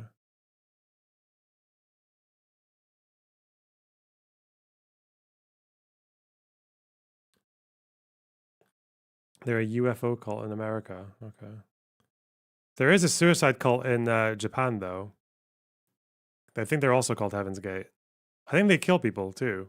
But, Vouch content. In a humorless world, because every joke you can make about politics, people already believe it. Yeah. Unfortunately, the hurricane is likely to strengthen further. It might actually end up being the strongest hurricane in the Atlantic ever. God. It still has time to grow. What's the strongest ever? That's not good. It could beat Hurricane Wilma. Was that the strongest one? Why do they give it such? Why do they always give it like old lady names? Ben Shapiro video, an hour long. He spent an hour talking about October 7th and the lessons. Wow. Crazy chat.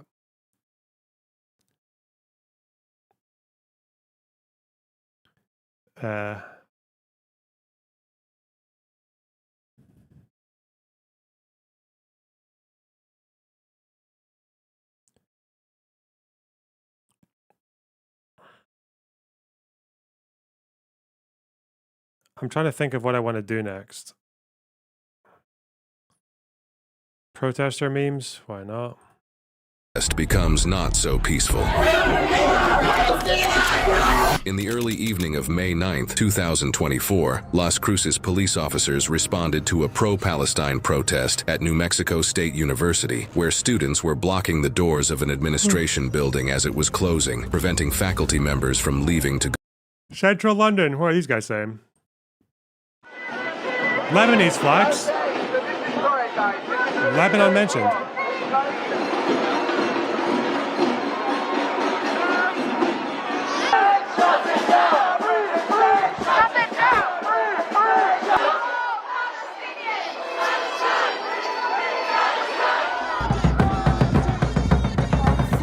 Unfortunately, in spite of all our goodwill, the Israeli government does not take any notice, and they just go ahead and continue the atrocities in Gaza. All the leaders, listen to your people. And we want peace in the Middle East and in the world, but listen to your people. Your people are out here in the streets every month, and you're just not listening. You're deaf, dumb, and blind. Oh, there's is that Hamza, SNP?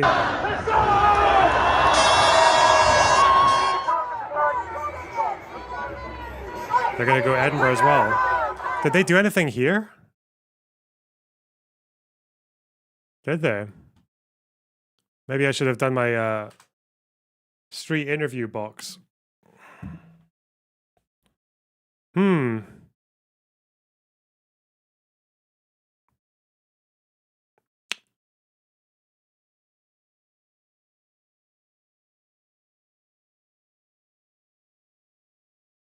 Hmm.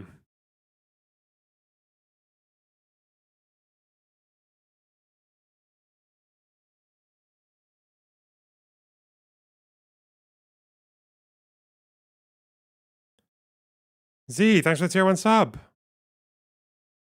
Thoughts on the student protests? Vosh bad. Well, that one from Colombia is just a celebration of murdering civilians. Like, I don't know what to say. It's so stupid.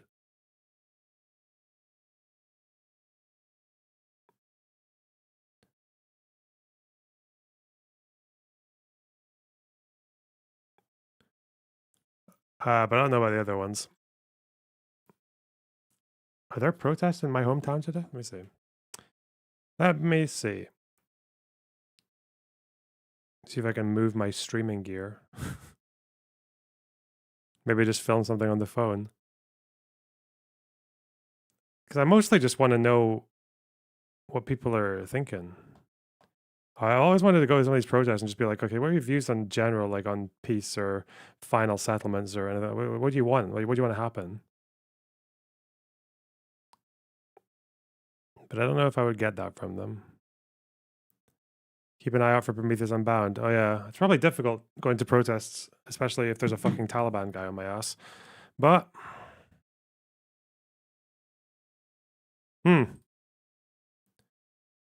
what do you think about the fact that neither side wants a single secular state? Oh yeah, they'll just say that's racist. I've had that before. People, like, we literally had someone looking at the polls with us on stream, and he just couldn't handle it. His brain was like short circuiting. Yeah, so that was a difficult situation.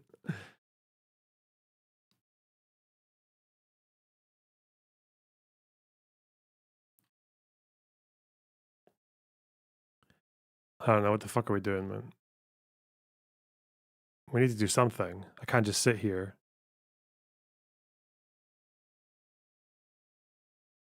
It's funny how they're protesting the Western governments, thinking they'll have any effect on Islamic governments in the Middle East.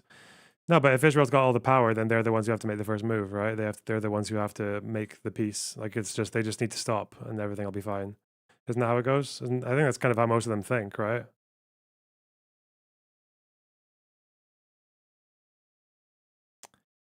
Montreal Gazette. 5 people arrested with incendiary materials near a synagogue. Hey, this is October 2nd. This is old news, but okay.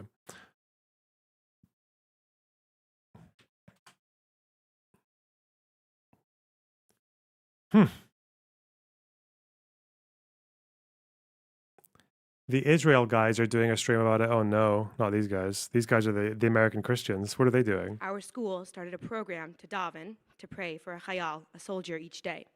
So started Chayal Oh, they're Day, streaming a an American program that thing. enabled our school to keep the war constantly on our minds and gave us a link to our brothers and sisters in Israel. Okay, We as- right. I thought it would be the podcasters, not just them streaming a fucking show or event. Okay. Huh. Why is the story of the Yazidi girl not making the news? I don't know. Hang on, I need to find it. What happened to the hate footage that you and Destiny shot in Israel? It's still there. It's still kicking around. What's the best argument that you could use to be anti-Hamas or anti-Hezbollah without people misinterpreting it as pro-Zionist? I don't know. What have Hamas or Hezbollah ever done to help Palestinians? That's a question. Militarily. Like, Hamas has done things to help Palestinians in terms of, like, well, they used to be quite reliable for distributing aid and charity and all that, but that's some time ago. Yeah. What has their resistance ever done to help Palestinians? So is this the story that there was this Yazidi woman who was kidnapped and then given to someone in Gaza and taken to Gaza, and then she got rescued by the IDF, or she fled because the IDF killed her captor? What? Okay, let's see. She was rescued by special forces. Wait, did they actually target her to rescue her as a Yazidi person? Or they actually launched a hostage rescue operation, or they just found her? Like, I imagine that I would assume they just stumbled across her, but...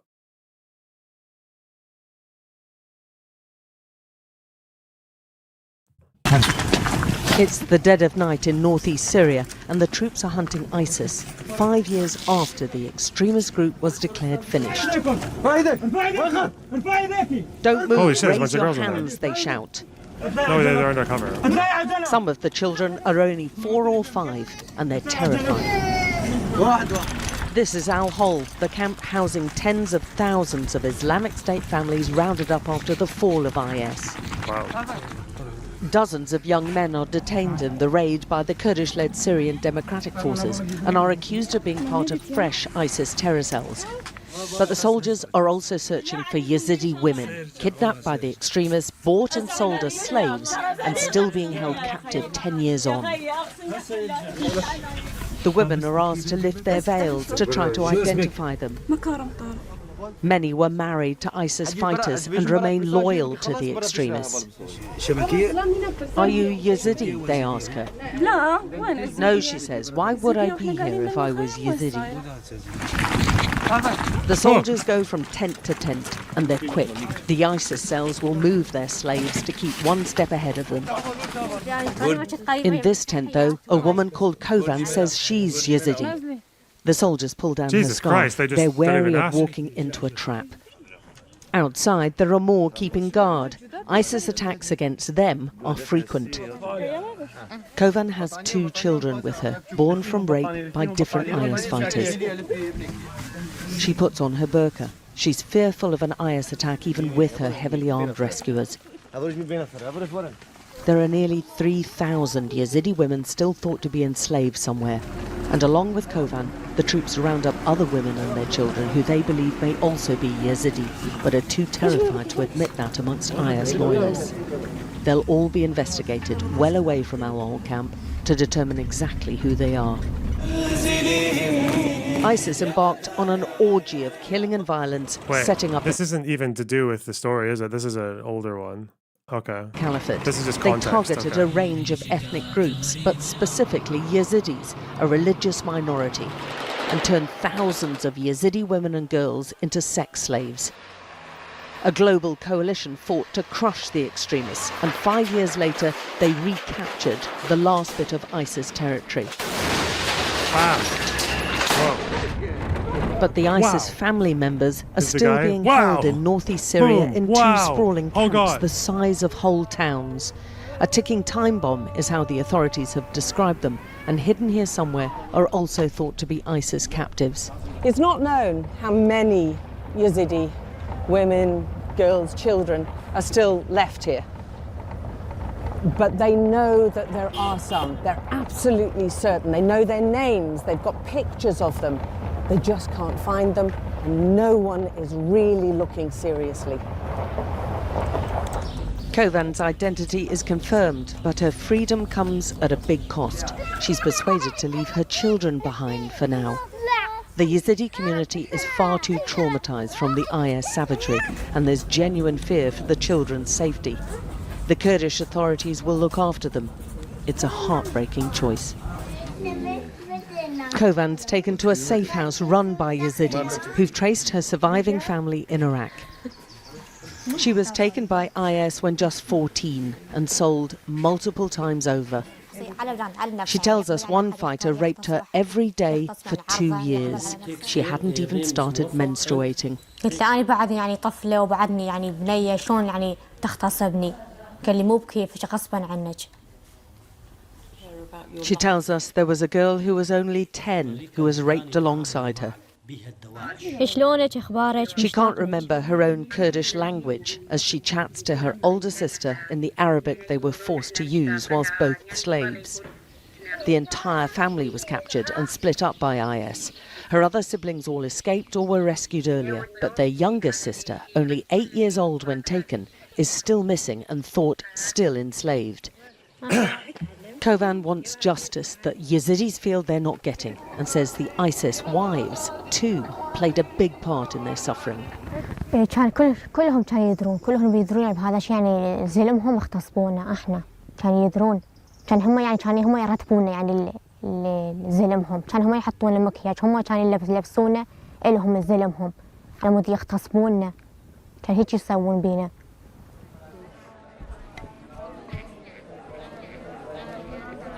There are so many empty graves of those missing or slaughtered by IS who've yet to be recovered.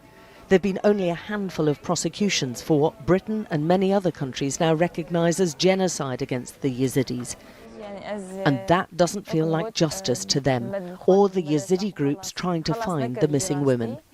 يعني راسينا عدله نعم عدلتي تنية يعني شما ما أم جنا إنسان ما يزيد جنا إنسان أو جنا رحن يعني أو جيانا خو جيانا هالكسيد عايشين. Kovan is now back in Iraq, where she's been reunited with her surviving family. But a decade on, few have been held to account for the crimes against the Yazidis. Alex Crawford, Sky News, on the Syrian-Iraqi border. Okay. Didn't actually mean to stumble on that one, but... So this is about... That's the context for Yazidis, I guess. And this is the video about... One of those women ended up in Gaza for 10 years. We are turning to another story out of the Gaza Strip, something that is really just remarkable. A 21-year-old Yazidi woman has been rescued from the Gaza Strip, where she had been held captive by Hamas for years after being trafficked by ISIS. Fauzia Amin Sida was freed this week in an operation coordinated between Israel, the U.S., and other international actors. Just some background here. The Yazidis are an ethno-religious minority, and in 2014, the Islamic State group overran the Yazidi community in northern Iraq, enslaving thousands of girls and women. Now, Fauzia, who you've been seeing in these pictures here, says that she was initially kidnapped by ISIS when she was 11 years old and then sold off to a Gazan man affiliated with Hamas. She was then trafficked to different locations across several countries, including Syria, Turkey, and Egypt, before being taken into the Gaza Strip. And following her rescue, as you can see this video right here, she has now been... Does that mean that... How unusual is it for people who are not Palestinian to end up in Gaza and work with Hamas? Because if they have that crossing from Egypt and they've been engaging in fucking, like, trafficking trade and shit... Because do you remember that really early in the war thing that the IDF released? Yeah, because if people from outside of Gaza can get into Gaza and have done and will do so and sometimes even help Hamas,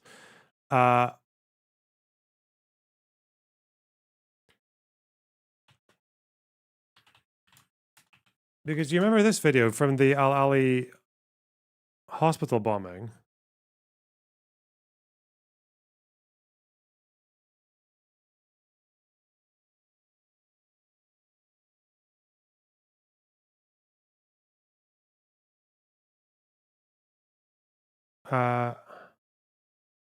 Yeah, the intercepted audio.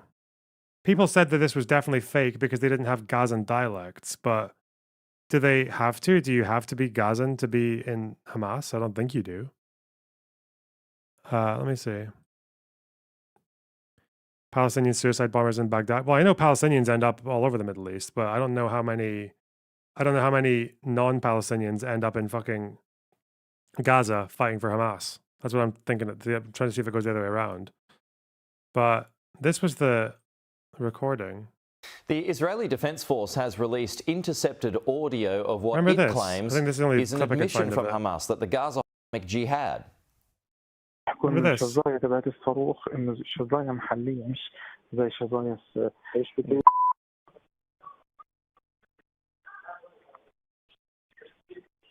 سبحان الله من عندنا ما لقاش غيرين بجرثبي عاد هذول تلاقيهم من المقبره الورق بفلت محط فيهم ايش اصدر بتلاقيهم طالعين من المقبره الورا المستشفى المعمداني دب اللي هو Israel and Hamas. I remember everyone wrote this off because they said that the dialects were not Gazan, but does anyone know where they are from? This is a Palestinian dialect. I seem to recall everyone writing this off because they said the dialect was weird. It wasn't, they didn't sound like Gazans. This isn't the recording I saw and I called it fake, by the way. Yeah, but I'm talking about this one because this is the one that would basically is the smoking gun that Islamic Jihad were the ones who fired that rocket that hit the Al Ali Hospital car park.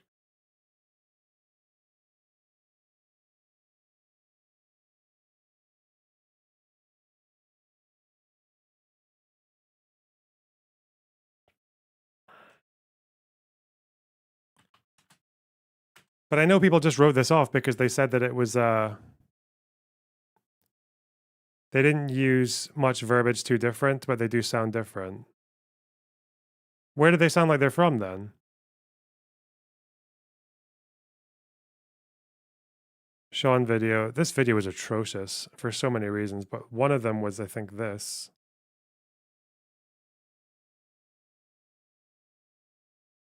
Access to admitting to what there's the clearly failed to materialize after the IDF gained access to the hospital. There's the clearly faked audio intercepts of bumbling terrorists admitting to whatever the IDF is accusing them of that day.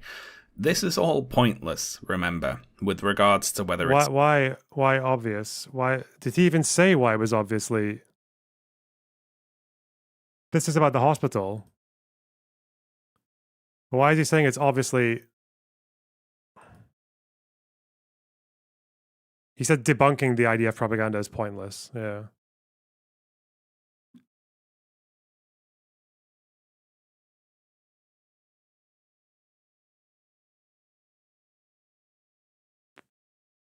But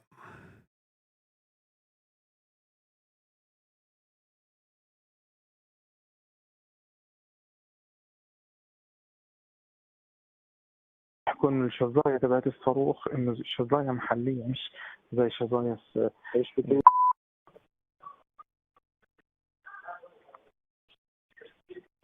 سبحان الله من عندنا ما لقاش غيرين بجرثبي عاد هذول تلاقيهم من المقبره الورق بفلت محط فيهم ايش اصدر بتلاقيهم طالعين من المقبره الورا المستشفى المعمداني دب اللي هو Israel and Hamas. But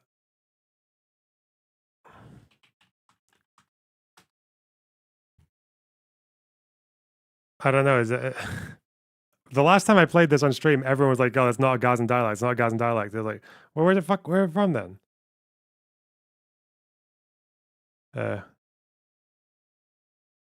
But even Seth now is saying it doesn't even sound that different from Gazan or from Palestinian.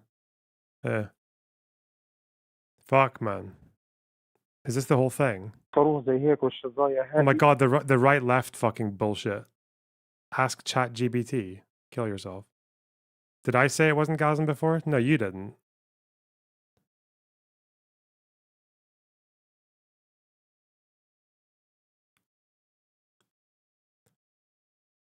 Huh. Okay. Reunited with her family, her rescue Syria, Turkey, and Egypt before being taken into the Gaza Strip. And following her rescue, as you can see this video right here, she has now been reunited with her family in Iraq. Well, joining us now is Yazidi rights activist and philanthropist Steve Maman, who has been nicknamed the Jewish Schindler by some for his actions to free Yazidi women from captivity. So, Steve, first of all, tell us how you heard about Fawzia's story. So he's a Nazi, because Schindler was a Nazi. Good one. Well, Fawzia's family contacted me in around November 2023. She had made a statement, a video to Ruda News, and her family had seen her on TV, and they realized she was alive 10 years after she had been taken away hostage by ISIS.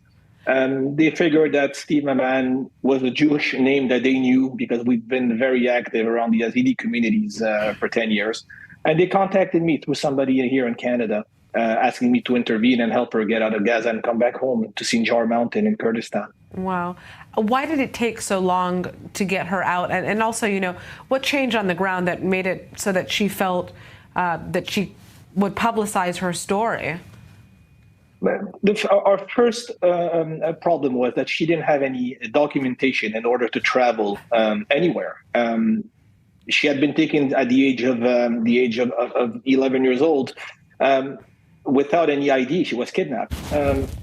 How do you prepare a passport or a travel document for such a person who's in Gaza while she's a citizen of the state of Iraq? It was very difficult and complex.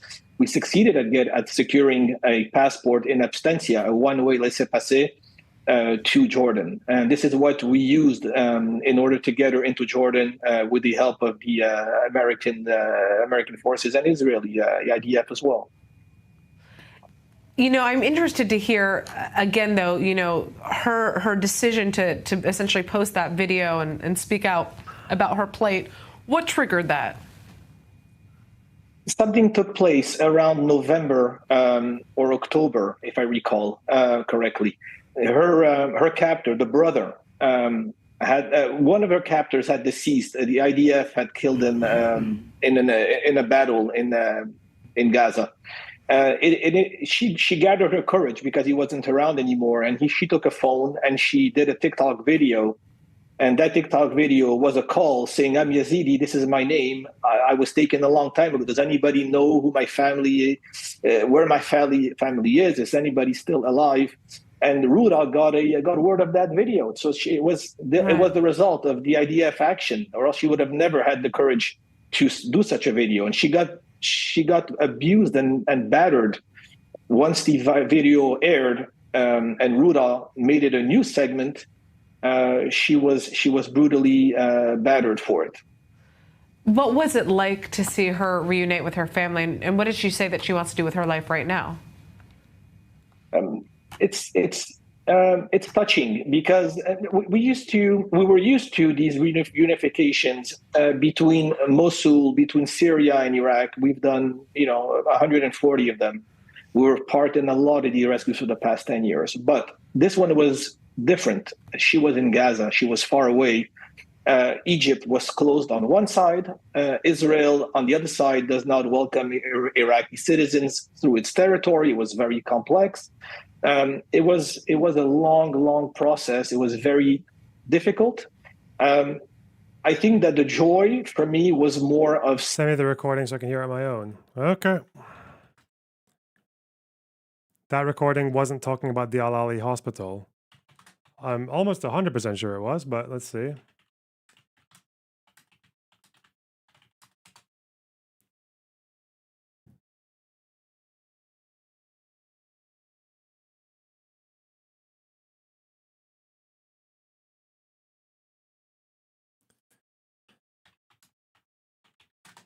Why is it so hard to find the video? Is it here? Yeah, this one. They fucking panned the audio. I don't know why they had to do that, but maybe they thought they were being helpful, even though they're really not. Yeah, it's the Al-Ali hospital. Yeah, of course it is. What did you think it was about? Sev! Where is he? Discord DMs. Okay. زي هيك والشظايا هذه فبقول لك تبع الجهاد الثوري في الجهاد الإسلامي هاي. إيه؟ فهم بقولوا تعاون الجهاد الإسلامي. إنه من عندنا هذا شكله من عندنا مين اللي بيقول هيك؟ بيحكوا إنه الشظايا تبعت الصاروخ إنه شظايا محلية مش زي شظايا إيش بتقول؟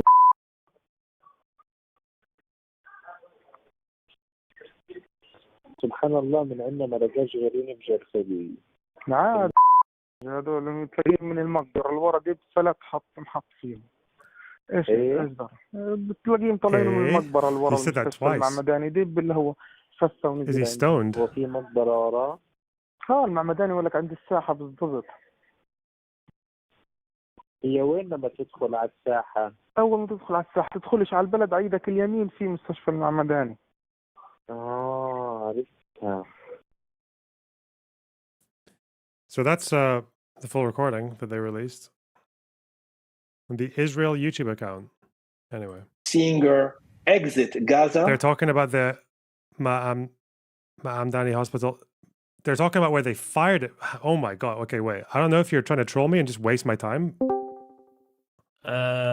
Okay, so I wanted to ask you which hospital did you say it was talking about? This is because the only hospital I heard them mention Al-Majadani.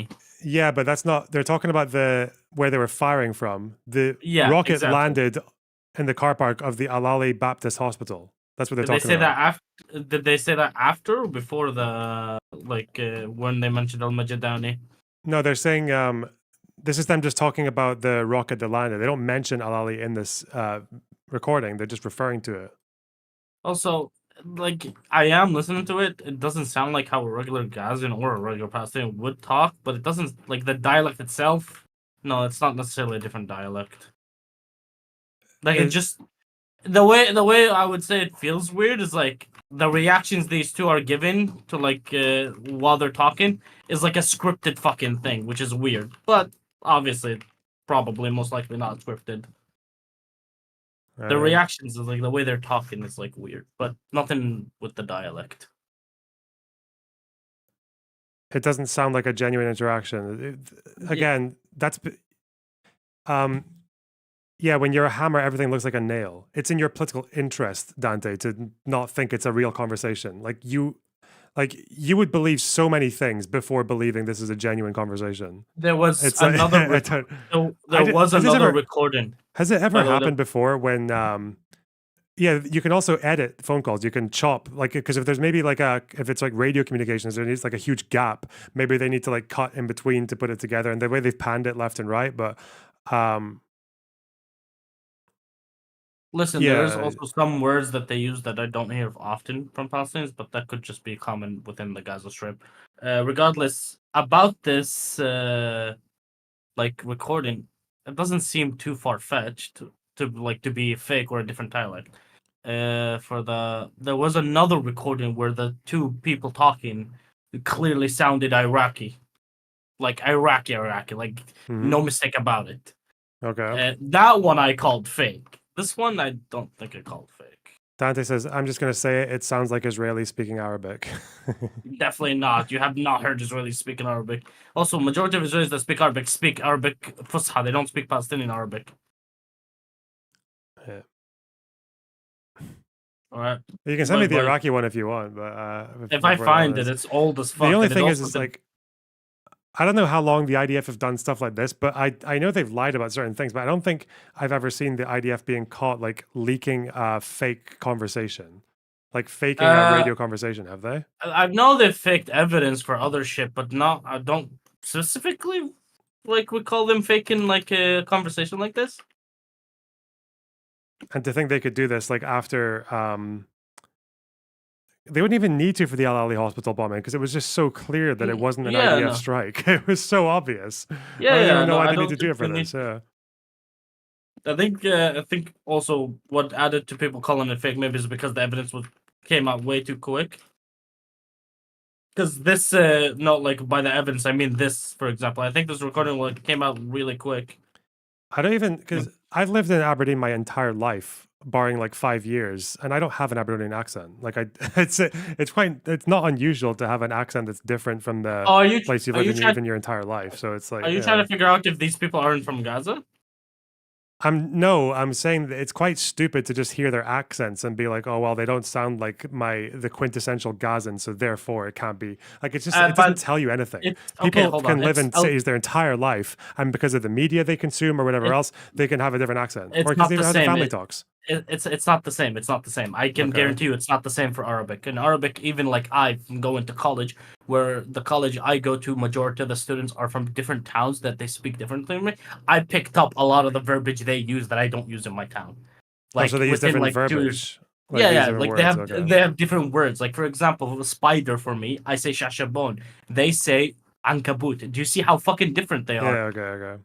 Yeah, like it's not exactly like a good indicator of like, oh, if you didn't talk like them or not for a certain time. It's different for Arabic because like you have to use the word that and I also had to study this in social linguistics that you have to like accommodate to them understanding you. So you start searching how you speak so other Arabs understand you.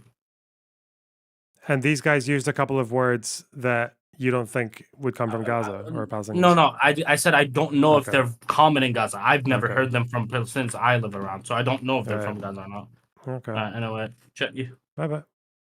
More than her getting reunified, difficult.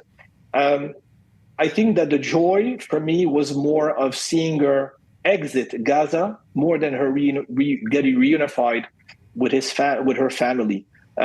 It was a difficult, tedious process. I have to say it. How many Yazidi women are still in captivity almost a decade after ISIS started massacring these Yazidi communities? And do you suspect that there are possibly more Yazidi women in Gaza? We haven't heard that there are other Yazidis currently in Gaza. We did hear from Father Debois out of France, who's been working and with the Yazidi community, the women that were released, that he has testimony of numerous women who were taken by Hamas fighters who went to fight for ISIS. So she's not an isolated case. It is now, I think, proven, and there's testimony to back this up. It's Hamas. We used to try to equal Hamas to ISIS, and I believe. I just find it suspicious that the IDF always finds conversations that contain exactly what they want. I don't know how to explain how illogical it is to say that. First of all, they don't. There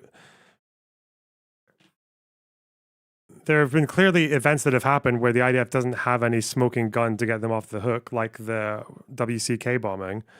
But it doesn't make any sense because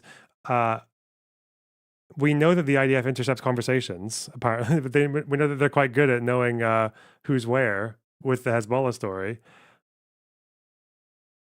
How is it suspicious that if what's obviously not an IDF strike on the Al Ali hospital turns out to have come from within Gaza, and there are two Gazans talking about it? There are two people talking about it. And that the IDF would be intercepting it. It's just not that suspicious to think that might happen. If it was real and genuine, it would have gotten much more traction on the mainstream media. It did, though. But, okay. Strongly that Hamas has done far worse than ISIS. Mainstream media went absolutely fucking apeshit on that story because everyone got it wrong. Everyone said that the IDF bombed a hospital and that 500 people died, and everyone was like, oh no, retraction, oh no, clarification, oh no, new information. Yeah, that story was mental.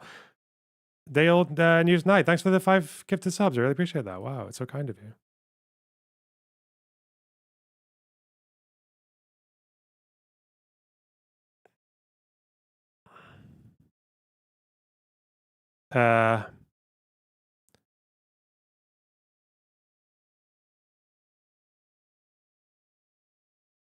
Reptar, thanks for the $2. Off topic is Israel being irresponsible in Lebanon. Yeah, probably. Yeah, I think so. Doesn't seem like they have any very reasonable objectives right now militarily, but you know, it's also possible that they actually have just bitten off more than they can chew by carrying out that fucking pager operation without a fully fleshed out plan to go forward.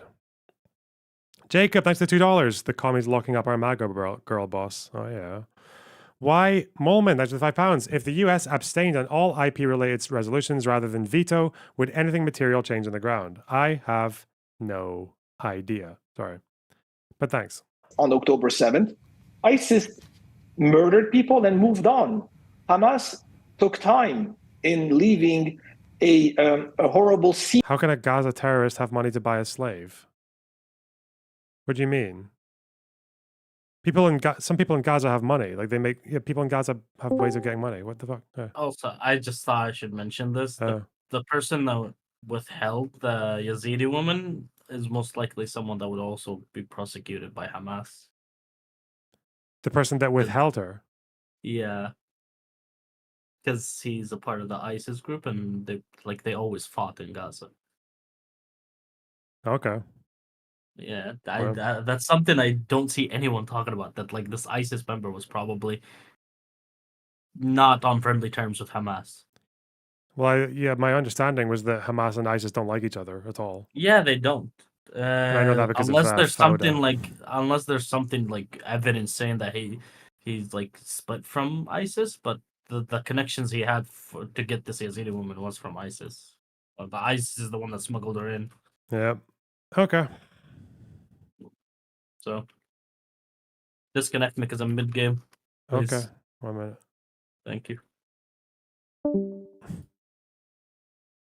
For us to find, so it would be etched into our memory, and it would have to be celebrated as a massacre where we would have to commemorate this event. And stop this I'm Arab bullshit. I'm Arab too, and those phone calls did not sound staged. You hear what you want to hear, that's all. Oh no. Fuck's sake.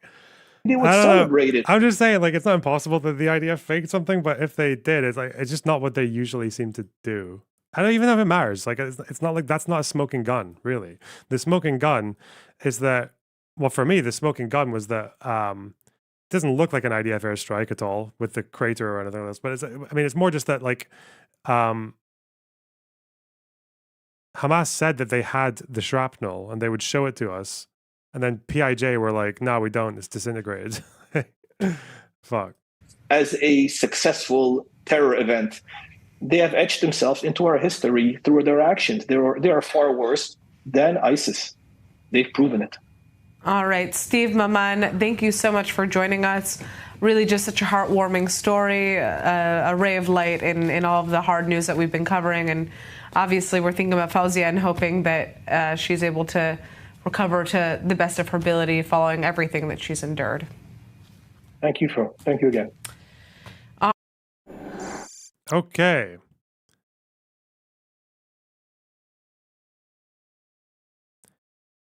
Yeah, that was us. Well, they're not. No, they're Hamas operatives, and the rocket was fired by PIJ, so they're talking about PIJ doing it. That's why the guy says they were firing from the cemetery.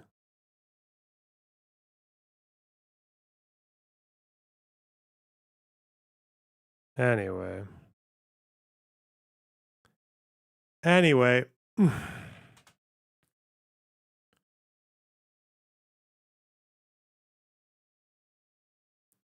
Is Hamas worse than ISIS? Probably no. ISIS are kind of insane. I think the thing when ISIS started coming to prominence, the entire fucking world was just like, whoa, these guys, that's a bit much. Even Hezbollah and Iran and like the fucking everyone was just like, whoa, that's too much, bro.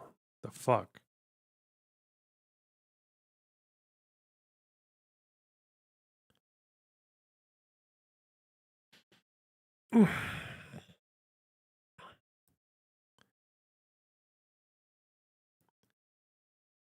You know ISIS is bad because even Hassan doesn't defend them.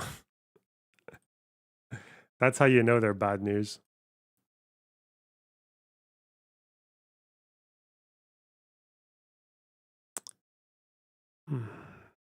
How has the death of Nasrallah and all those losses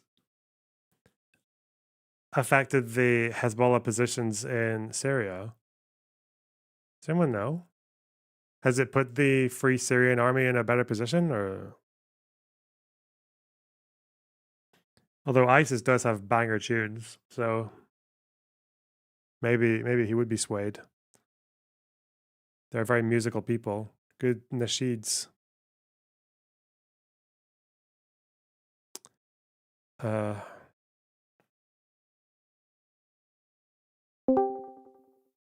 Okay, I'm done from my game, so I'm gonna tell you one thing I saw in the recording that's kind of just like bad translation.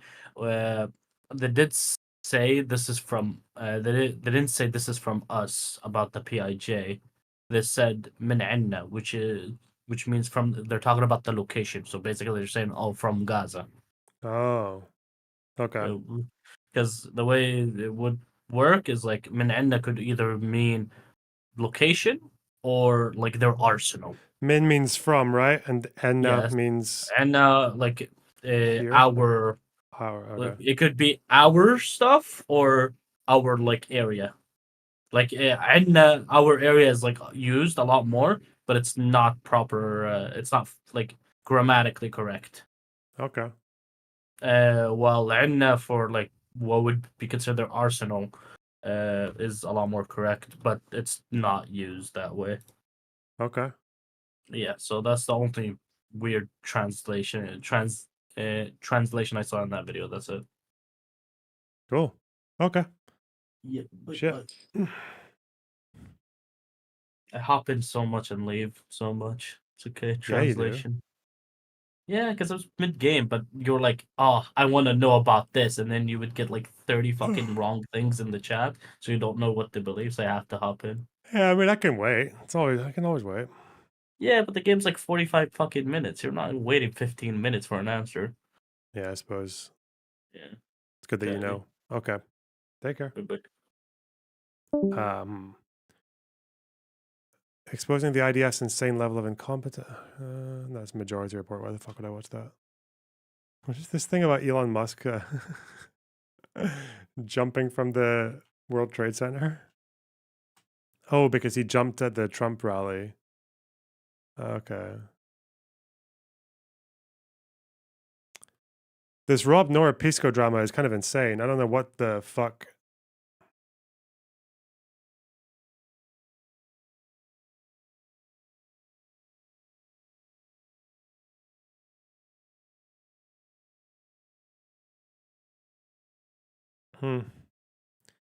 This guy is like a bit cringe on Twitter sometimes. Don't really agree with a lot of what he says. He calls a lot of people Nazis, but today is 1 year since Hamas made the worst decision in Palestinian history and decided to gamble the lives of 2 million Palestinians in Gaza for a battle they knew they could not have won, and for a genocidal response they expected.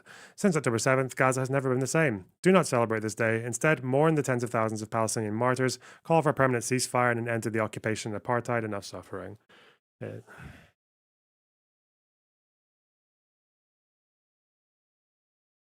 The Zionists massacred over 200 Palestinians in the first 8 months of 2023. They never needed a pretext. Okay. Wow.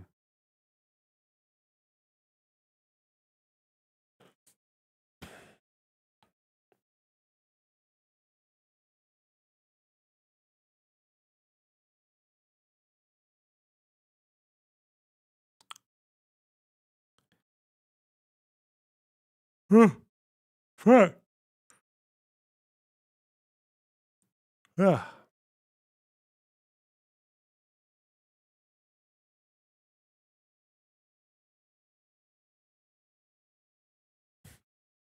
Is he making fun of he's making fun of John Aziz here. 100%.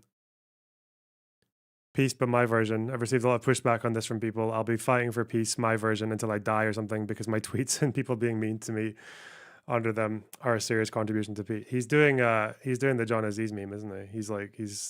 This is absolutely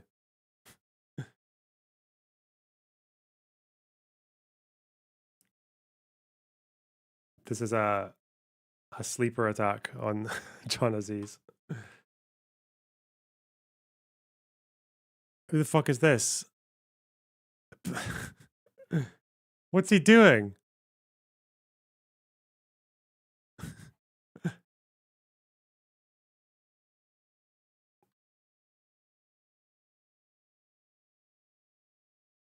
Oh, it's Yakub.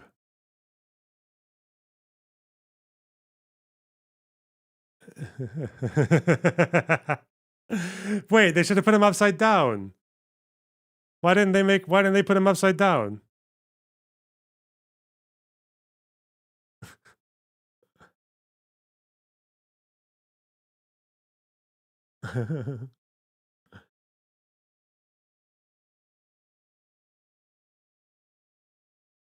Some people didn't fall head first. Yeah, but it would just look better if he was turned upside if he was upside down.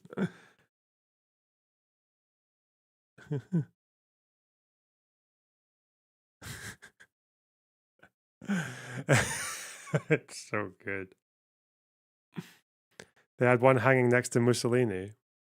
That's a good one too.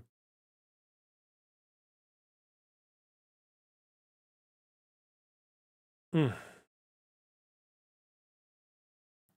Apparently, there were 2 Israeli ceremonies for the hostages, and they're both at odds with each other.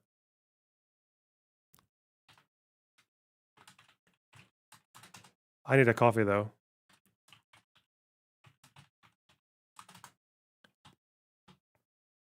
Can you cover Rob Noor Pisco drama? No, it's too convoluted. There's something about someone suing or not suing or challenging someone's career. I don't fucking, it's stupid. Dumb shit. Dumb shit.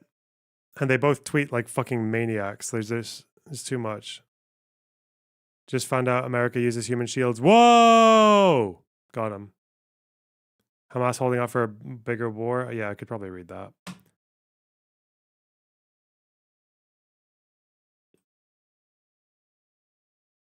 I can't tell if I've just become fucking adjusted to my meds, or I don't feel as focused as I was the last couple of weeks. I don't know why. Maybe the temperature dropping. That's probably fucking me up. And the pain.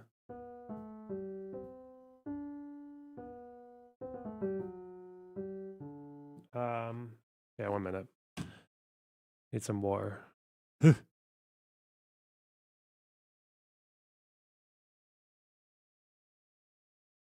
Leave something on? I don't have anything to leave on. All right. Which meds are you taking? Fucking Vyvanse. Elvanse, if you're British. No. I want to actually do my research projects, like the proper ones.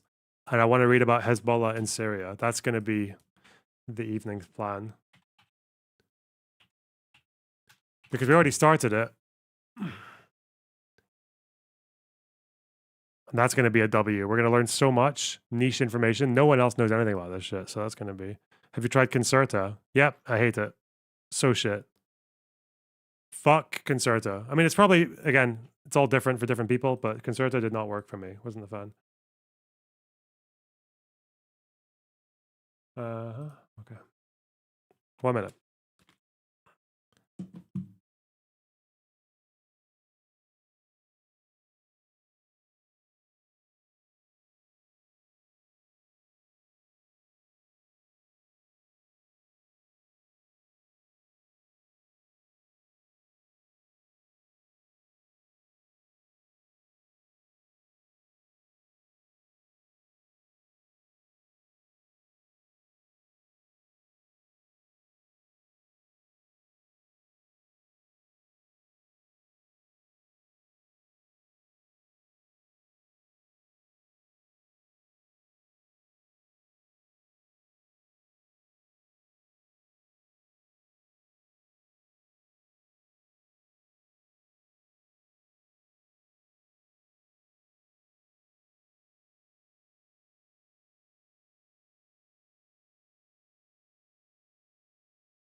Did you see the Reza Pahlavi video from today?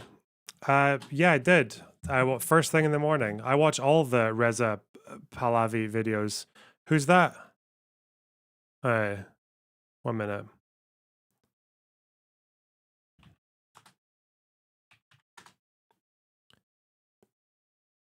A message to the friends of the Iranian people across the Middle East. Who's this guy? Who the fuck's this guy? Damn, they hit the Ayatollah. No, they didn't. Shut the fuck up. What? Who is this guy? The Crown Prince of Iran. Okay. The former Shah's son. Oh, that person. The cradle of civilization. Is he like the is he the supreme leader in waiting? He wants to unseat fucking the Ayatollah in a US coup. Is that what he wants? Is that this guy? We'll see. The Middle East, the cradle of civilization, is rich with stories of great kings, prophets, and philosophers. From Cyrus to Moses to Ibn Khaldun to Loner Box, our nations have given the world some of its greatest visionaries. Leaders like Anwar Sadat, King Hussein, Menachem Begin, King Faisal, and my father, too, took up the mantle of seeking peace for our people. You know, I sometimes wonder, I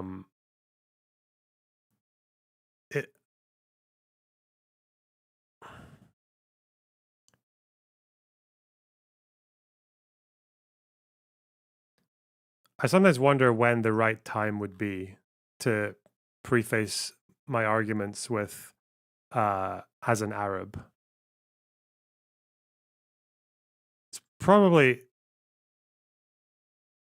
feel like if I want to trigger like white people, I probably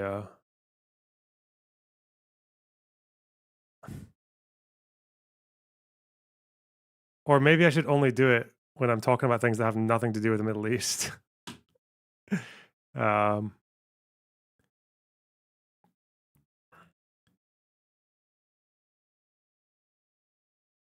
Okay.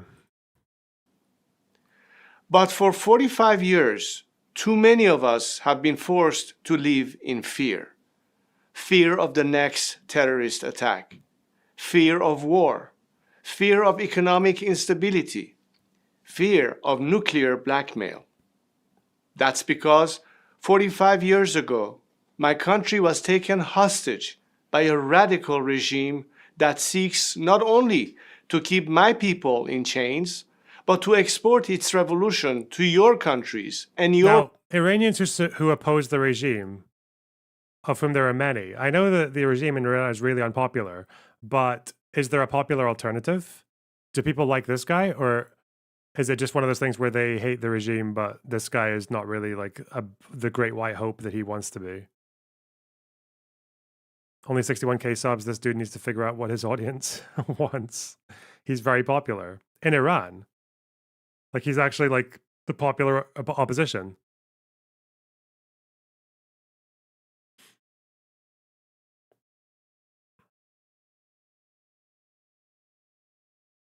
I can imagine the diaspora love him, but do people in Iran give a fuck about this guy, or?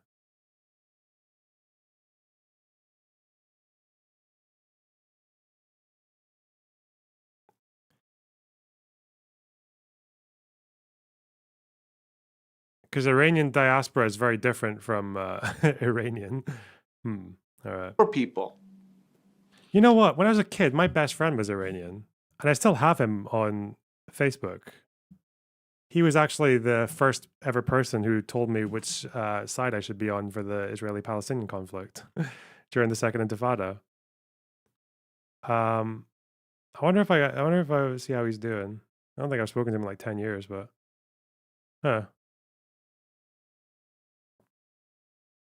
He said of course he said fucking Palestine.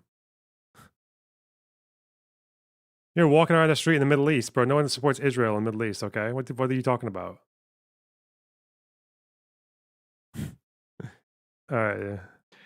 The regime in Tehran is responsible for the deaths of hundreds of thousands of innocents, Iranians, Arabs, and Israelis, Christians, Muslims, and Jews.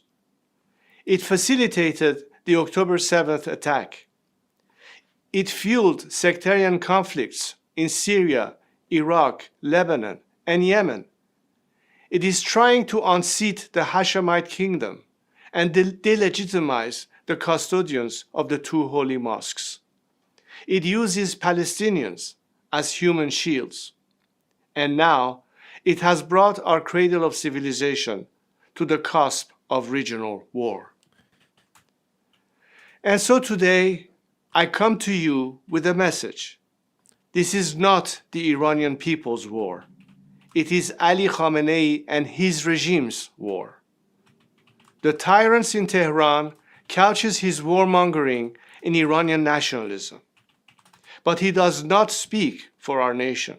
The crimes his regime has committed against you, our neighbors, are an affront to Iranians and our values.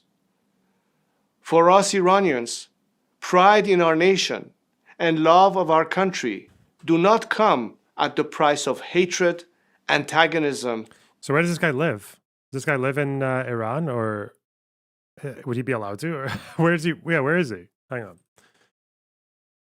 Or chauvinism. Chauvinism. My compatriots have shown DC, time and time France. again Yeah. that they do not The want Pentagon. Iran's wealth spent on fueling wars, fostering instability, or funding terrorism. Iranians are not your enemy. It is the Islamic Republic that is our common enemy, the enemy of all peace-seeking people in our regions, whatever nation they come from or whatever faith they practice. So I say to you, our friends across the Middle East, our region deserves so much better. But in order to succeed, first, this regime that has held us hostage for nearly half a century must go. The Middle East is all too familiar with turmoil and upheaval. So I know you might fear change will bring chaos, but fear not. We will not allow a power vacuum to follow the collapse of this regime. There is a vast coalition of patriotic Iranians at home and abroad, ready to step in to serve our nation and make peace with our region. I have told my compatriots that I will do my duty. I will step forward at their call to oversee this peaceful transition to democracy and Iran's return to the community of nations. Peace is neither a relic of history nor a distant dream. It is a promise we owe to ourselves and our children. And together, we can make it a reality. Okay. Good luck, bub. All right, hang on. Hello, Yambus. Yo. How's it going? Relatively smooth. Yeah, I you've had a guess. busy few days, I guess. Yeah, yeah. All very buzzing. Yeah, so there's these two ceremonies. I was just talking to the other guy who was in the waiting room about it. He said Times of Israel did translate it in live. Couldn't find it. Okay. Anyway, yeah, so there were like tons of Israeli artists who refused to be in the government ceremony, and then they were in the family ceremony. And the government ceremony it looks like a CCP display of power. It's so weird. It's like dancers and lighting and terrible, terrible. I mean, just like not authentic and not. It treats the situation as if everyone is already dead, and we need to win instead of like we have people there that we need to save. So, just for context, you're saying that there were two hostage ceremonies today for October 7th, one by the government and one by the hostages' families, and the government one was shit. The one like for the government, it was called like a memorial ceremony, something like that. like يوم زيكون. But with the families, the hostage families ceremony, it was supposed to be like huge. They sold, I think it was like 40,000 tickets. And then because we have all those restrictions on gathering because of the rockets, they got it down to 3,200, and it was like only families in the ceremony. And they brought, I mean, it was pretty amazing because a lot of people who died on the 7th of October were like Arab, and it's the same pain, you know.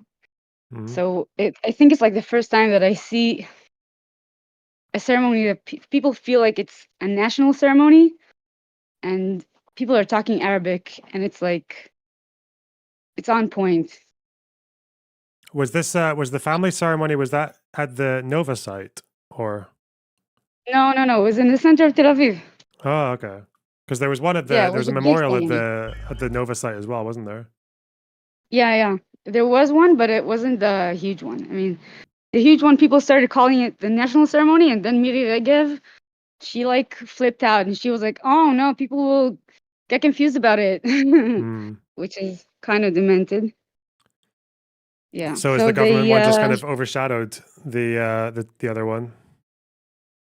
The family's ceremony, yeah, it super overshadowed the government one. They got like the prime time. All the main channels played it between 7 and 9, and then they had the government ceremony after that. So like after 2 hours of super like crying and being invested and hearing some nice, really sad music, people aren't gonna stick to see the weird display of power that she put on. Yeah, weird. Did Netanyahu do anything for any of these? I don't think he's gonna show his face in the government ceremony. It's still going on right now. Okay. I broke.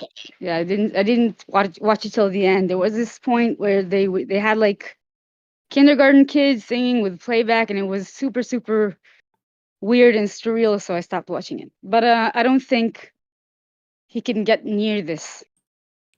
I don't think they can. I don't think they can handle having him on, because I think it'll be too much of a ruckus, and people will actually go to the streets again if he says something. Herzog was on. He was talking like the president. Yeah.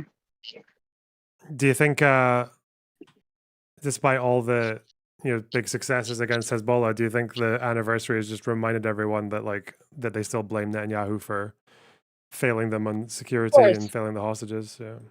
Of course, they said that. I mean, the family's ceremony was very political. They said we have a government that is not treating this as something that needs to be addressed. The fact that we have family members in there.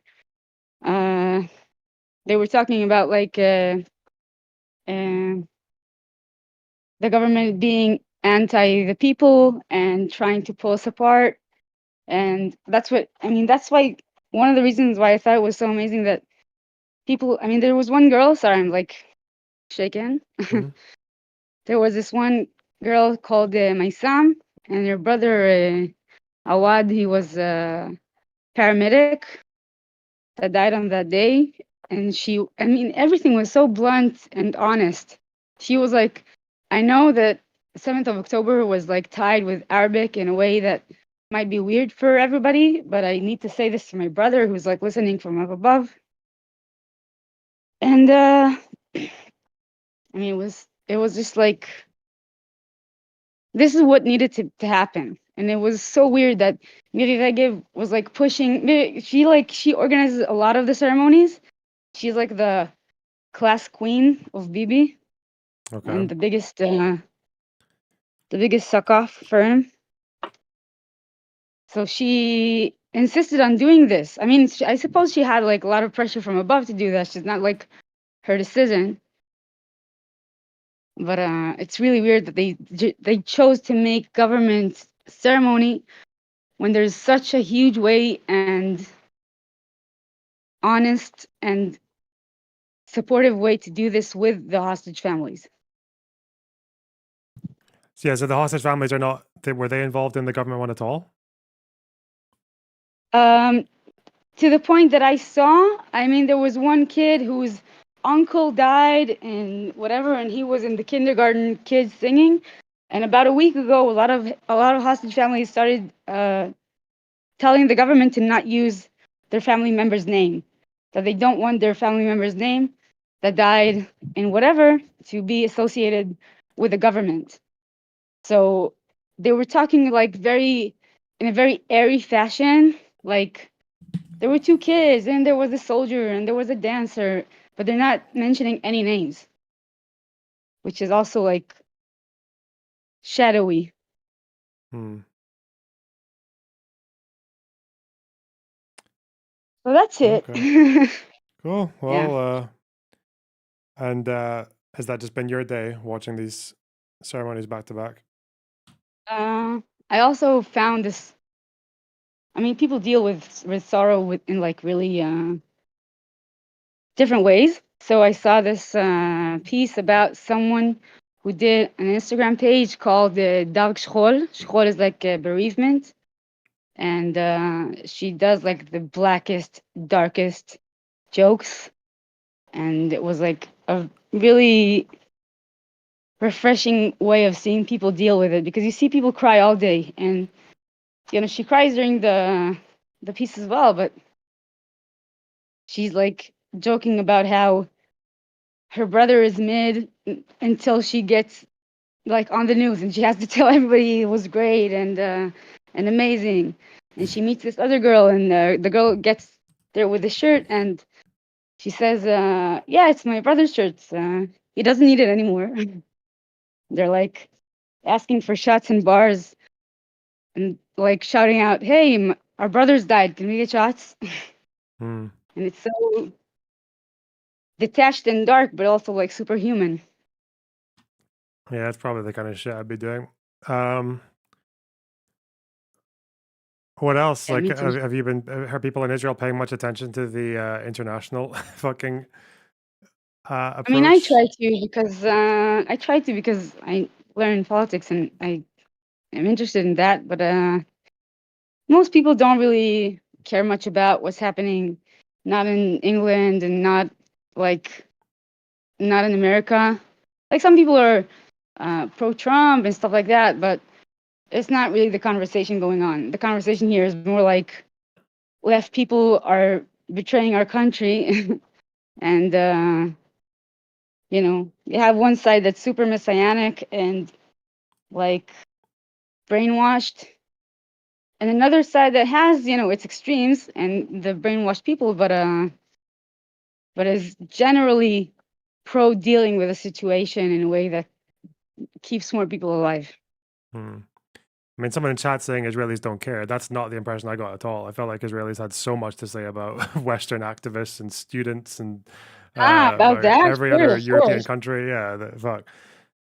Of course. I mean, it's also like super amplified in our media, because I mean, also a state has an interest in you staying here because you pay taxes and you work and everything. So they want you to feel that you don't have anywhere to go to, which is also a thing in Israel. I mean, Mhm. I know that there is anti-Semitism, but a lot of my friends that live abroad, they say you don't really feel it in everyday, like where they live. But what you hear in the news is like the big, super anti-Semitic protests. And I saw like the Al Jazeera headlines all day, which was super weird. I mean, it just like said a year for the genocide, for the war in Gaza, and like nothing about what actually happened like exactly 1 year ago. Yeah, I've noticed that there's just a kind of like acting as if it didn't happen from most Yes. people. Yeah. And I mean, I don't think you need to ignore everything that came after that. I think we have a lot to explain. But it's so weird to just treat it like it's not there. I don't know. I fucked up. Okay. I've been told some Pierce content has dropped. Wow. 2 minutes ago. Yeah, have a good time. All right. Take care. Bye bye. Bye. Oh my God. Hassan content. Wait. What's he going to say? What's he watching? What's he? Oh, he's just looking at October 7th tweets. Bah! Hello, you're really loud. What the fuck? I didn't say anything. How come I? Yeah, but your How the mic fuck am noise. I Ah! Oh, Alright, okay. you're fine. So, just a little headline. I'm not sure if you have seen it, but did you look into that elderly in the West Bank who was beaten to death? Like today, I believe, or yesterday. Yesterday, yeah. Was there a video of him standing in front of soldiers and they're firing over his head? Yes, that would be him. I've seen the video. Is there more Yeah. to it? Or it looks like he was beaten to death by soldiers, yeah. Yeah, apparently he was beaten to death in his house. I'm not sure. He was a bit famous in the West Bank because, like, he always did this shit in the protests, like, try to calm down the soldier and everything. It's this guy, right? On my screen? Yeah, that would be him. Yeah. I'll just watch it for a second. So it looks like he's trying to...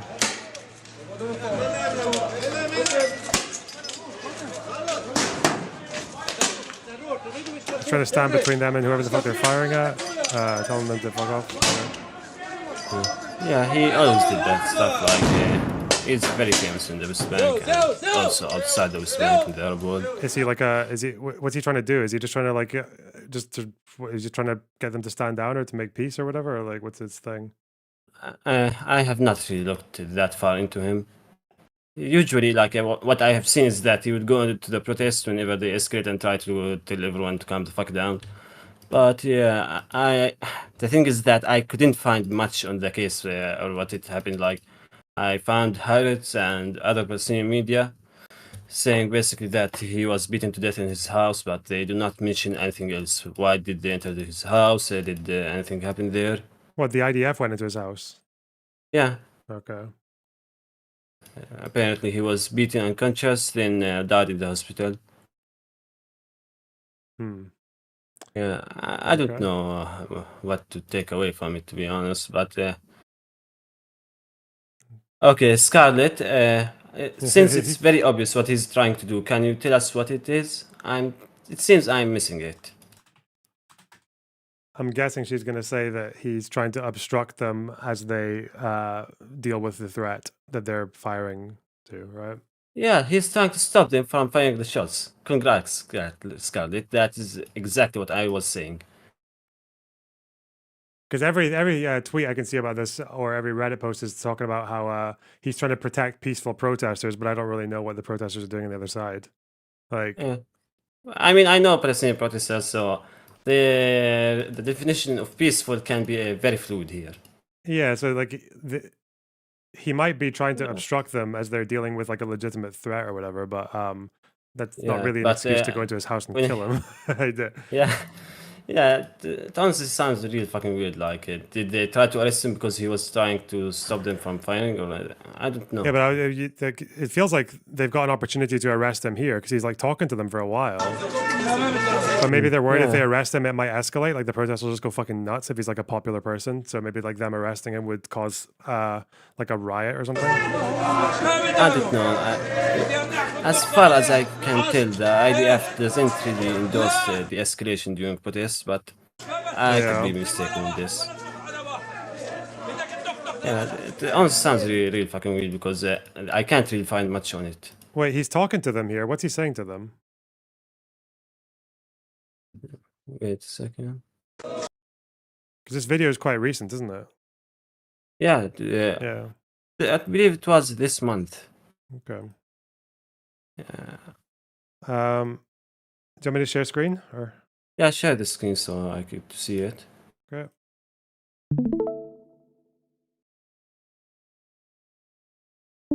I need to hear that. Okay, can you hear this? Yeah.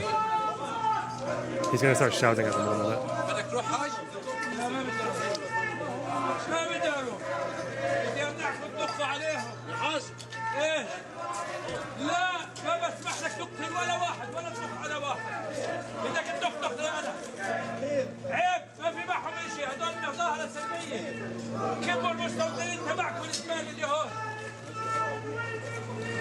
Okay, stop it here.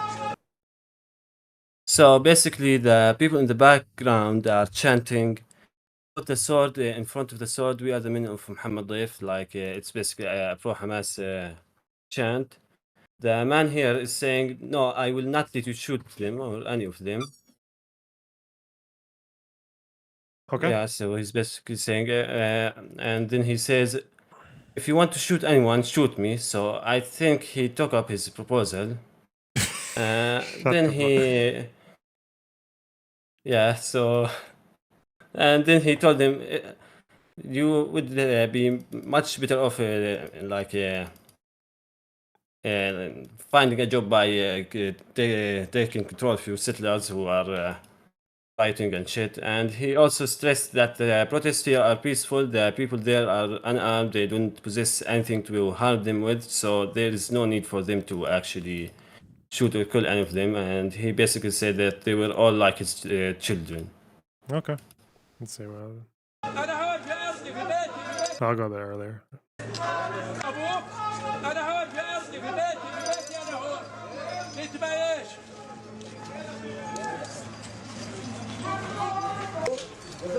هذه كلبي هذه اللي بتطخ هذه المقرقه اللي طولها متر عيب عليها.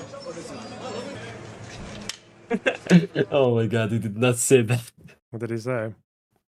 He said, "It's a shame that this dwarf who's 1 meter tall shoots those people without them doing anything for her." But like, he started roasting her. Oh, he's calling the girl a dwarf. Yeah. Okay. Okay. Yeah. And they basically saying, "This is my house, this is my land, how come you are here?" And you know, the usual shit. Okay.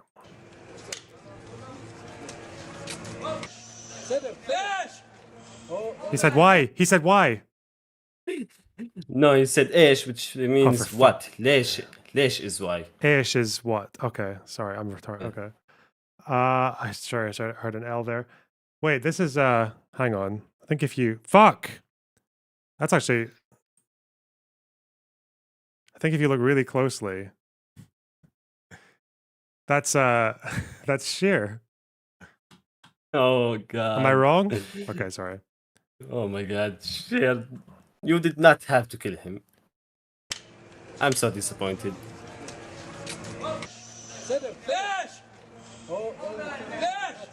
No, he's saying Lesh. What are you saying? There's an L in there, no? Am I deaf? Maybe I am deaf. Who the fuck cares? Like, carry on.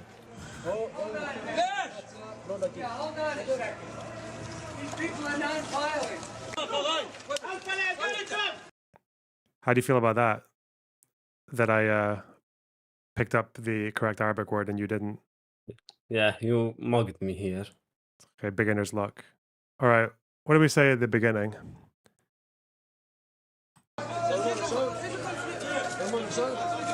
I don't think you can hear him saying anything here, can you? No.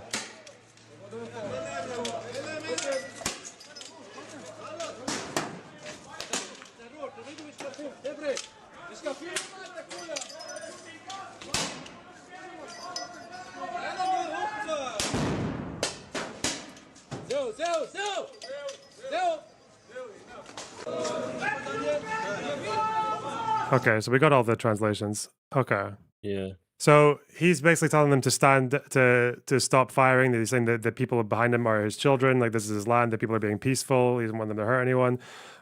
He said that one of the fucking lady soldiers is a dwarf. Yeah. And he told her she must be ashamed of herself. Like, she's shooting at children who are her height or something. Oh, like okay, yeah. And the people behind him are saying that we are the sons of Muhammad Daif, and they're probably like pro-Hamas people, right? But we don't have any idea what they're doing. Yeah, we can't see much in And this I would video I'd maybe like to know. Well, I'd maybe like to know why. I'm sorry, if I was feeling a bit more fucking Hasbro, I'd be like, why is Mr. Go ahead. Okay, I would ask, why is Mr. fucking Pallywood behind the camera not filming what the protesters are doing?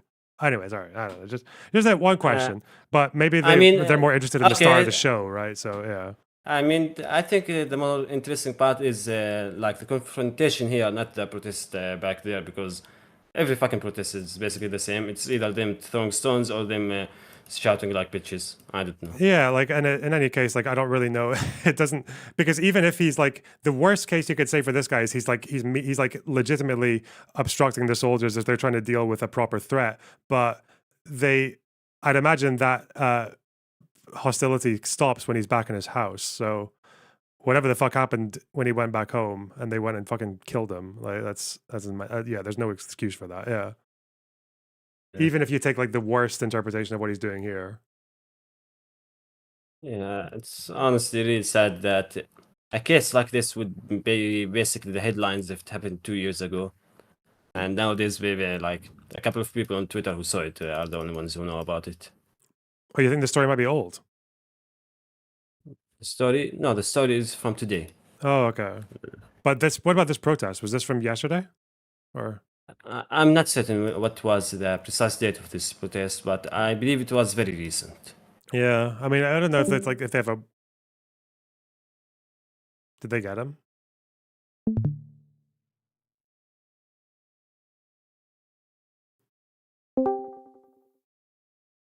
Hello, did they get you?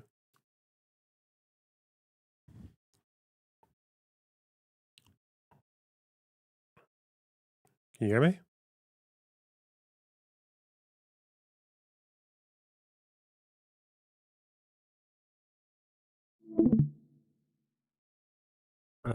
Oh, there you are. Okay. Yeah. Okay, so. Oh, wait. Just behind. Okay, so this is the only protester we actually see when they shove him off. It's just some little fucking zoomer. Is he holding something in his hand, or is it just like a blur of motion? What, the protester or the guy? No, the guy protester, but The man. I thought he was holding something. He's got a but walking it stick. Doesn't appear so. Yeah. Yeah, he's holding a walking stick. You got all the camera men there. God, he's mad. And then he fucks off. And then, yeah, there's just a kid behind there. They're quite close, the protesters. There's really not that much separating them if that's a protester, unless he's just a bystander who's gone close. Yeah. Yeah. Okay. Yeah. I mean, if it was recent, there's probably going to be an IDF investigation, but otherwise, I don't think we're going to hear much more about that. So far, no investigation was declared, but it was like yesterday, so Hmm. I don't assume there would be. Honestly, you know, I don't have much faith in the IDF investigations. No, because I mean, best case is they, even if they find a crime, it's unlikely they'll do anything. Okay. So what's this guy's name? Is there any actual Ziad- mainstream media sort of? Oh yeah, Ziad Abu Halil. All right. Ziad Abu Halil. Yeah. I don't see anything outside of Twitter posts, so there's no articles about this. Not even Al There's Jazeera. a Haaretz article. Okay. Why is it not coming up on the search? Oh, the health ministry announced he was. Oh, is this Hebron? Is this in Hebron? Yeah, Hebron. Oh God, it's that Yishai Flesher's fucking territory. Oh no. Wait, would this be in H2? No, this would be in H1. But I didn't know why there'd be IDF in H1. Unless there's obviously Hamas in H1, but. It's in.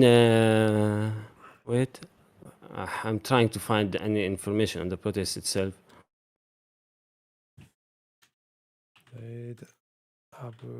Fuck, why is this? This is like an updates thing, so this isn't even showing me the article. Fuck. All right. What? Zaid Abu Halil. The Haaretz article was just a news update. I can't find the actual story. There are some in like you know, the New Arab or Wafa, so not exactly the most credible sources. That's fine as long as there's something that's not Twitter. Occupation forces. No, that's someone else. I guess I'll just wait and see if there's. I mean, if Haaretz put it in an update, they might put a full story out soon. If it's just recent, okay, yeah, we'll wait and see. All right, I'll keep an eye out for it. Yeah, honestly, this one sounds more like much stranger than every other case, because even if you try to make any plausible explanation for what it happened or why or anything, I really can't see man it. Yeah, probably not. Yeah, we'll see what happens. Okay, because Yeah. it doesn't even have anything Okay. to do with the not really doesn't have anything to do with the protest, because if they went to arrest him afterwards, then it's not even like they're doing it in the heat of the moment or whatever. Yeah. I mean, he has a very lengthy history of confrontation with the IDF, so they might just say, okay, let's get him in administrative detention for a couple of weeks or something. I don't know. Okay. Yeah, we'll see. Okay. Yeah. All right, I'm Okay. probably gonna watch this and Pierce that's content. it. All right. Sounds exciting. See Yeah. you later. Take care. Bye bye. Ah. Force. Okay, we already know how the media can react when it's white people that are being victimized by a foreign adversary. Okay.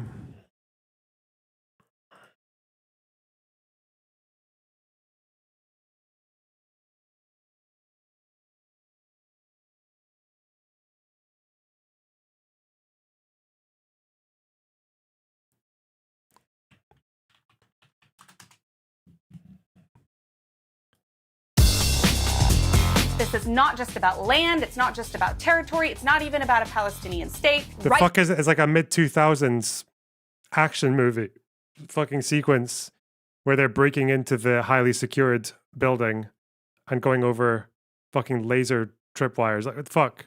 Now, in Tehran, there is a banner that says the state of Israel needs to be This is the eliminated football hooligan film where the guys are all in their fucking parkas ready to go and fight with the opposing team.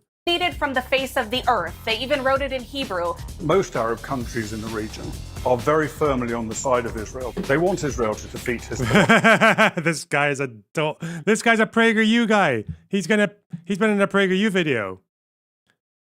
Oh no, everyone's cringe. Oh no, everyone's cringe. Why are they all cringe? Well, they want Israel to defeat Hamas because they recognize that Iran. You can use all the Queen's English that you like. It's not going to cover the truth of the matter of the fact that Zionism is working on a press release. You don't only want to control the Middle East, you want to control the airwaves in the entire world. Bad news, but I believe we're closer to the beginning than to the end. Why is it, Mr. Kemp, why did Israel fire 2 tank shells at a building housing 54 children with disabilities? Does that sound to you like a war, Mr. Kemp, or does it sound to you like a genocide? Okay, I'm not watching this. I'm gonna do reading. Fucking hell.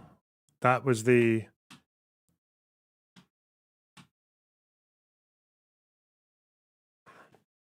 That was the most please don't watch this for your own sanity fucking... Naftali Bennett's in it. Yeah, he is. He might cook. Yeah, he might cook for you because you're a fucking Israeli right-winger, okay? No, I'm sorry. I don't like Naftali Bennett, okay? Stupid. He's bald. That's a joke. I like him for other reasons.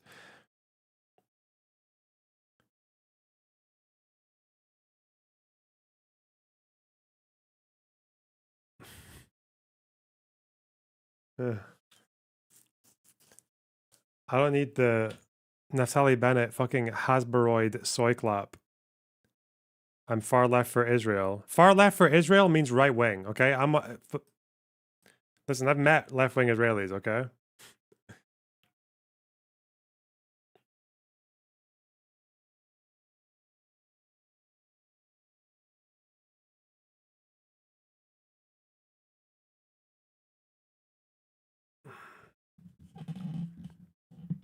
Okay.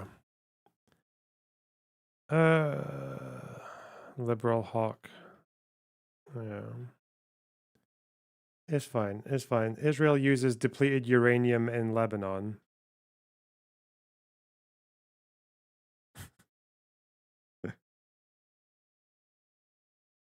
Pro-Israel far left is brown shirts? No.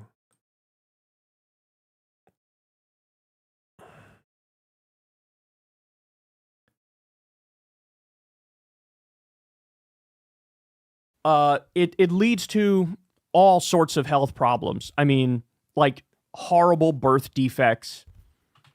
It's like using basically a toxic chemical poison on the population and not caring about future generations and not caring about what happens in the moment to the people in the region. What sources are you getting this from? Didn't Arafat lie about this during the Second Intifada? The Syndicate of Chemists in Lebanon said that the scale of destruction and depth of damage suggests use of internationally banned bombs containing depleted uranium. Oh, in other words, there's no evidence. Okay. Okay. In other words, there is absolutely no evidence. Okay. I see.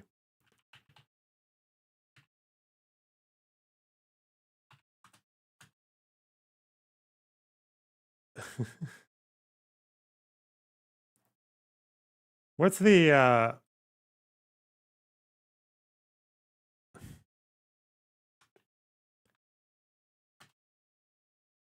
what did Arafat say about uranium again during the Second Intifada? There was some crazy shit that he said.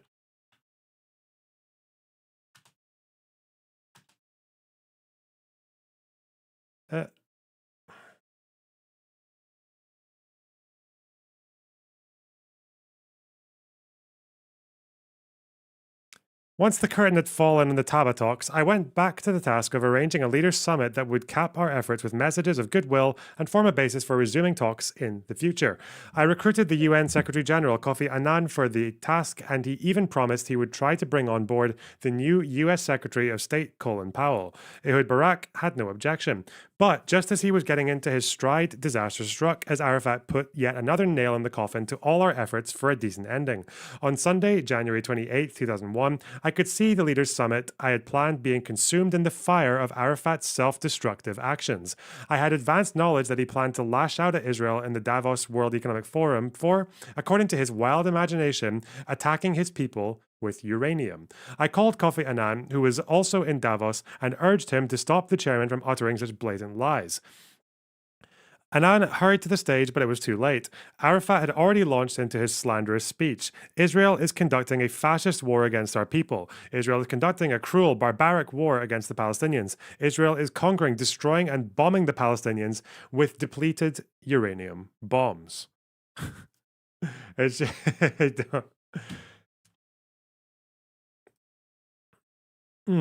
This is from Shlomo Ben Ami, yeah.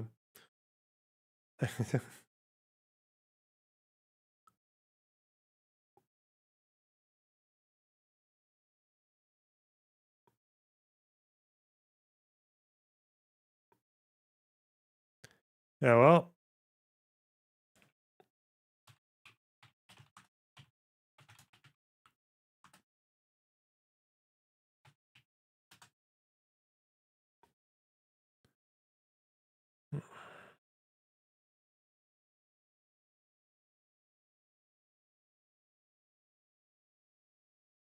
Okay.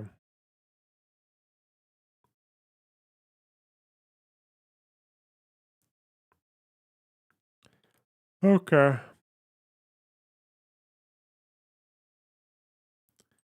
Good one.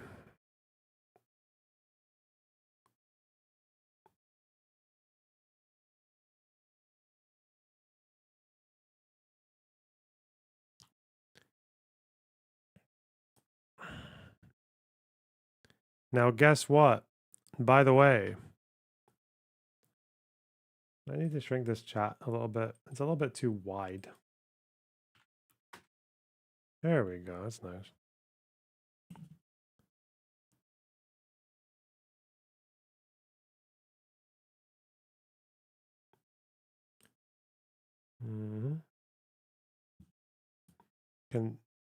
It doesn't squeeze. You can't squeeze this document. Oh, there we go. Good squeeze.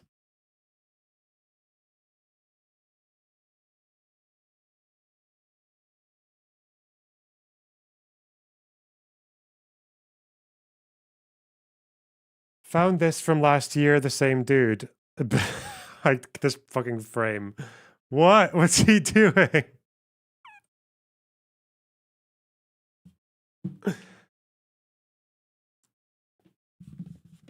Wait, okay. What's he doing? غزة الصمود، غزة الأبطال، غزة الثورة، غزة الغضب، غزة النصر، غزة شرايين الحياة للشعب الفلسطيني. دماؤنا ليست أغلى وأثمن من دماء أطفال غزة ولا مقاومة غزة. He said something about resistance from Gaza, right? Something about he's like I think he's probably praising the resistance in Gaza because it's October 7th, right? Is that what he's saying? Maqawama Gaza, right? Yeah. نحن فداك يا غزة، كلنا معك يا غزة، لا تراهني على الشعوب العربية، فقولي لهم نامي نومة هنية، بس إحنا الفلسطينية المنهاب للبارودي ولا غزة الصمود، غزة الأبطال، غزة It's his first shot. What the fuck?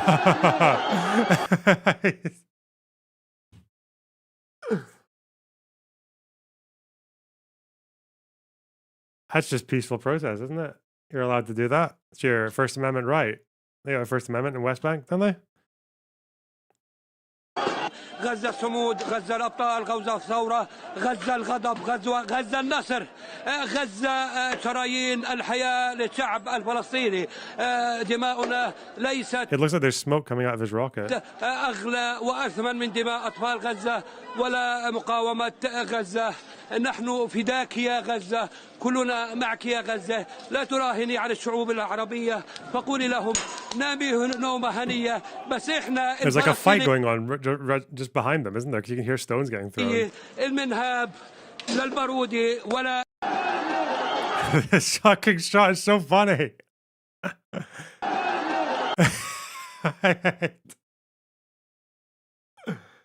Oh shit. Damn. We lost a real one, guys.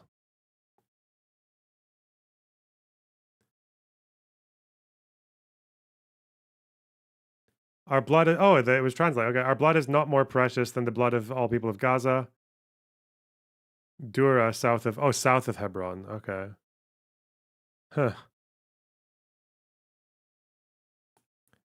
It's fucking paper rocket and shit. Yeah, why didn't they put this guy on Memory TV?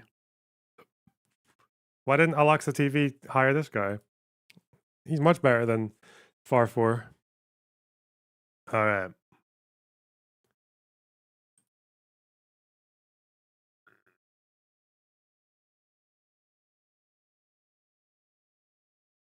They should ping on Piers Morgan. Oh yeah, for the real discourse. That guy would bring the discourse. 100%.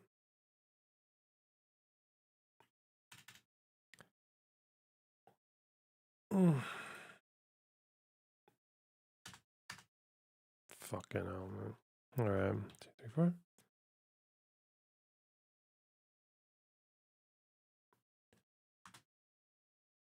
Finkel would do tricks on that rocket.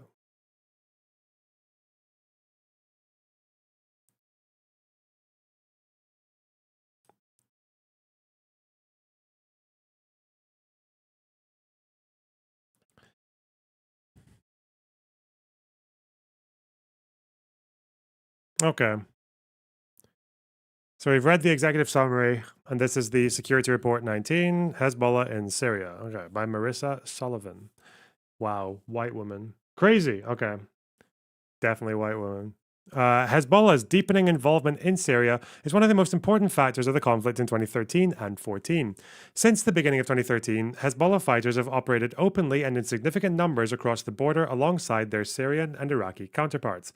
They have enabled the regime to regain control of rebel-held areas in central Syria and have improved the effectiveness of pro-regime forces. The impact of Hezbollah's involvement in Syria has been felt not just on the battlefield, where the regime now has momentum in many areas, but also in Lebanon, where growing sectarian tensions have undermined security and stability. For context, here's a map. That's Lebanon getting gobbled up by Imperial Syria. Hezbollah operates from around down here and along the Bekaa here, so that's why they were kicking around Damascus, Deraa, Qasir, I think was one of their first successes was.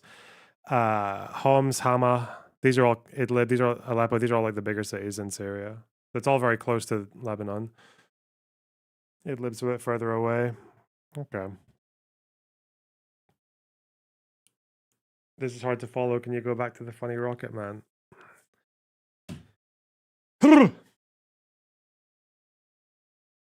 Based Golan map. Oh, the Golan's just part of ooh. This is disappearing Syria. Yeah, Hezbollah's Iranian imperialism. Okay. Oh.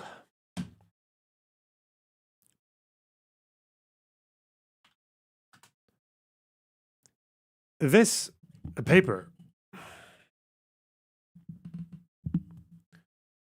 details Hezbollah's involvement in Syria from the beginning of the conflict to the present. Much of this focus is on 2013, when Hezbollah publicly acknowledged its presence in Syria and deepened its commitment on the ground. The first part of the paper explores the relationship between Hezbollah, Iran, and Syria, and Hezbollah's rationale for its involvement in Syria. The second part looks at Hezbollah's activities in Syria from 2011 to 2012, when it operated on a limited and clandestine basis. The third section of the paper details Hezbollah's escalation of its presence in 2013 and examines the group's role in operations across Syria since the beginning of 2013. The fourth part analyzes the size, scope, and structure of Hezbollah's operations in Syria. How much of Lebanon will Israel occupy?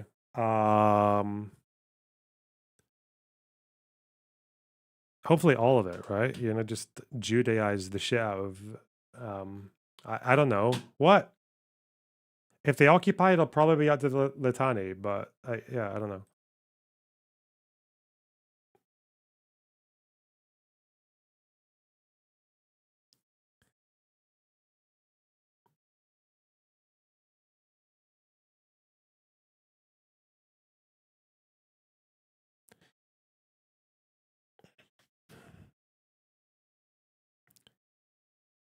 Finally, the paper concludes with a discussion of the implications of Hezbollah's growing presence in Syria within Lebanon, Syria, and more broadly. Okay.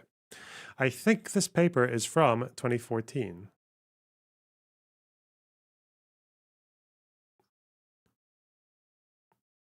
All right? Yeah. So it's 10 years old. Banger. Background, the axis of resistance. That's going to be a big section. Okay. The axis of resistance.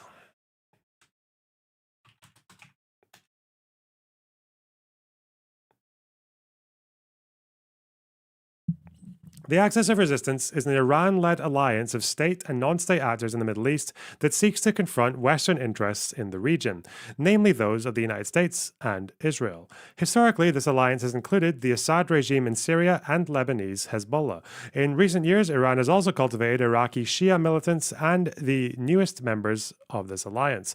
Aside from shared regional objectives, another pillar of the Axis is shared support. Iran provides extensive material, financial, training, and logistical assistance to its regional partners. For example, Iran has supplied Hezbollah with as much as $200 million each year. After Hezbollah's 2006 war with Israel, Iran and Syria rearmed Hezbollah with vastly expanded and more sophisticated weaponry. Much of this support has flowed through Syria, making it the primary hub in Iran's power projection in the Levant. Okay. Iran-led alliance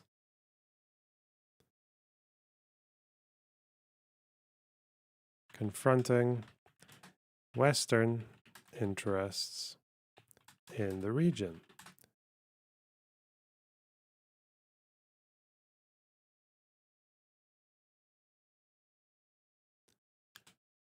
Includes Assad regime in Syria, Lebanese Hezbollah, Iraqi Shia militants, and I'll just say Houthis in Yemen. All right.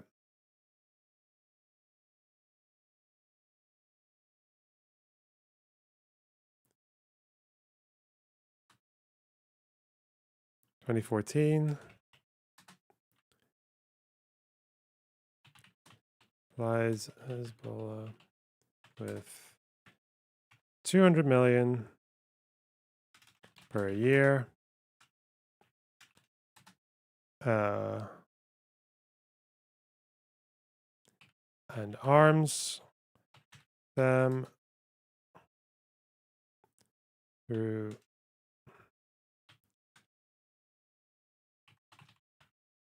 connections through Syria. Okay. The war in Syria presents a significant, even existential threat to the strategic alliance by endangering one of its primary members and the chief conduit for Iranian support to Hezbollah. Okay. Syrian war threatens the Axis as Syria is a primary member and key to Iranian support. Hezbollah. Yeah, because without Syria, it would be like, how would Hezbollah import arms to Lebanon? They'd have to go, they'd have to smuggle it by the sea, I guess, or just smuggle it through, because they don't really control Iraq, but they've got like just enough for land connections. But if it was a regime more like Saudi or Jordan or whatever, they would be obviously much harder to do that.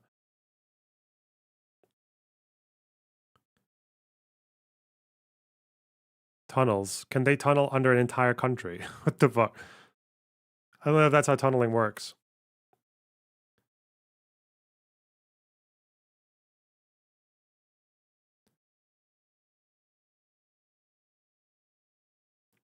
At the same time, Iran cannot afford to lose its most important foothold in the Levant, and Hezbollah cannot risk losing its access to critical Iranian and Syrian support.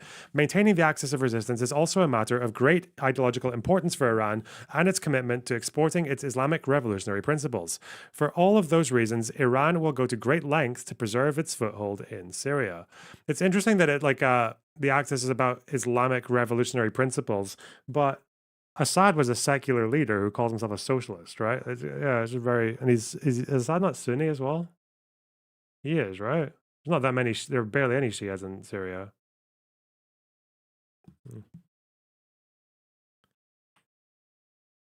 Alawite. Is Alawite like is that related to Sunni? I don't know. Wait, I should know this because I read about it not long ago.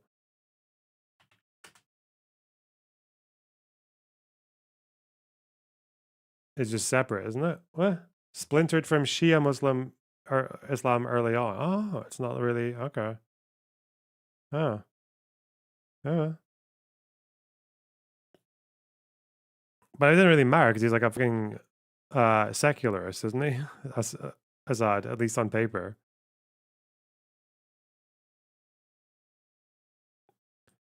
Anyway.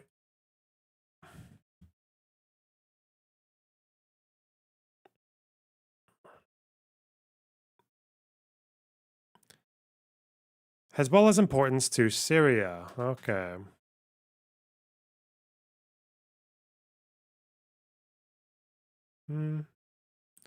I'll just do...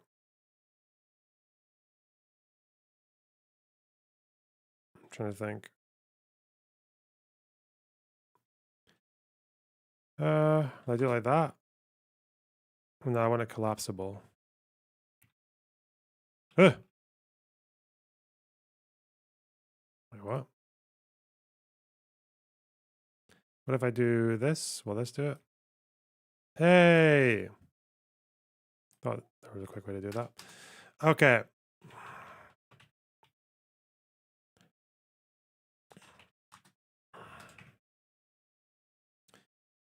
As the war in Syria has protracted, the Assad regime has relied heavily on its allies, Iran and Hezbollah, for support. Hezbollah has augmented Iran's considerable investment in Syria by providing capabilities that its partners lack. Hezbollah trainers and advisors are well suited to assist pro-regime forces because they speak Arabic, unlike their Iranian counterparts, and have combat experience fighting Israel in southern Lebanon. The Syrian army consists mainly of heavy mechanized units, which have difficulty operating in urban environments against lightly armed guerrilla forces. Hezbollah fighters, therefore, offer capabilities that complement the Assad regime, including light infantry, reconnaissance, and sniper sniper fire. Since 2006, Hezbollah fighters have trained in Lebanon and Iran in tactics of both offensive and defensive urban warfare. Hezbollah can also provide additional training and combat manpower at a time when pro-regime forces are stretched from years of fighting. Okay. Hezbollah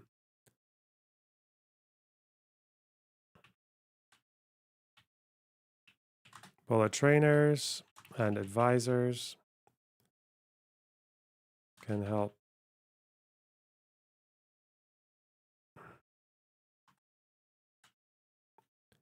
speak Arabic, unlike Iranian counterparts. All right.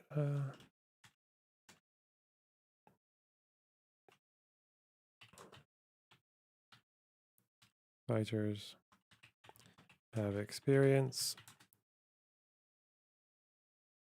from fighting Israel. Syrian army, mostly made of heavy mechanized units which have difficulty in urban environments.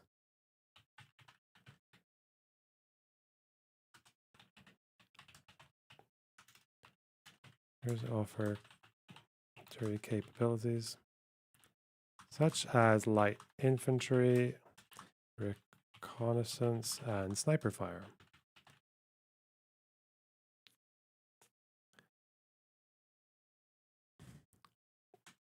Syria's importance to Hezbollah.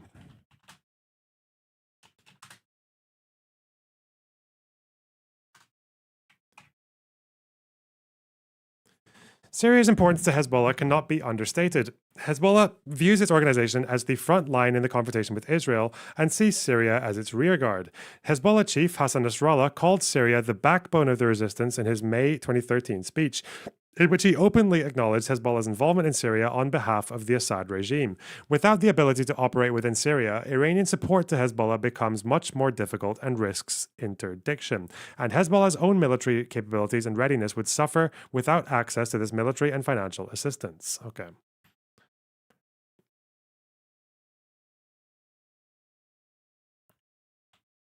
Without the ability to operate in Syria, Iranian support to Hezbollah becomes more difficult. Nasrallah, May 2013, described Syria as the backbone of the resistance.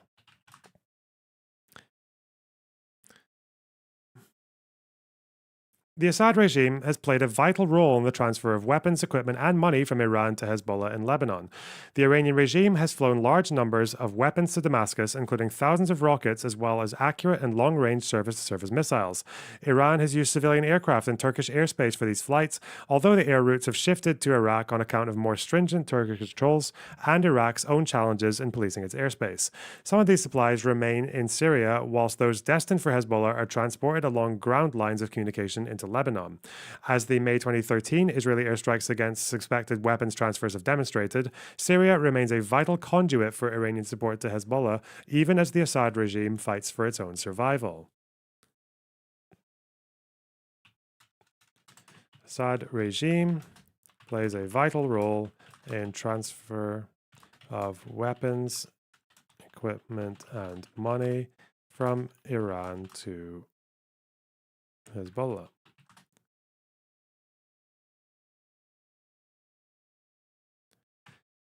Weapons flown to Damascus.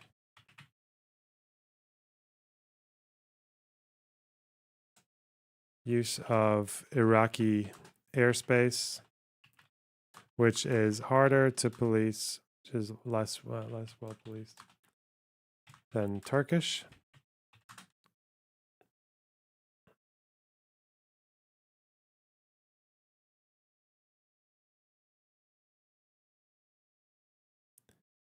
Syria's importance to Hezbollah is not limited to its role as a conduit for financial and material support. The Assad regime has provided safe haven for Hezbollah training camps and weapon storage. Okay, safe haven in Syria for Hezbollah training camps and weapons storage.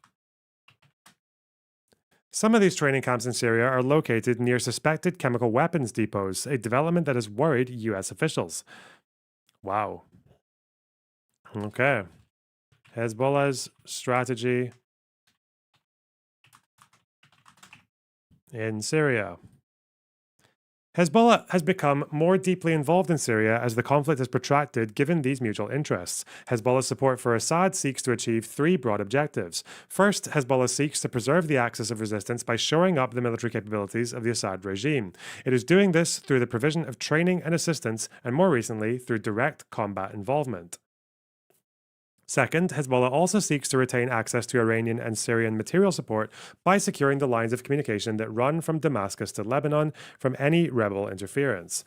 This has brought it in conflict with rebel groups. For example, the major campaign in Al-Qasir, which will be detailed later in this paper, was an effort to cut off rebel supply lines that both threatened Lebanese Shia communities in Syria and endangered to Hezbollah's own lines of communication in the Bekaa Valley of Lebanon. Third, the group also seeks to prevent the emergence of a Sunni-dominated regime in Syria should Assad fall. Many Shia Lebanese are concerned about the rise of Takfiri groups, a term indicating extreme Sunni organizations within Syria and the potential spillover into Lebanon. Okay.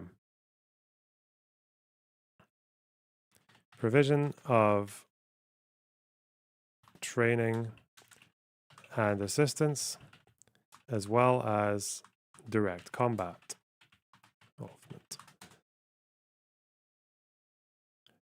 involvement. Securing of supply lines from Damascus to Lebanon, e.g. Al-Qasir.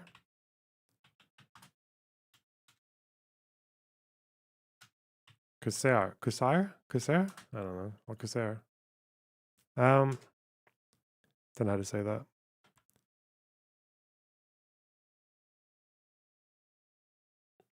There are alarms in Israel. Uh-oh.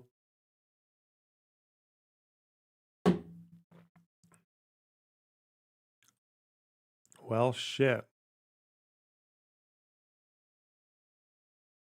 Tel Aviv.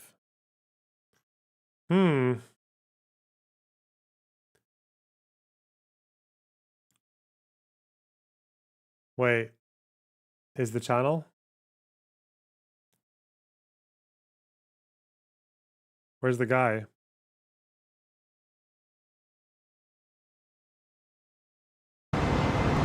He's not there. Steve. Where's Steve? Oh, he's only looking at Lebanon right now. Okay. Mind future vice presidents of the United Okay. Huge boom next to me. Oh. Will that be Hezbollah firing at Israel?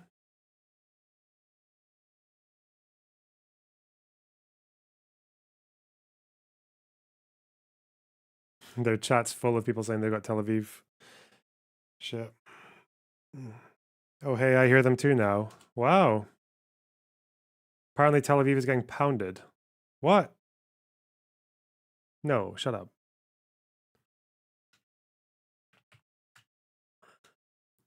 Hang on, I might just have him on in the corner. He's actually quite valuable to me. All right.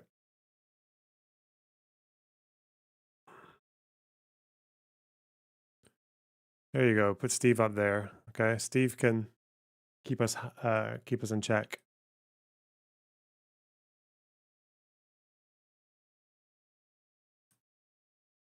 Do you live in Israel, Lonerbox? Nope.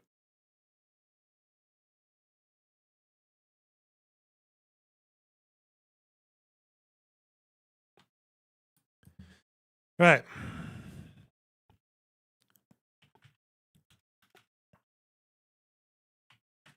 Prevent the emergence of a Sunni-dominated regime in Syria. Fear of Sunni extremism growing in Syria and spreading to Lebanon. All right. Timeline of engagements. Wow.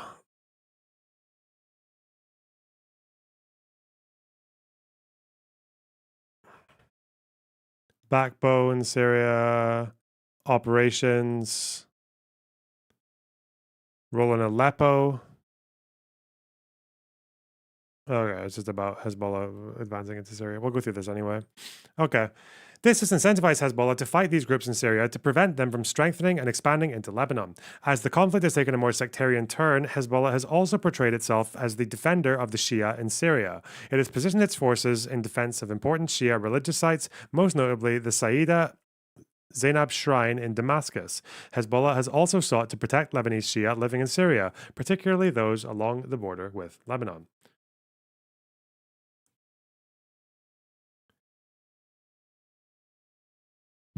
Explosions in the north, but no alarms. Well, what if it's, do you not hear, you hear booms if it's IDF firing to Lebanon as well, don't you?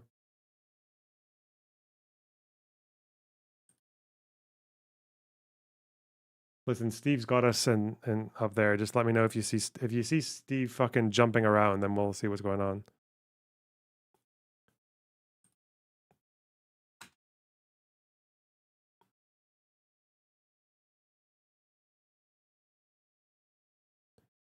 Right.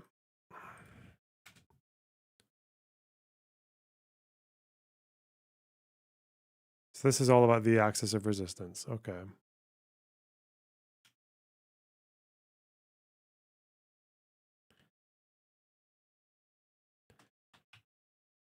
So 2011 to 2012.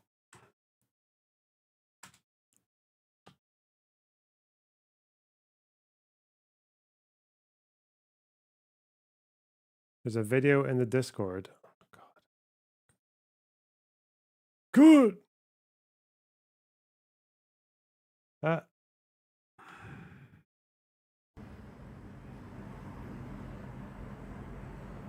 Oh, there it is.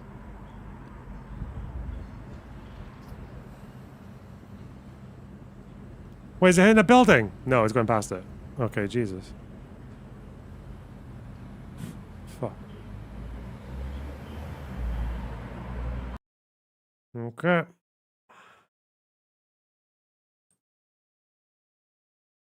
Oh no, it's the guy. Not the guy again. Okay. Early involvement. We're doing this. 2011, 2012. Hezbollah sided with the Assad regime within weeks of the first protests in Syria. Hassan Nasrallah publicly declared his organization's backing of Assad in May 2011, even before the uprising turned violent. Wow.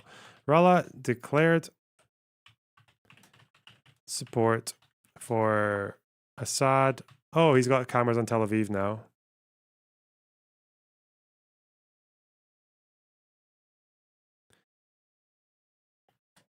May 2011, before the uprising had turned violent. Hezbollah's rhetorical support for the Syrian regime has remained constant throughout the conflict. However, the group's involvement on the ground has evolved as the fighting protracted.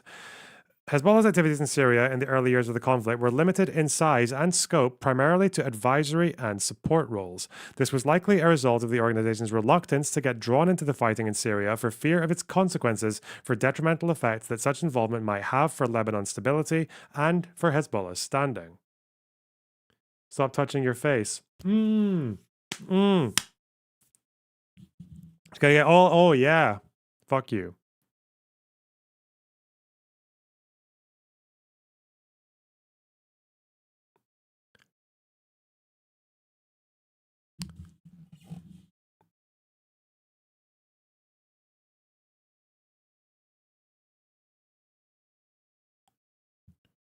Oh, yeah. Remember when Syria wasn't a failed state? Yeah, people liked to go there, didn't they? Anyway. People posting SNL stuff in the Discord.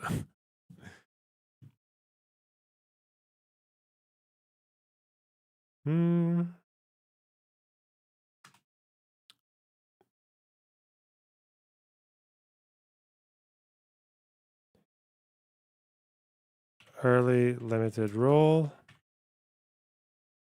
Primarily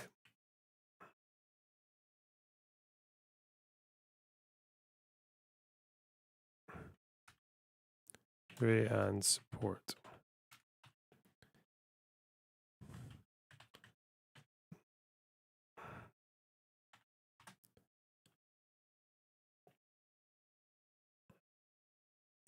This was likely a result of the organization's fear. Okay. Moreover, the uprising had not yet metastasized to the scale and scope it has now reached at the beginning of 2014, and regime forces were not as weakened by years of heavy fighting and an intense pace of operations. Thus, the threat to the Assad regime, and therefore the need for direct involvement by outside forces, was not as great as it would become during 2013 and 2014. The nature of Hezbollah's activities has obscured information on the group's early involvement in Syria. Accusations of Hezbollah's activities in Syria on behalf of the regime surfaced in the fall of 2011.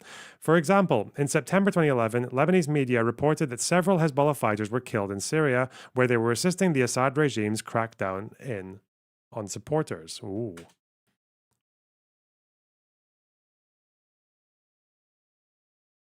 Touching your face can cause breakouts and can cause bacteria or viruses to transfer from things you touch to your eyes, mouth, and nose. Yeah, because I'm a famously fucking acne-ridden lad, aren't I?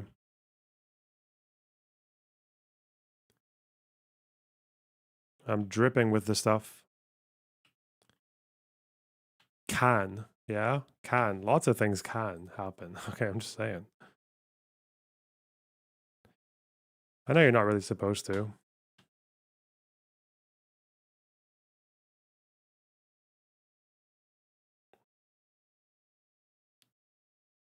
Hmm.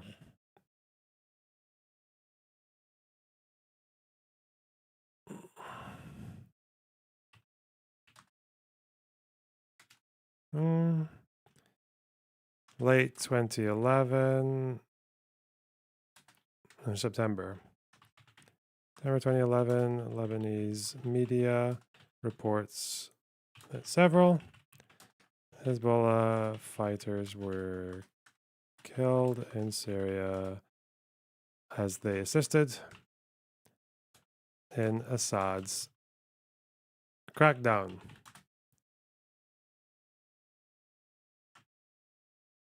One Syrian government defector accused the regime of using Hezbollah snipers against demonstrators and claimed that fighters from the Lebanese militant group were fighting alongside Assad's forces in Zabadani. Wow. An actual foreign interference via sniping in a public fucking uprising against the government. That's real. Wow. Shit. Maybe. I don't know.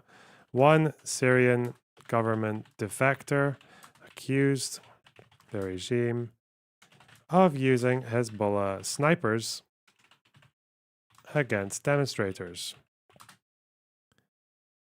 Other reports claim that scores of Hezbollah fighters were killed in clashes with Free Syrian Army fighters in Homs and Damascus in late 2011. Reports of Hezbollah fighters killed in clashes with the Free Syrian Army in Homs and Damascus. It is difficult to verify the validity of these claims. Many of these stories appear in anti-regime media outlets or are based on single-source reporting from opposition sources. Still, rumors of Nasrallah's involvement did elicit a response from Nasrallah, who called it absolutely untrue that Hezbollah had sent fighters to Syria. Okay? Never mind. Accusations of early involvement. Let's put this into its own little thing. Denied by Nasrallah. Difficult to verify. Denied by Nasrallah. More credible evidence of Hezbollah's role in Syria came to light in the second half of 2012. Okay. More credible evidence from mid-2012. U.S. officials publicly acknowledged Hezbollah's involvement in the Syrian conflict in August 2012. U.S. officials publicly acknowledge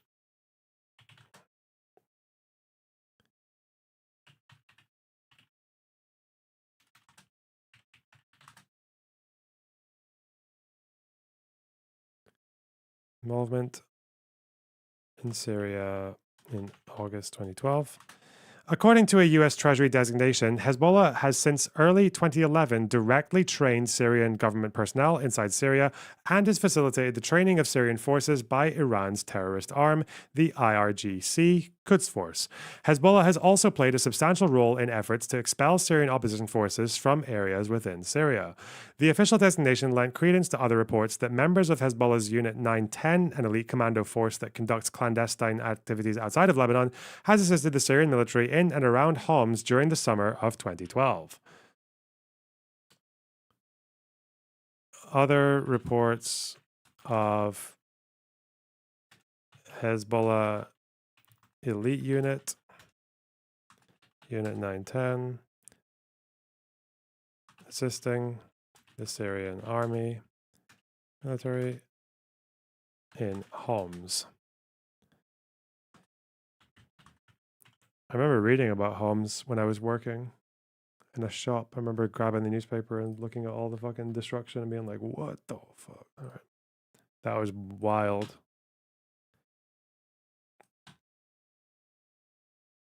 Because I remember I was working with someone at the time who had friends in Syria, who had family and friends in Syria, and I'd visited there a few times. Okay.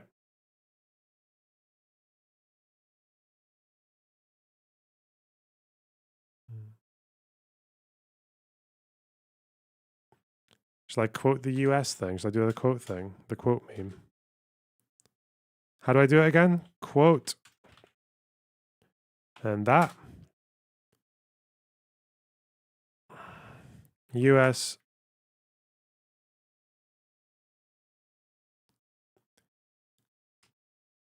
Treasury designation.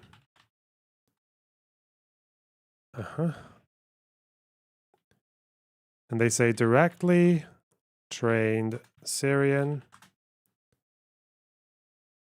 government person. Well, inside. What the fuck?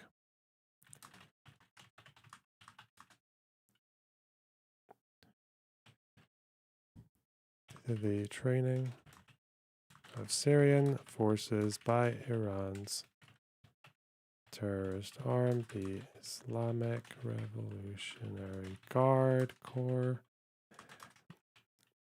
Quds Force, QF, has played a role in efforts to expel Syrian opposition forces from areas within Syria. Right.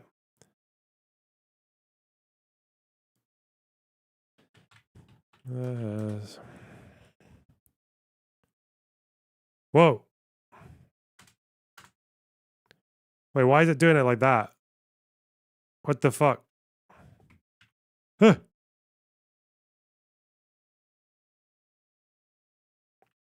Okay, I'll put this at the bottom, clearly. Fuck. Why is it doing that? The quote window shouldn't be like that. It should be less shit looking. Did I do it wrong? Where do I have quotes?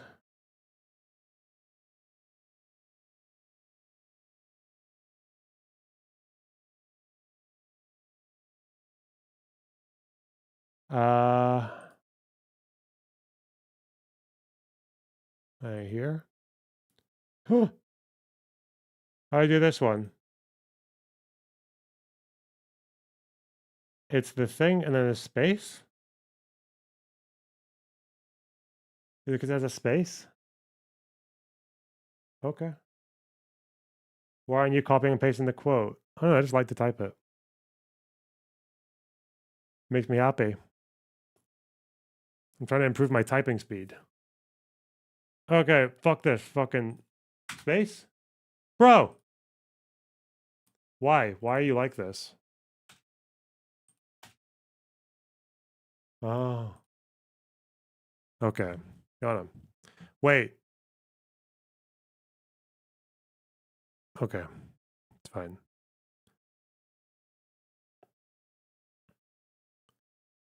Right. Oh yeah, that was cute. Burials of Hezbollah fighters killed in Syria also bolstered US and opposition claims of the Lebanese militant group's growing role in the uprising. In the summer of 2012, Hezbollah's fighters killed in Syria were quietly buried in Lebanon. These burials occurred often with few formalities, as Hezbollah officials remained unwilling to publicly acknowledge their involvement in Syria. The public funeral of a senior Hezbollah commander, Ali Hussein Nassif, in the Bekaa Valley in early October was a departure from previous burials because it drew large crowds, including high-ranking Hezbollah officials. Hezbollah claimed that Nassif was killed doing his jihadi duties, a phrase used to obscure the location and activities of Hezbollah martyrs. Lebanese officials, however, acknowledged that Nassif's body had been transferred from Syria, where he was killed in late September. This is no relation, by the way.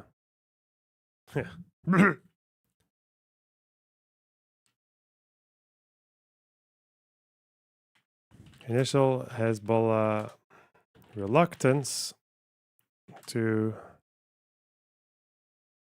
claim fighters killed in Syria. Discreet funerals in Lebanon. Public funeral of senior Hezbollah commander Ali Hussein Nassif in the Bekaa Valley.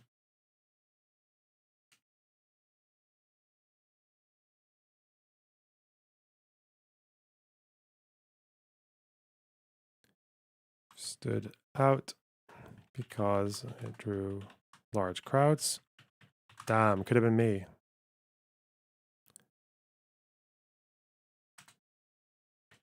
Hezbollah claimed he was doing his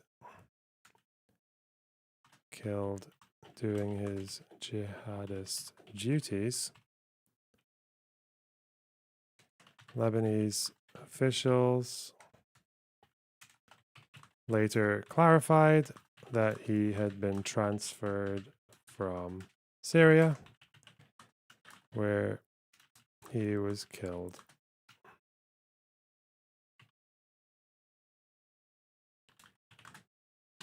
Okay.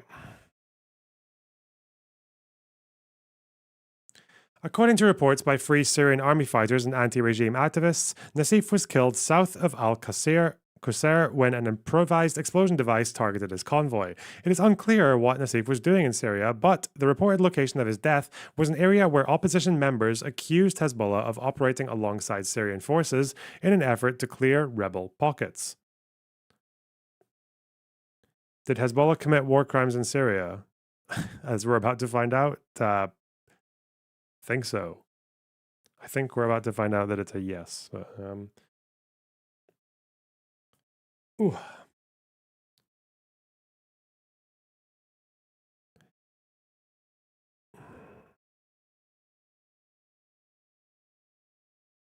The public funerals of Hezbollah members put the organization in a difficult position.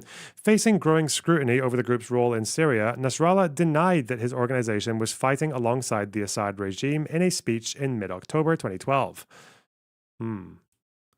Yet he did acknowledge indirectly that Hezbollah members were fighting in Syria, but that they were there of their own accord to defend Lebanese Shia living in villages near the border. Okay.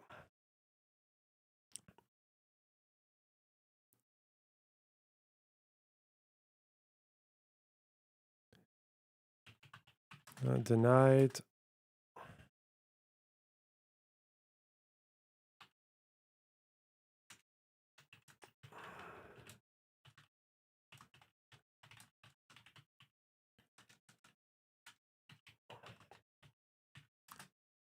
Did acknowledge fighters. Some fighters were there. Said they had gone of their own accord.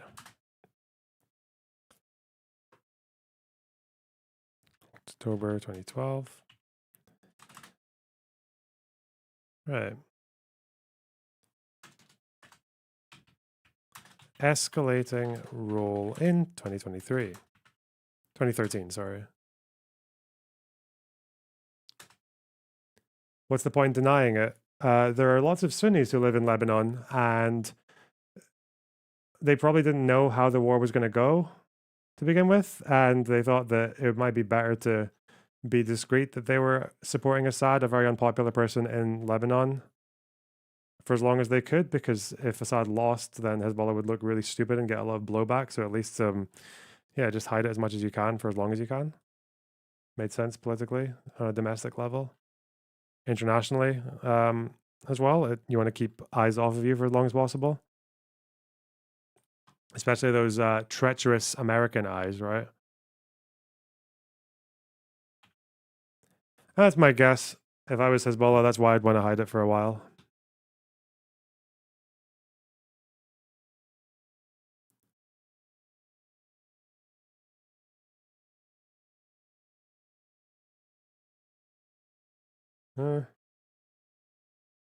What's happening on social media? I haven't tweeted anything today.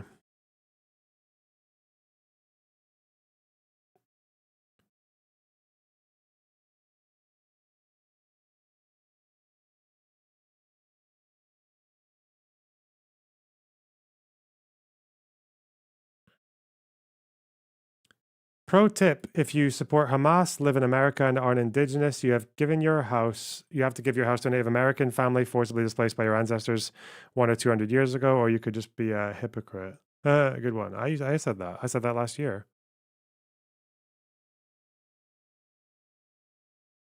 Damn.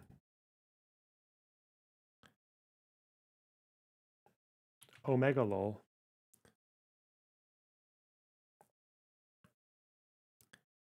Ugh.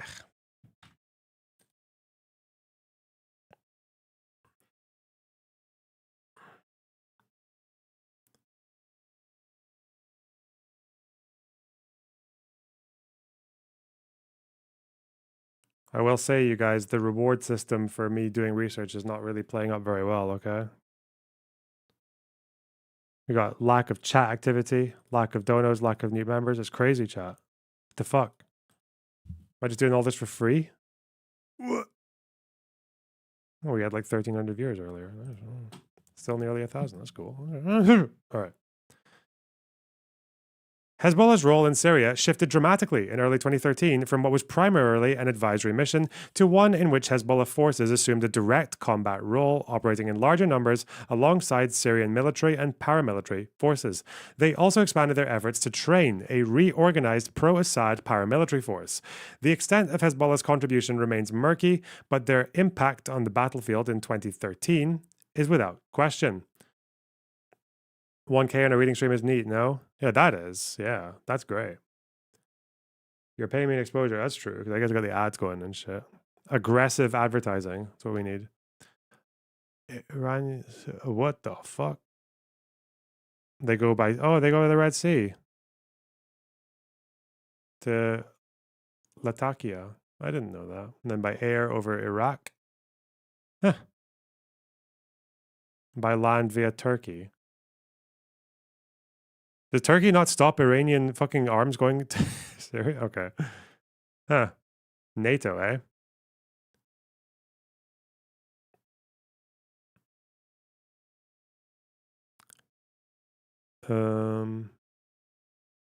Okay.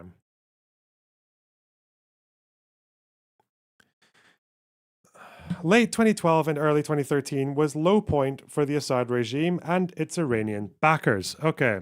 I didn't know that. Late 2012 to early 2013.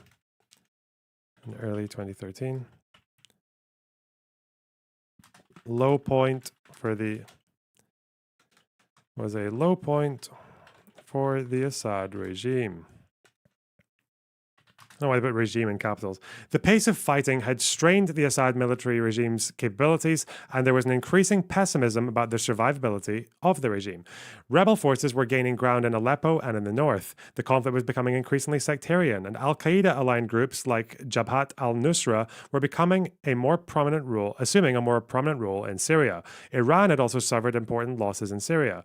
In August 2012, Syrian rebels captured 48 members of the IRGC Quds Force who were released a month later in exchange for 2,000 prisoners held by the Assad regime. The February 2013 assassination of senior Quds Force General Hassan Shateri in Syria was another critical blow. Okay. Rebel forces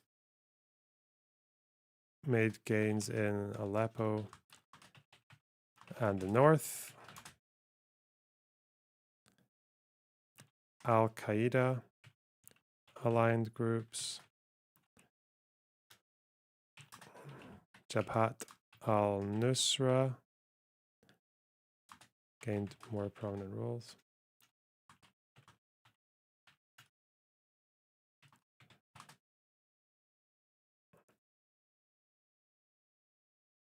Syrian rebels captured 48 IRGC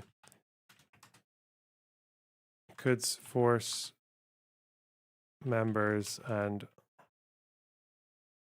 traded them for 2,000 prisoners held by Assad. Ironic. Okay.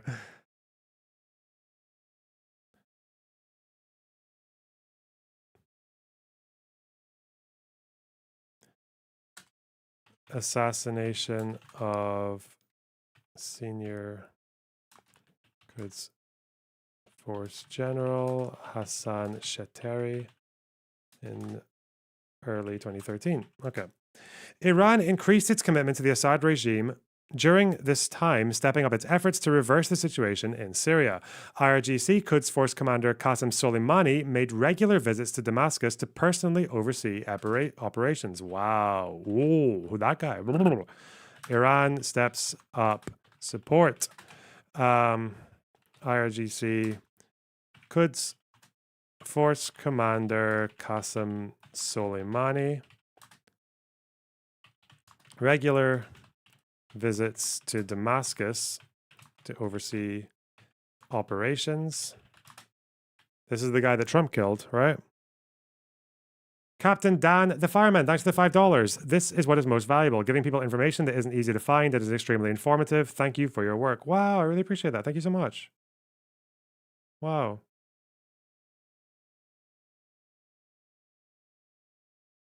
Hey, who says that this research doesn't pay? I don't know. Yeah, this is just like something that I don't think anyone that yeah, there's just no details about this anywhere. It's like it's all good to be in a conversation and be like, oh yeah, Hezbollah helped Assad stay in power in Syria. Crazy. But it would help to be able to elaborate on it and some of the battles and how the timeline of this war went.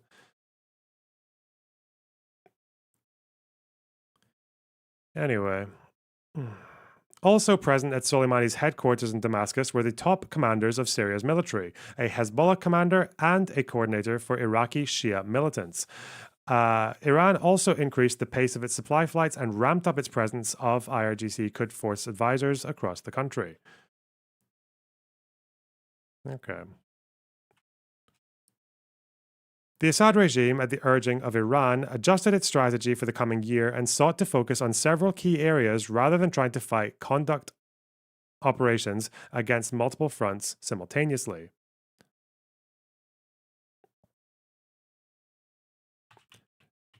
Assad regime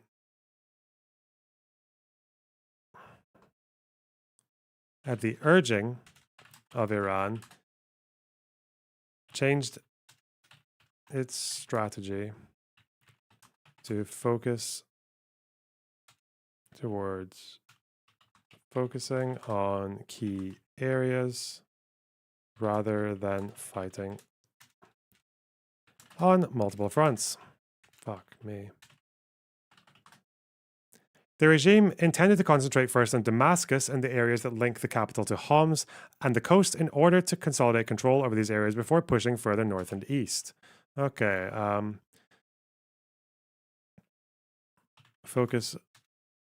Initial focus on Damascus and areas linking the city to Homs and the coast before pushing north and east. The regime's focus also included securing the areas along the Lebanon-Syria border. Hezbollah also shared this goal as rebel gains threatened its own strongholds in the Bekaa Valley. Okay.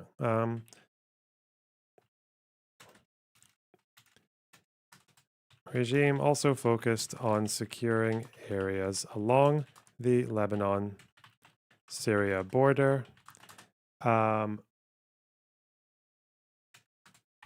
Important to Hezbollah as rebel gains threatened their strongholds in the Bekaa.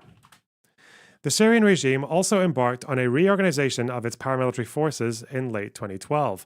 A number of pro-Assad militias operated in Syria, namely the Jaish al-Shabi Popular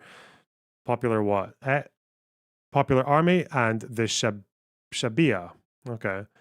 When they talk about border areas in the Bekaa Valley, by the way, this is the other part of Lebanon that's got like a pretty high Shia Hezbollah concentration. It's around here. This part. So this is the border towns, like where Qasir is. Okay.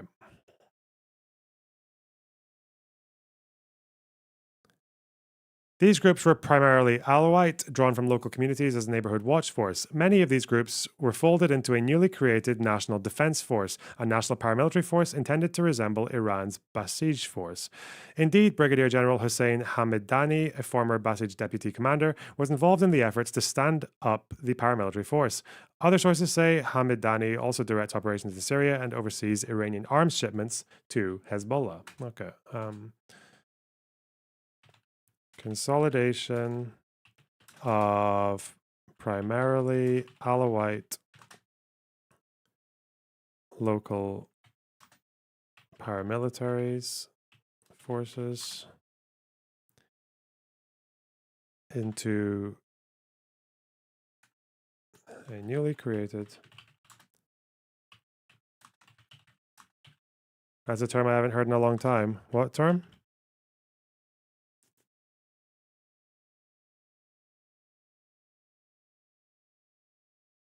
Pretty long stream today. What, 6 hours? It's not that long. We're only on page 14 out of 40. Ketchup and tahini. What?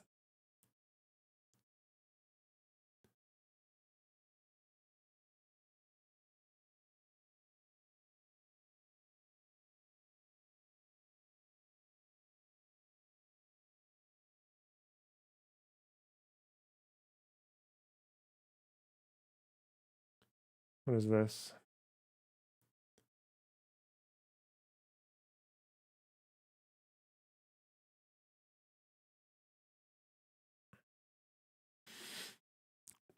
Never forget October 7th. On this day last year, anti-colonial resistance activists.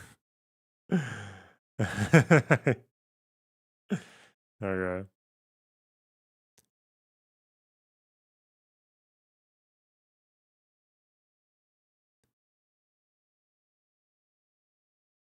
Human rights in bio is really a thing now, isn't it?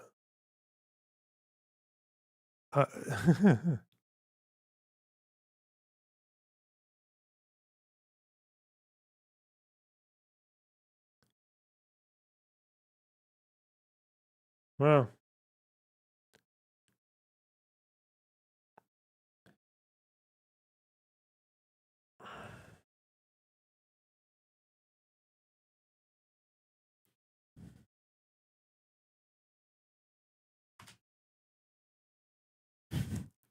Human rights in bio.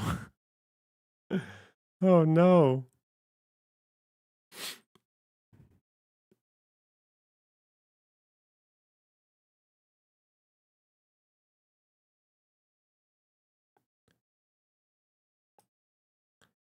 You want the link to the young kid doing the videos in Gaza? I mean, I spam linked it, but a while ago. Let me see. Do I even remember? It was called something like Finding Yusuf or some shit, wasn't it? Let me see. Yusuf Ahmed. Reach Yusuf. There we go. Okay. Chat. Link. There you go. DW will look it up. No, they won't. They're a news organization. Okay. The NDF is comprised mostly of Alawites and regime loyalists like the Jaish al-Shabi or Shabia. Yet, the NDF has a more formalized and functional structure, and its members are licensed, trained, equipped, and paid by the regime. Mostly made of Alawites and regime loyalists. Licensed, trained, equipped, and paid by the regime. They also report directly to senior officers within the Syrian military and intelligence services. The organization provides the Assad regime with an alternative to the Syrian Arab Army, which has been weakened by years of fighting, defections, and rebel infiltration. Okay, alternative to the Syrian Arab Army, which had been weakened by years of fighting, defections, and rebel infiltration.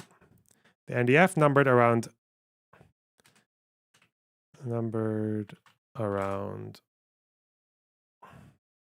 to 60,000 by mid-2013 and was continuing to grow. This is why they call us colonizers, because you come here and eat shawarma with ketchup.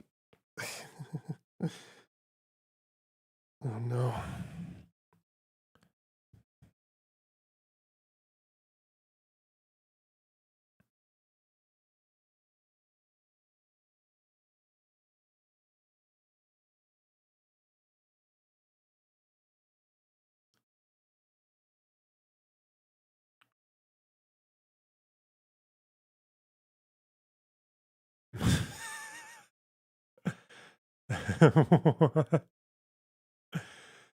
Free Syrian memes are so... Is this astroturfed, or is this actually what Free Syrian Army people believe?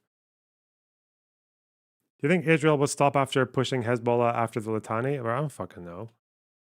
I don't know what they're going to do. They'll probably be like, oh shit, there's... The problem with Hezbollah is that, like, you don't push them back. That doesn't make any fucking sense.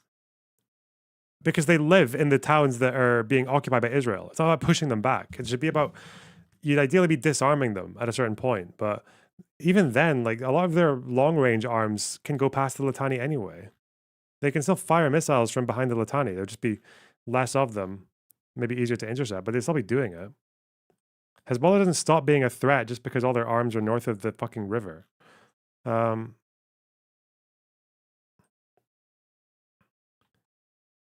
Ugh. Fucking hell, man. Ugh.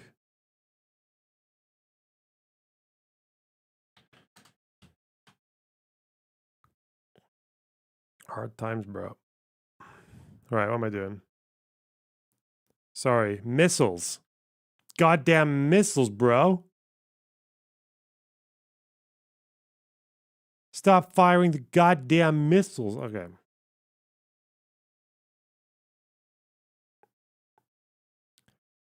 I'm not talking about that. I'm talking about Syria, fuckers. All right. Leave me alone. Oh. So this is about them continuing to grow. Okay. So the NDF, they're important because they're like an alternative to the fucking Syrian Arab Army, which is shit. Okay. As Iran's increased commitment... Oh.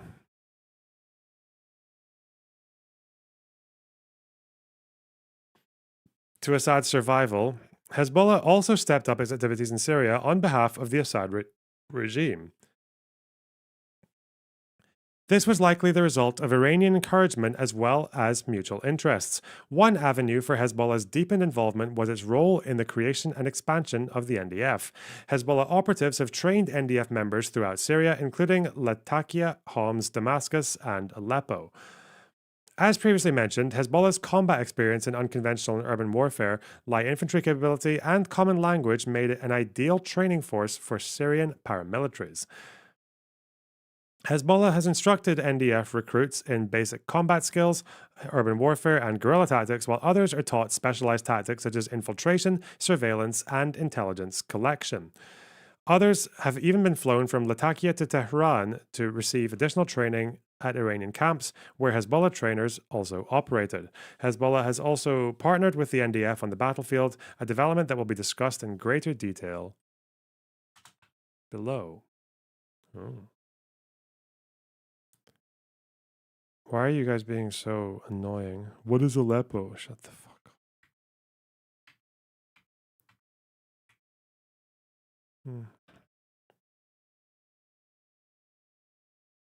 Uh-huh.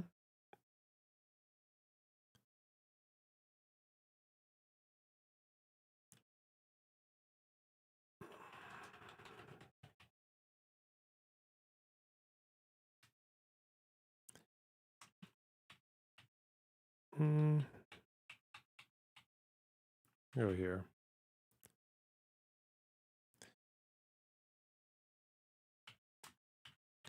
Trained by Hezbollah. Combat skills, urban warfare, guerrilla tactics, infiltration, surveillance, and intelligence collection.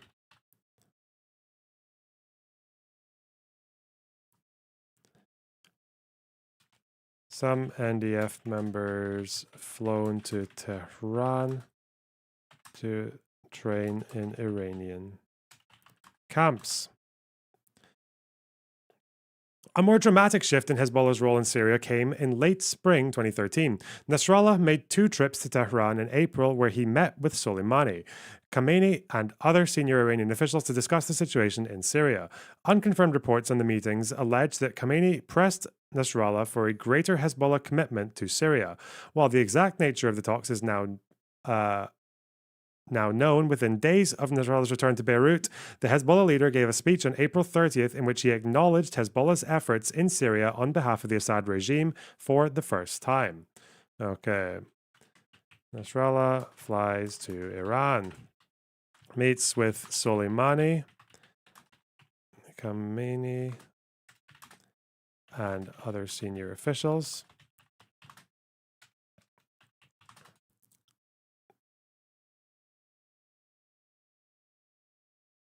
Seems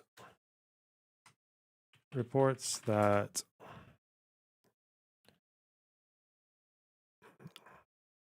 leaders pushed Nasrallah to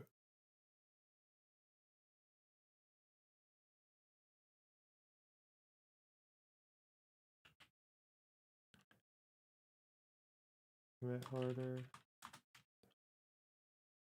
Greece. Area.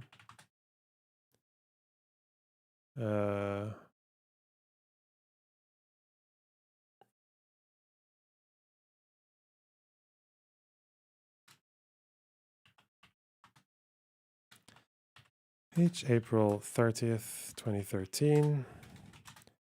First public acknowledgement of Hezbollah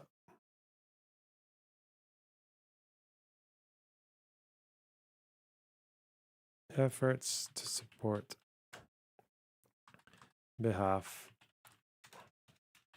of the Assad regime.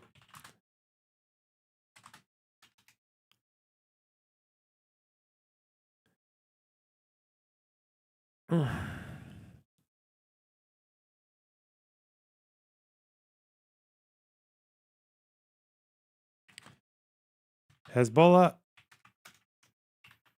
is giving a hand in Syria.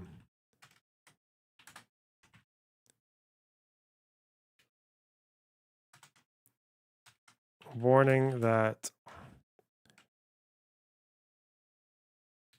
Syria's allies will not let Syria fall into the hands of America, Israel, or Takfiri groups. I wonder if I can get that speech. Nasrallah speech April 30, 2013. Syria.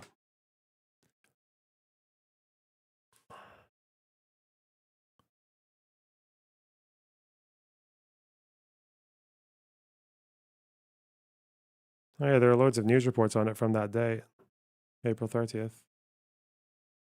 Is this the speech? Oh, this was the second one he gave. I remember seeing this. Huh.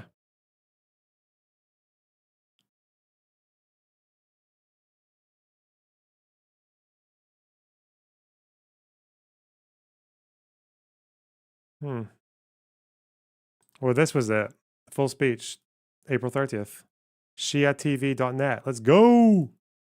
It's probably gone. Okay. Come on. Why does he have a preview for it, but I can't get the thing? Where is this? Oh, here. Subtitles. Let's go. Come on. Be subtitle. Come on. Bro, he was such a fucking rock star. The big man. Remember him?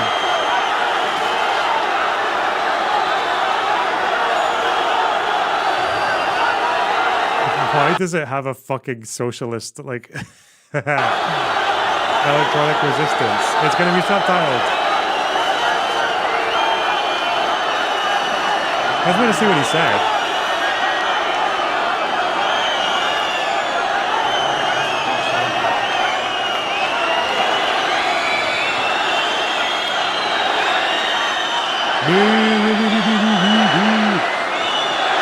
When does he start talking?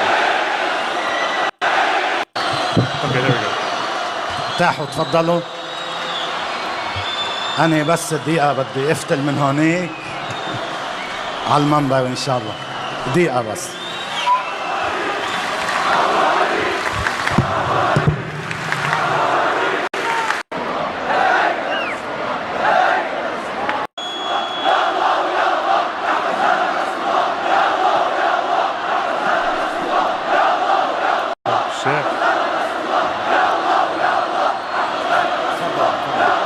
Sizes. Bro, you think Trump would have stopped this guy? Trump would have fucking loved this guy. If there was if Israel Lebanon was more in the news and Trump was president, Trump would have been fucking drooling over this guy because it's like they have so much in common, you know, crowd sizes, big fat man, cult of personality.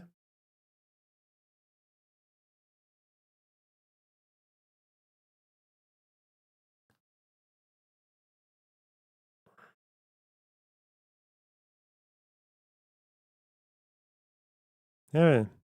بالله من الشيطان الرجيم. بسم الله الرحمن الرحيم.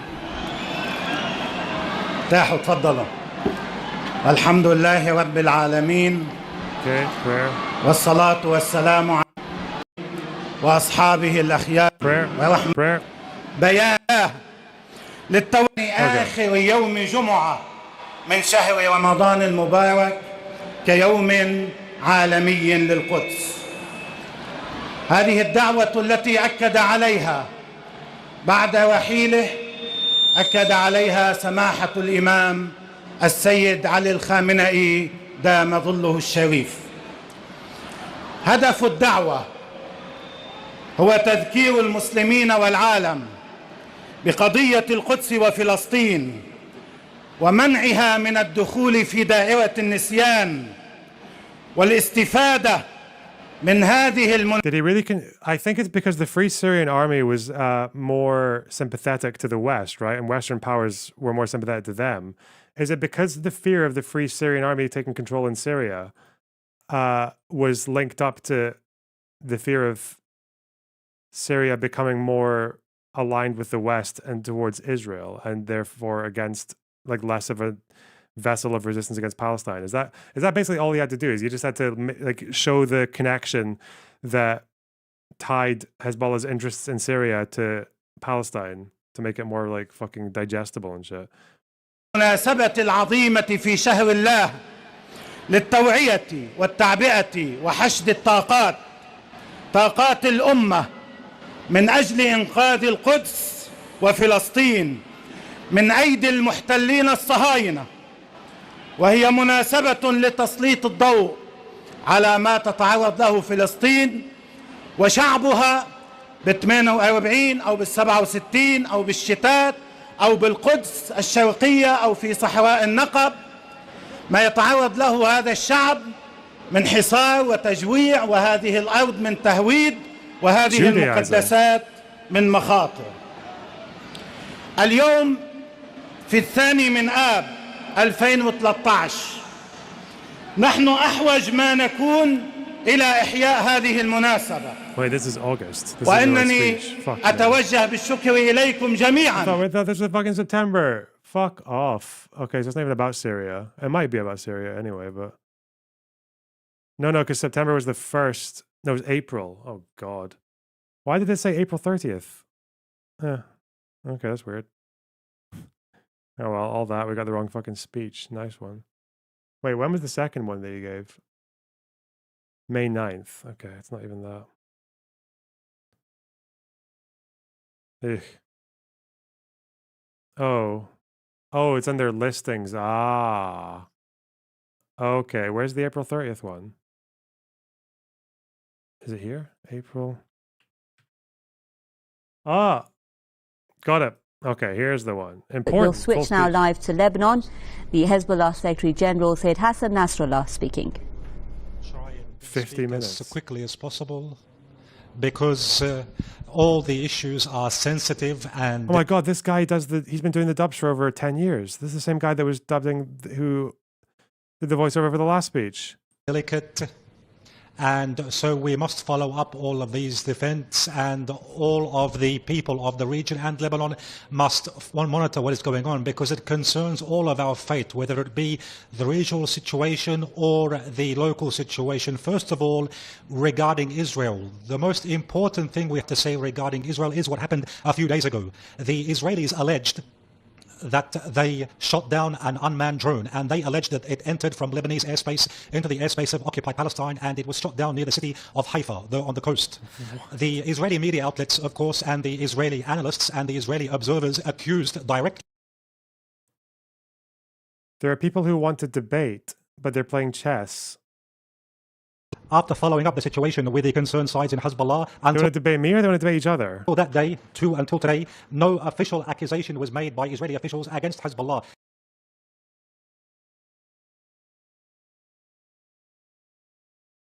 All right, I'll maybe come back to that. Fuck. Is bro still alive? Good one.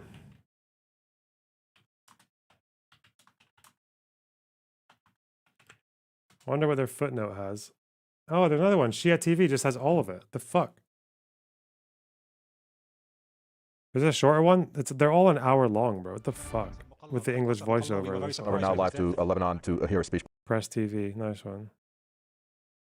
Oh, reiterate support for Syria. Okay. What did he say During a here? gathering to celebrate 25 years of Al Noor Radio, Hezbollah's first media outlet, head of This is a short Hezbollah one. This Sayyid is a Hassan clip. Nasrallah described the battle for Syria as the battle for Palestine. Nasrallah seemed to be stressing that if Assad falls, then the Palestinian issue and rights of Palestinians will be next. The battle for Syria is the battle for Palestine and Al-Quds. It is the... Okay. Each August. No, May. May 9th. 15.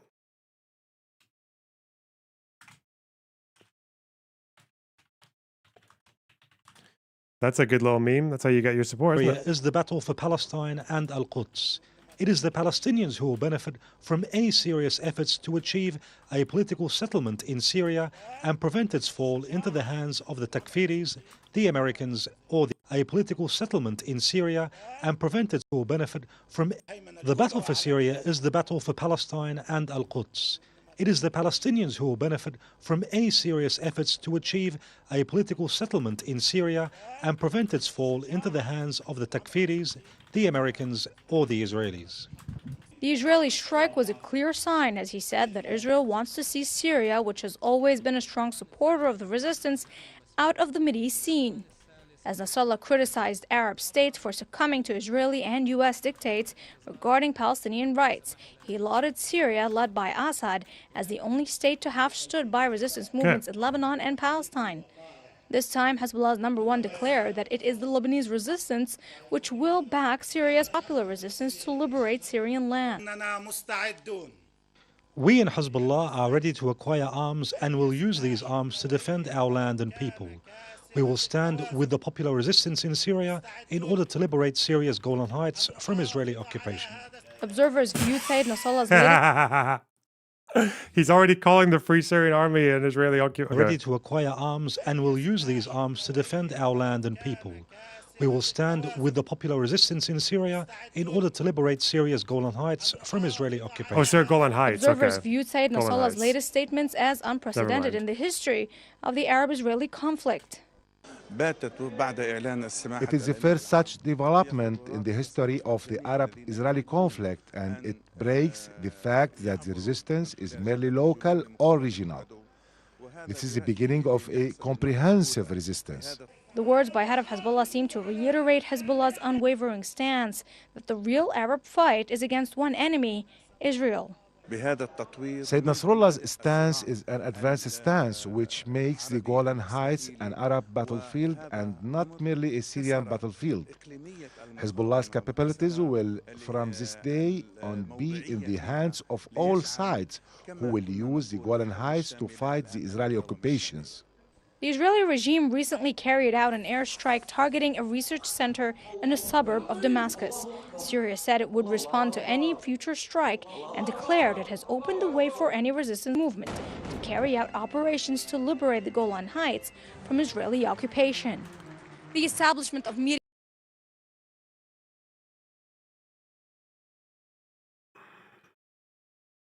So they don't have a clip from Nasrallah talking about Syria supporting Assad. Yikes. Yeah, hyper-aggressive. It's why I feel a bit, it's why I get a bit weird about, especially for this guy, for these guys, about like progressives who sympathize with Hezbollah. Like they're kind of bad. And not just because of what they, how they approach Israel.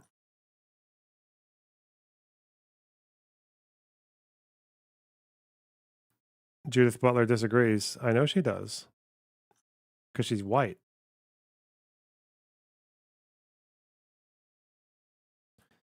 All right.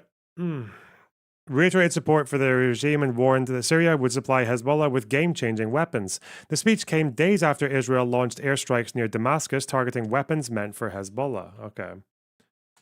All right. 13. Days after Israel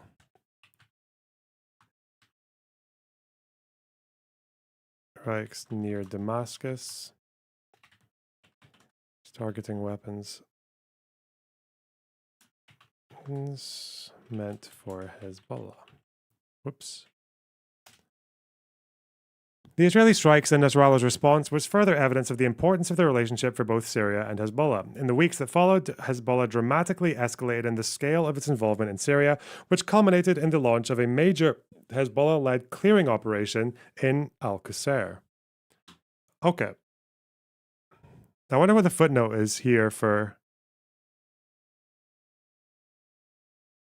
Oh yeah, fall into the hands. We got that. Okay, April 30th. Footnote 43 and 44.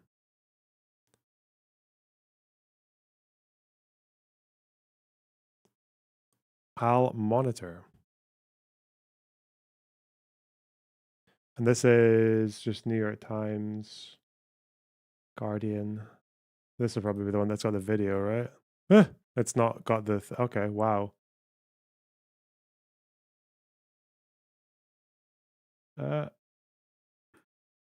What is it?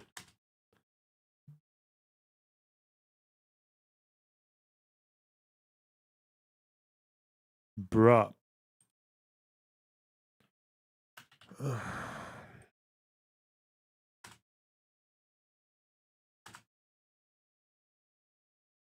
I mean, pay for a 10-year-old article, bro.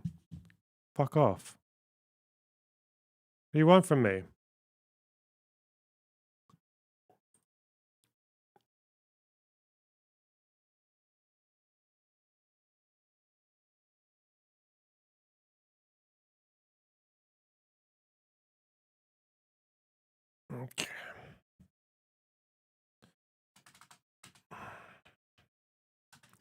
Hezbollah retakes. Right.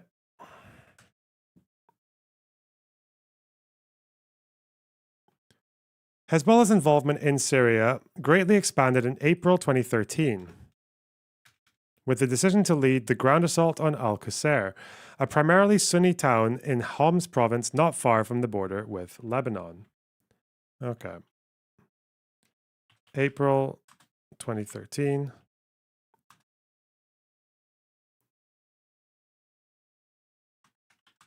Primarily Sunni town in Homs near the Lebanese border. The town is located near strategic routes that connect Damascus to Syria's coastal provinces, as well as those that run into Lebanon's Bekaa Valley.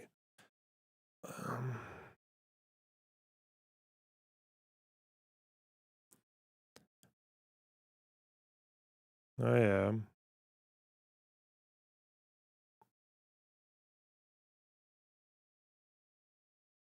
Wait, where's Damascus compared to the coast, huh? Qusayr, Damascus. Oh, like that. Okay, okay.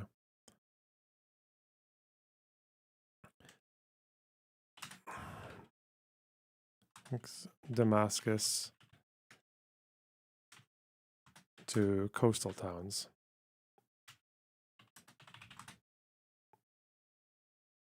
Okay.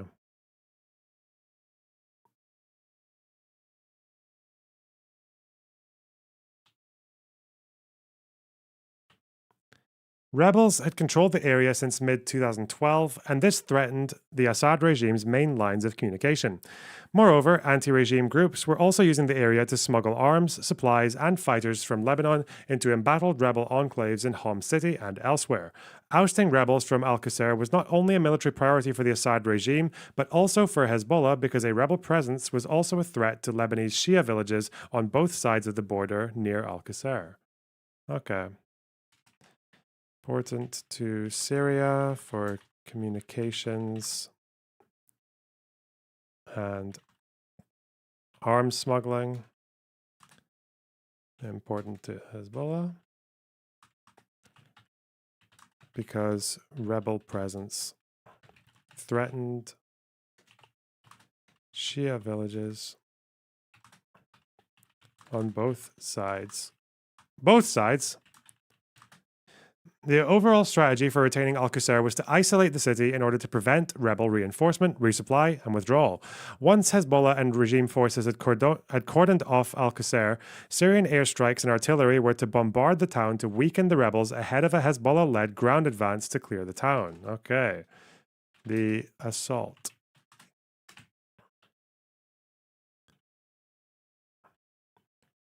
Strategy to isolate the city to prevent reinforcement, resupply, and withdrawal.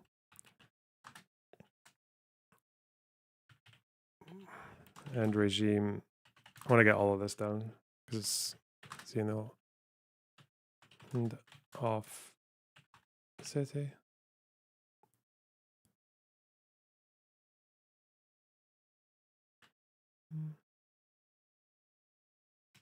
Syrian airstrikes to weaken rebels ahead of a Hezbollah. They led the ground advance to clear the town. Preparations for the assault on Al-Qusayr began in mid-April 2013. Hezbollah fighters attacked smaller villages to the southwest of the town, while regime forces seized areas to the north.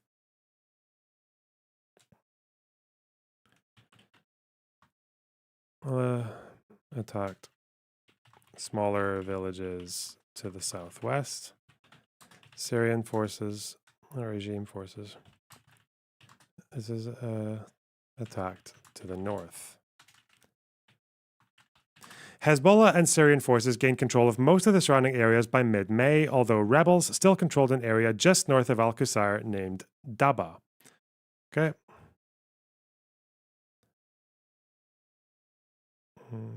Mid-May 2013.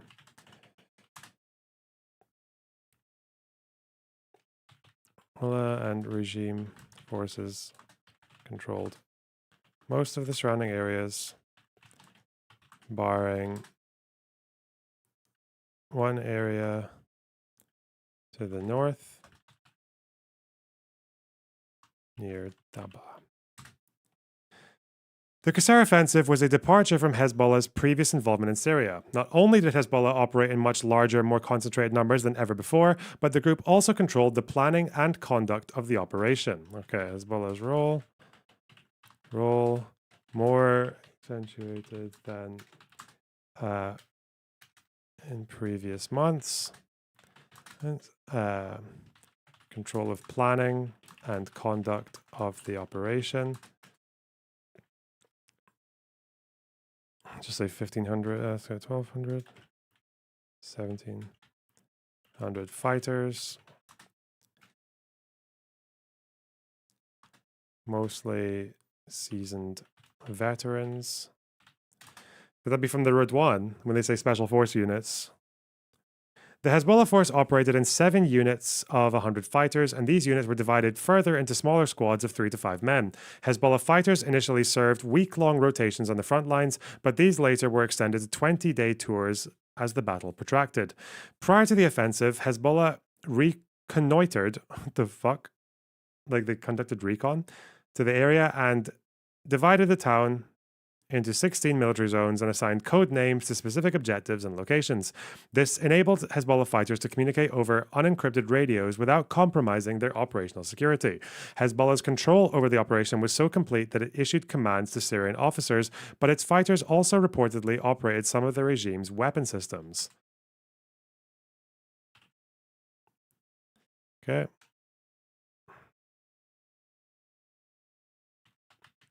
Divided the town into 16 military zones and assigned code names to specific, it's pretty standard, I think, objectives and locations.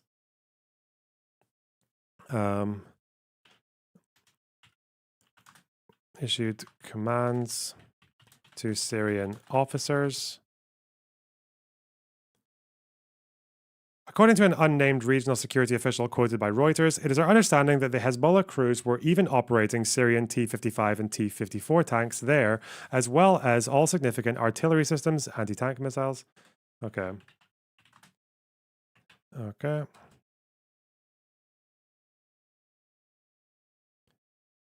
Crews operating Syrian tanks and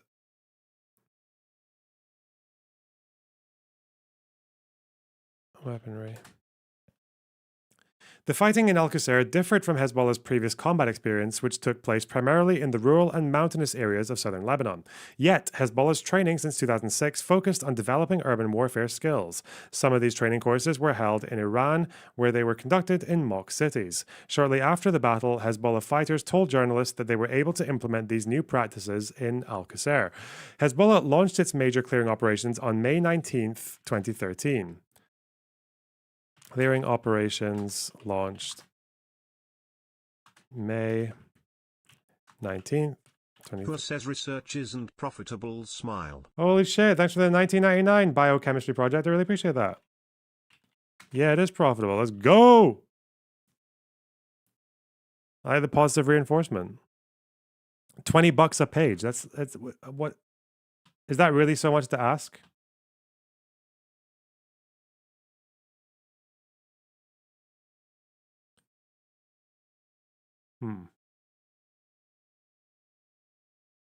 Okay. Focus. Hezbollah fighters who were backed by Syrian Arab Army troops entered the town from the south, east, and west and advanced northwards. Despite some early gains, Hezbollah fighters encountered heavy resistance from rebel forces who had entrenched the town prior to the assault. Hezbollah engineers were used to overcome rebel defenses, including improvised explosive devices, tunnels, barricades, and booby traps. Some of these defenses resembled those that Hezbollah had taught Hamas, leading the Shia fighters to conclude that the Palestinian group had passed along its experience to the rebels. Rebel mortar fire also proved problematic, though it was not enough to stop the Hezbollah advance.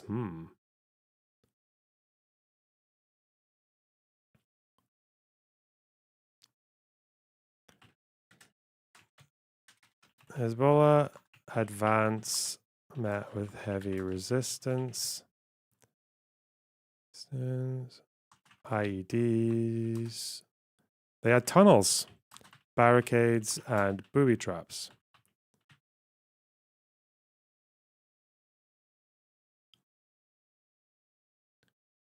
For more than 2 weeks, Hezbollah fighters moved north through the city, clearing areas block by block. In addition to receiving support from SSAA air and artillery, Hezbollah used snipers, RPG-7s, and improvised rocket-assisted munitions made from 107mm Katyusha rockets and other explosives. Irams, which are essentially pocket-propelled IEDs, were first used by Iranian-backed Shia militants against US forces in Iraq. Hezbollah's urban warfare tactics prove effective.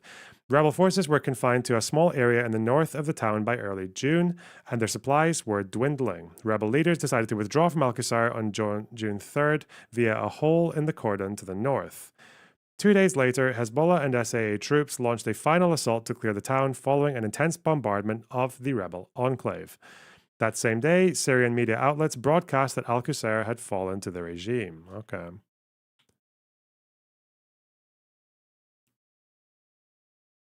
Two-week advance through the city.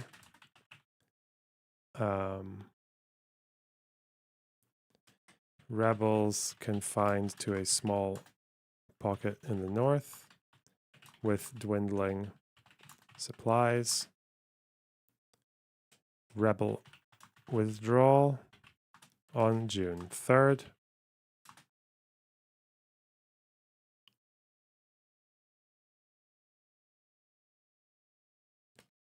June 5th. Syrian media outlets asked that Al-Qusayr had fallen. Hezbollah casualties spiked during the Qusayr assault on account of the intensity of the fighting, the increased number of fighters, and the group's leading role in the offensive. More than 200 Hezbollah fighters were buried in late May and early June. Many of these martyrs were honored with the public funerals attended by senior Hezbollah officials.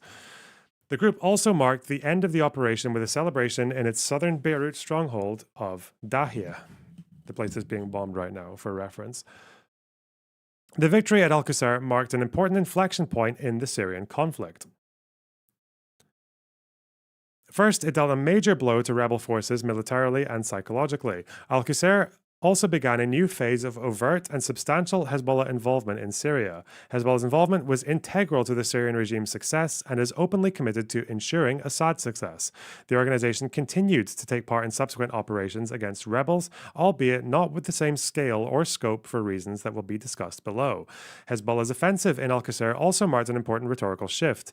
They no longer defended their activities, but as those solely in defense of Lebanese Shia communities, but openly committed to ensuring Assad remained in power.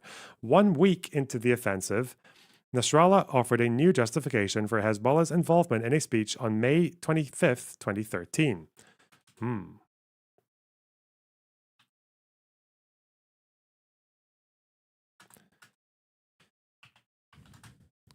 Speech, May 25th, 2013.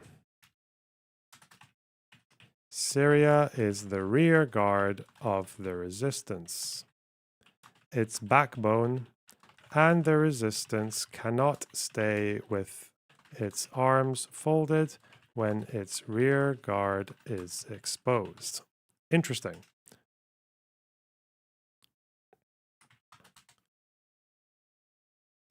Hezbollah had entered a new phase a few weeks ago. Phase of fortifying the resistance and protecting its backbone. Nasrallah portrayed the struggle in Syria not only as an extension of the resistance against Israel and the West, but he also cast the conflict in an increasingly sectarian light as a fight against the Takfiri, or Sunni extremist threat. This portrayal was an effort to garner support from Hezbollah's Shia followers in Lebanon, many of whom were skeptical of involvement in Syria for fear it would destabilize Lebanon and be a departure from the group's mission of Islamic resistance against Israel. So that's how he did it.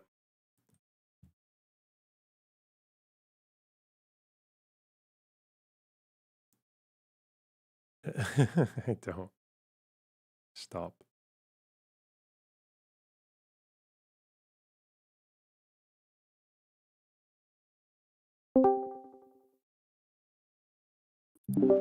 Hello, sir.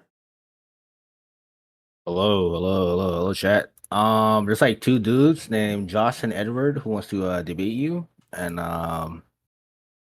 yeah, What are they on yeah. debate me on? Also, I'm not sure. I think about like French shit, some bullshit. So What French? What? I don't know. You gotta ask them. It's like a 2v1, I think. they're Why trying were to do, you? so. Why were you in there with them for that long? You didn't know what they wanted to debate about. Bro, I was playing Roblox, bro. Okay, I'm not gonna do it now. I'm reading. All right. Okay, boomer. All right. Take care. Bye bye. All right. Wow. Boomer.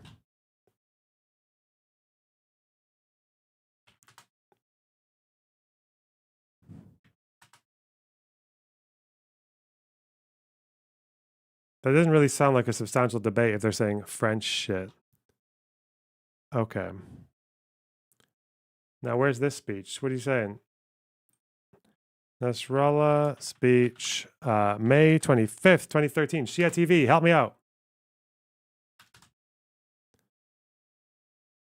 Is Shia TV not have this one? Yeah, it does. Okay.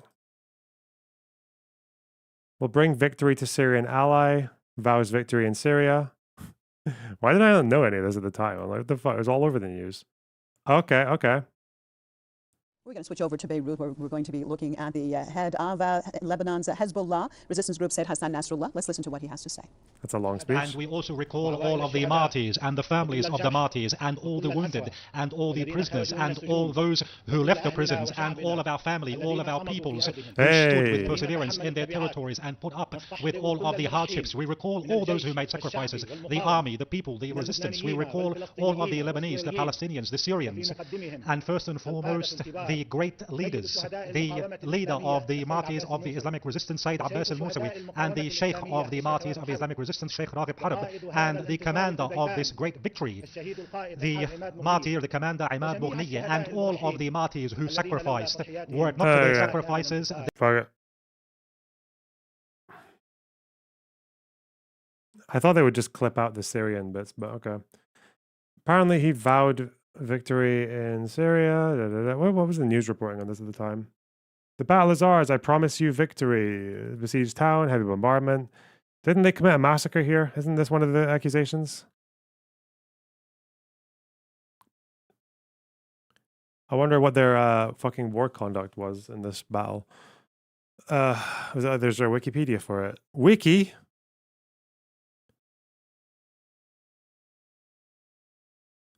Dozens wounded, 22 killed, 18 rebels, including 18 rebels.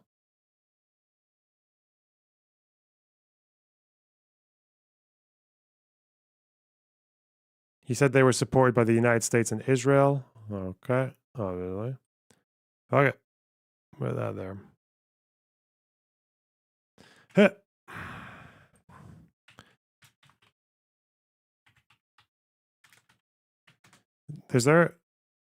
There's two battles. No, wait, this would be it. May. This is the offensive. This is the ground invasion. Al-Nusra, Free Syrian Army. Okay. What are they saying about it? Casualties. 1,200 killed.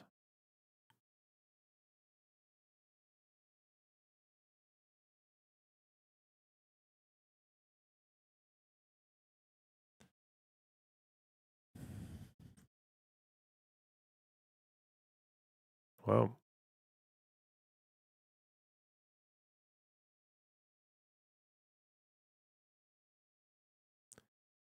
So it seemed like this was only held by, oh, there's a same, these guys talking about it.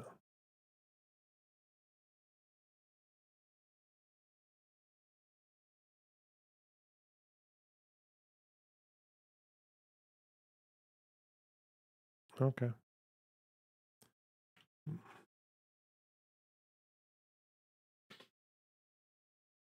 Oh, it's the surrounding villages, apparently they did that. Okay.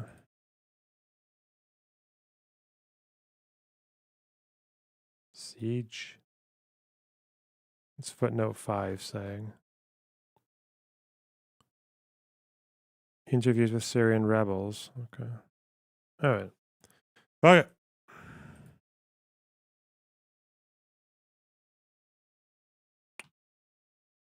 Hezbollah after Al-Qusayr.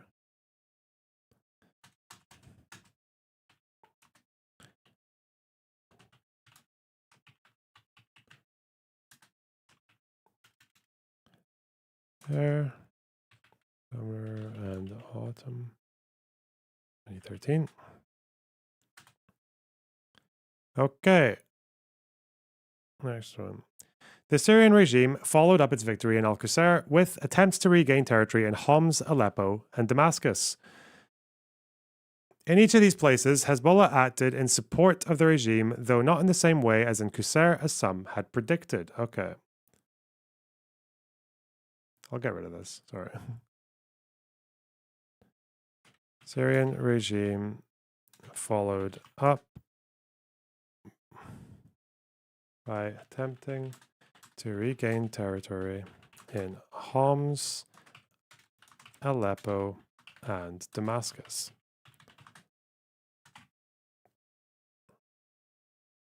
The specific nature of Hezbollah's involvement in combat operations in Syria is more opaque during this period. Both Hezbollah and the Assad regime sought to trumpet the victory in Qusayr, but so there was more information about the nature of the fight. In places like Homs or Aleppo, where Hezbollah was operating far from its base of support, there was greater secrecy about the group's activities. Moreover, there were fewer Hezbollah fighters to speak with, reporters, or media outlets in Lebanon. Okay, more opaque involvement in Hezbollah. From Hezbollah in areas further away from their support base. Information about Hezbollah's activities in Syria in the summer and fall of 2013 comes from more fragmented sources. First, residents in embattled areas or pro-opposition monitoring groups often report on areas where regime forces are operating with backing from Hezbollah. These accounts often lack detail and have inherent problems on account of their sourcing, but can be useful when paired with other sources. Information about the locations of Hezbollah activity also comes from the announcements of and funerals for Hezbollah fighters killed in Syria. These announcements are often publicized in the local Lebanese press and on social media, and they sometimes indicate the location of the fighter's death or level of seniority within the Lebanese militant wing. Finally, some Hezbollah fighters have spoken to journalists anonymously about their activities in Syria. These accounts, while rare, are often most illuminating the organization's role in Syria. Okay. Hezbollah in Aleppo and Homs. 180 mile per hour winds. Is Florida okay? Do I have to call my friends? I don't. The hell's happening? Or are you talking about the wind force of all the fucking mouth breathers who are celebrating October 7th? What?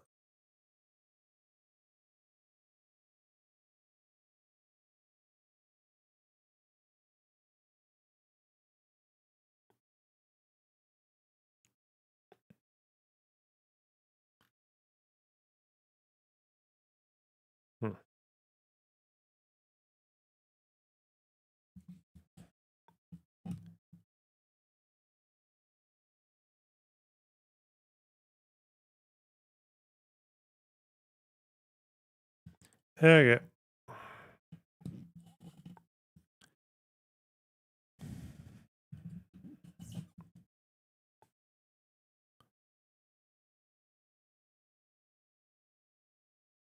In the immediate aftermath of the Al-Qusayr offensive, the regime turned its sights to Aleppo for its assault it dubbed Operation Northern Storm. Operation Northern Storm. Assault on Aleppo. Syrian military and paramilitary forces deployed to Aleppo where the regime was struggling to roll back large areas of rebel control. These troops sought to clear areas surrounding the Shia villages of Zahra and Nebul north of Aleppo and consolidate regime control of a line running from Aleppo to Menach air base further north. Media reports speculate that Hezbollah might play a similar role in the fight for Syria's second most populous city as it did in Al-Qusayr. In early June 2013, rebel fighters claimed that in preparation for the assault, Hezbollah had massed as many as 4,000 fighters around the city, namely in Shia enclaves of the northern countryside and in the military engineering academy in the Hamdaniya neighborhood of western Aleppo. Hezbollah militants confirmed their participation in Aleppo, but not in the same way that the group had fought in Al-Qusayr. Instead, Hezbollah sought to aid the Syrian regime indirectly, according to a Lebanese politician close to Hezbollah. A Hezbollah commander described Hezbollah's role in Aleppo in mid-June 2013. He told a journalist, "The battle for Aleppo will be fought by the NDF and the Syria army, with Hezbollah supervising and providing military tactical advice on how to coordinate and conduct the offensive." He added that the Hezbollah force presence would consist mainly of commanders and experts advising and planning together with the Syrian army's commanders in charge of Aleppo on how best to utilize the men on the ground, how to advance, and where to fight. Hezbollah commander claimed the battle. Hezbollah, their presence would mainly consist of commanders and experts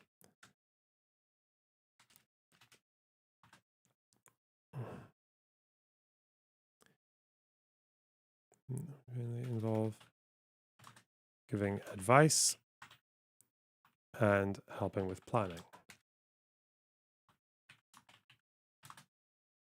Even though the Hezbollah commander describes an advisory role for the Lebanese fighters, rebels fighting in Aleppo claimed they were also encountering Hezbollah fighters during operations. It is possible that Hezbollah forces were functioning as embedded advisors operating on the front lines with regime forces. Hezbollah fighters were primarily concentrated in the Shia villages of Zahra and Nebul north of the city, where they also trained NDF forces. Okay, well, fighters primarily in Shia villages of Zahra and Nebul north of the city, where they trained NDF forces. An opposition media source put the number of Hezbollah members deployed to Zahra and Nebul at 200. A separate Hezbollah commander speaking from Beirut in early June put the number far higher and claimed there were 2,000 Hezbollah fighters in these towns. This may be an exaggeration given that it represented a larger force than participated in Al-Qusayr. It is possible that this number may also include Iraqi Shia fighters or NDF paramilitaries. Iraqi Shia militants were also among those fighting on behalf of the regime in Aleppo during this time. It is difficult to confirm the size of the Hezbollah contingent, but it is clear that Hezbollah members were operating in and around Aleppo, and several were killed in the fighting. The summer offensive in Aleppo failed to have decisive effects in contrast to operations in Al-Qusayr. By late June 2013, the regime shifted its focus to consolidating gains in Homs province. Okay, summer offensive failed to have decisive effects.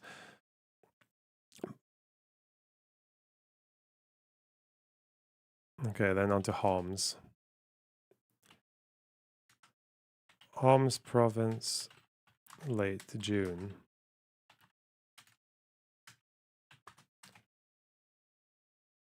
In late June, regime forces captured the border town of Tal Kalach on the border with northern Lebanon and not far from Al-Qusayr. This effectively severed another rebel supply line into Syria. Is that near Homs? I guess it is. Yeah, oh yeah, okay. All right.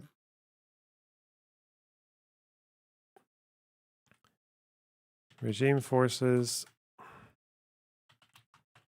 capture border town of Tal Kalach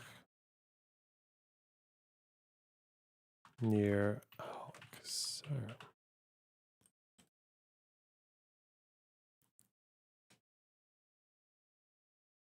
Rebel supply line.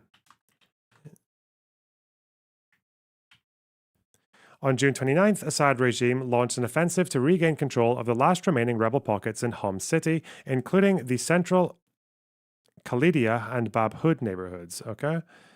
June 29th, Assad launches offensive to gain last rebel pockets in Homs city. Hezbollah forces were involved in these operations much in the same way they were operating in Aleppo. A Hezbollah commander characterized... Huh? Oh, they've just misspoken. Okay. A Hezbollah commander characterized the group's involvement in Homs as more limited than in Al-Qusayr. Okay, Hezbollah role similar to Aleppo. Hezbollah, he said, was providing specialized military assistance, including communication support, sniper fire, and support from Hezbollah special forces.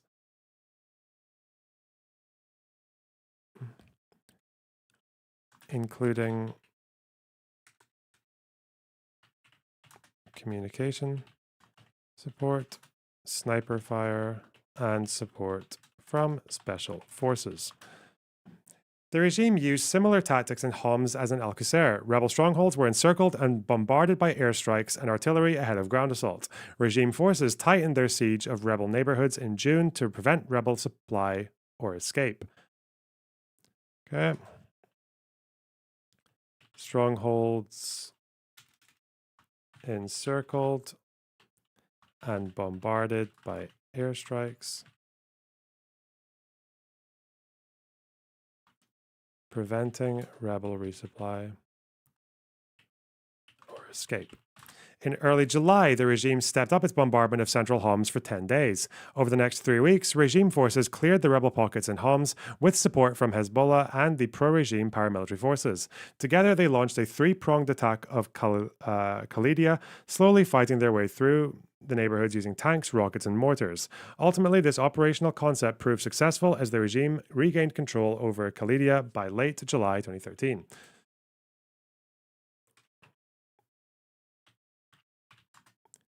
Khalidia captured by late July 2013.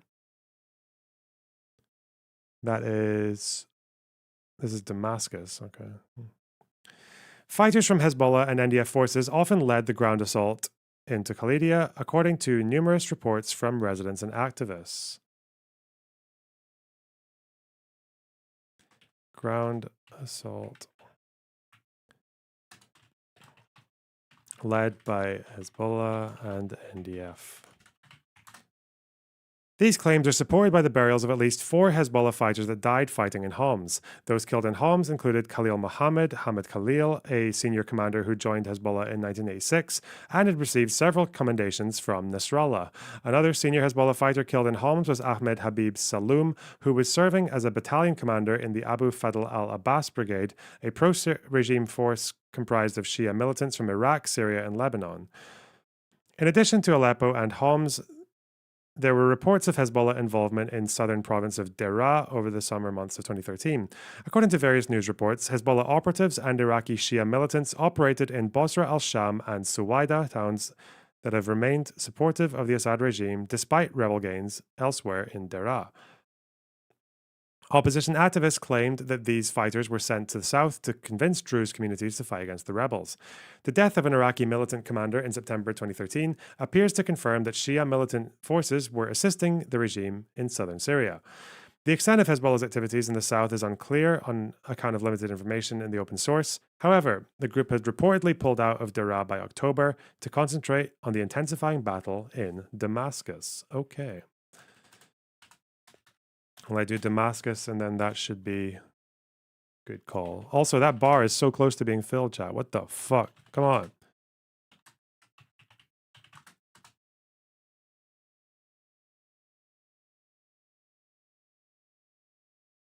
Get your wallets out. Tip the waitress. That's me. What is this? Hang on.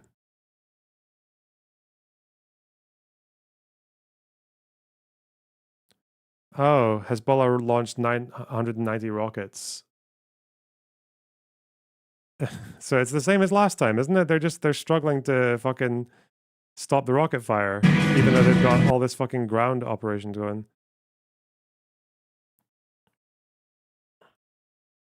What are we saying?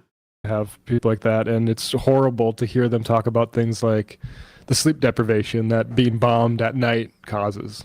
I mean, the trauma for anyone who survives also is just like, that's what we keep trying. Being tortured. Yeah, it's a horror show, and we are not putting the brakes on it in any regard. So it's extremely disheartening. But with that said, Matt, what's happening on Left Reckoning? Yeah, a couple of things. Cole Stangler on talk.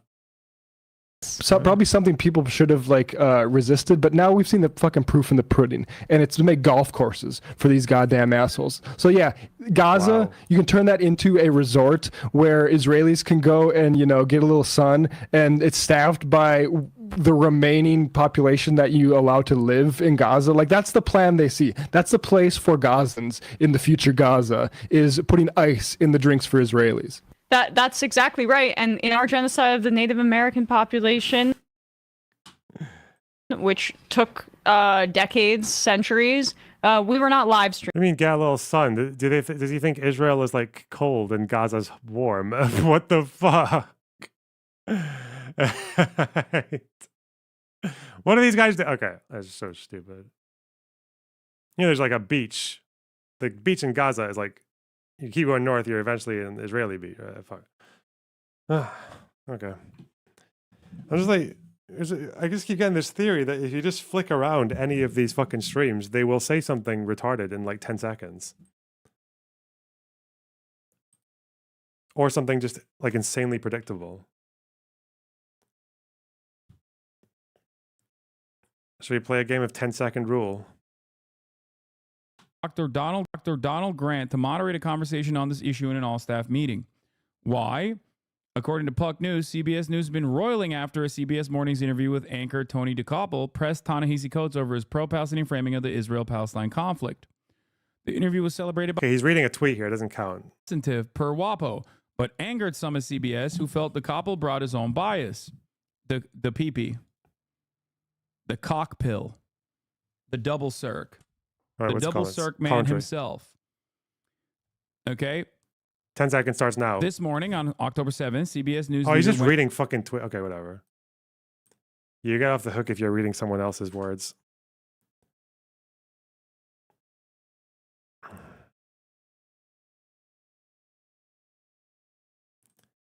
Wait, hang on.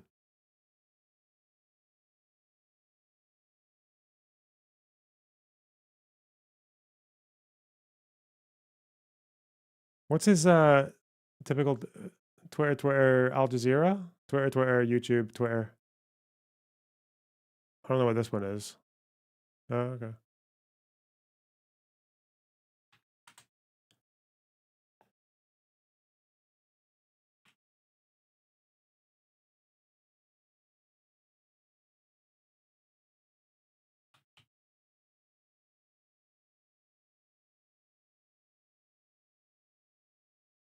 I haven't checked in on Lance for a while. Lance's live streams are members only. Palestine will be free. The court ring's broke. Yes! Jeremy! Jeremy! What's Vosh talking about? Also, Muslims nowadays wear the same Western clothes anyway. Well, it depends on where you are. With the women.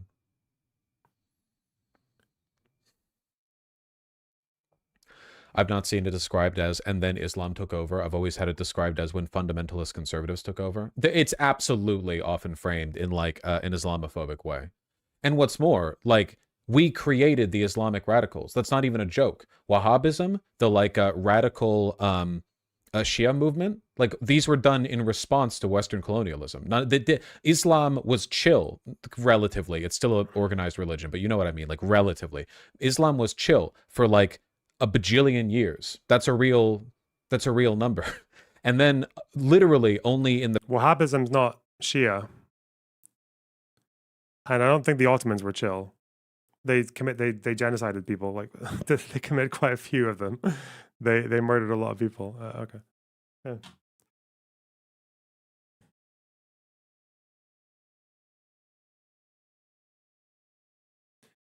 I guess like Pan-Arabism was largely secular and like Soviet backed and shit like that. But even then, I don't think Pan-Arabs were chill. But, yeah. You know, one day I really want to read about the Iranian coup in the 50s. Because I know where America CIA did bad. I know about Mossadegh. But I realized that getting these kind of like post-it note summaries from far left commentators has never been that reliable when I look into more detail. So I just wonder if there's more to the story. Anyway, the fight for Damascus. Hezbollah and other Shia militants. Along with Qusair, Hezbollah's battlefield contributions have been greatest in Damascus. Okay. Let's do their headings. Hezbollah and other Shia militants. So this is where Hezbollah did a big job. Okay. Lebanese and Iraqi fighters have been battling rebels in the Sayyida Zainab Shrine area of the Syrian capital since early in the conflict. The Sayyida Zainab Shrine entombs the remains of the daughter of the first Shia Imam, making it one of the most important Shia religious sites and a central image in the increasingly sectarian conflict. Okay. Lebanese and Iraqi fighters battling rebels in Sayyida Zainab Shrine area of since early in the conflict. The shrine entombs the remains of the daughter of the first Shia Imam. Big deal, bro. Central point of the sectarian conflict.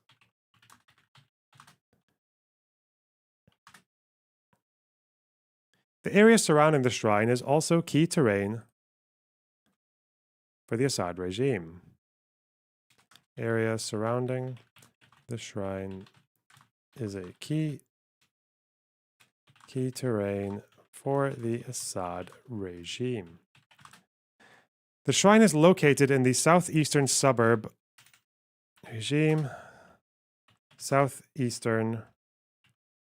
suburbs of Damascus, near a number of contested areas and not far from the highway to Damascus International Airport. Okay, that's important. Seems like a very important area. Okay. The neighborhood, with its infrastructure designed to host Shia visitors to the shrine, provides an excellent base for pro-regime fighters from which to cooperate. This has made it difficult for rebels to achieve a contiguous area of control in the eastern and western suburbs and to cut off the regime's access to the airport. It is difficult to describe Hezbollah's involvement in Damascus separate from a discussion of the Iraqi Shia militant groups that frequently fight alongside it. Since early 2012, Shia militants from Lebanon, Iraq, Afghanistan, and elsewhere have mobilized to fight in Damascus.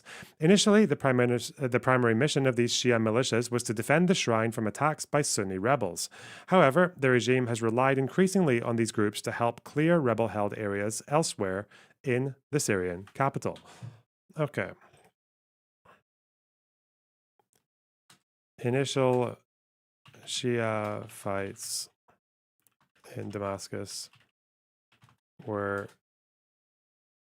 over the shrine area. Fine. However, the regime would later rely on Shia groups to clear rebel-held areas elsewhere in the capital. The most prominent Shia militia operating in Damascus is the Abu Fadl al-Abbas Brigade, AFAB, a pro-government Shia militia created in the fall of 2012.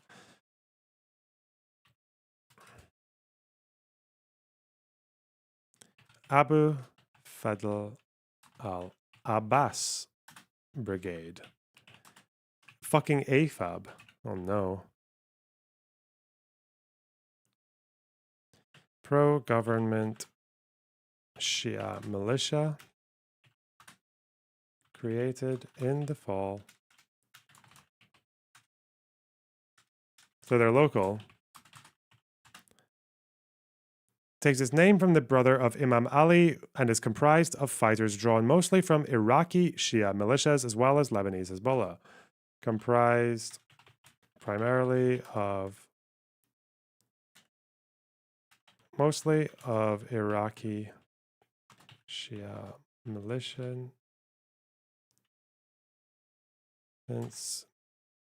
as well as Hezbollah fighters. Okay. The two most notable Iraqi militias are Kataib Hezbollah and Asaib al-Haq. Though militants from Badr Corps, Kataib Saeed al-Shuhada and Muqtada al-Sadr's Promised Day Brigade, formerly the Jaish al-Mahdi, and other smaller groups are also fighting in Syria. According to an interview with Abu Hajjar, an Iraqi militant and AFAB commander, I can't believe I'm saying it like that, the fuck. The group had roughly 500 members at the time of its founding. This number has likely grown with the steady influx of fighters recruited mainly from Iraq. Okay.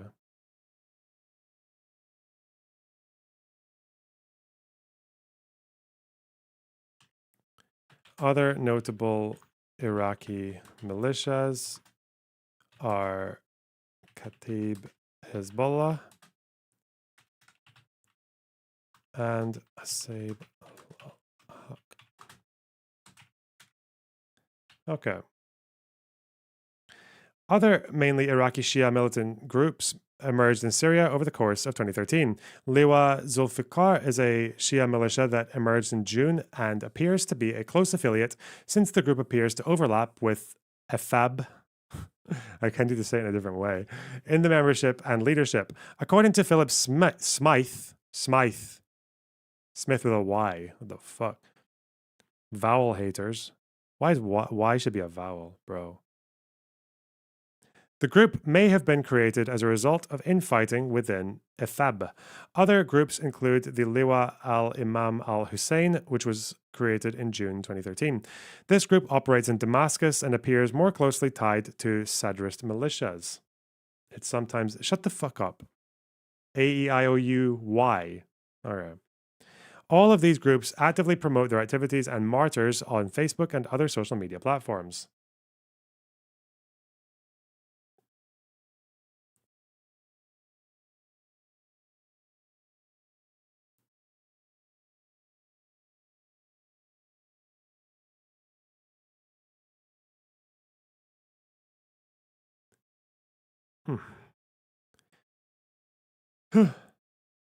Iran has played an important role in facilitating the involvement of Iraqi militants in Syria.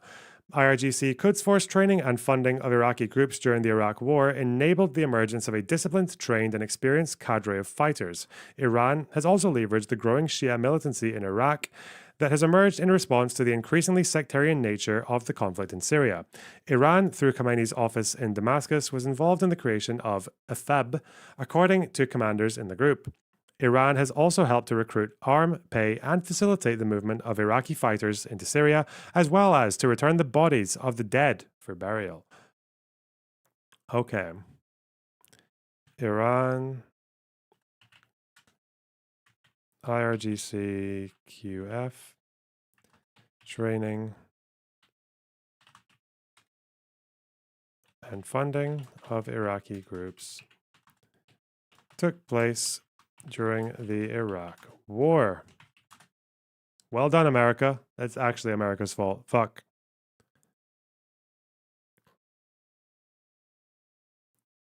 Kalmun region. Okay. And then we get to Hezbollah's organization. Okay. That'll be halfway through. Cool. Shit. Regime offensives in Damascus.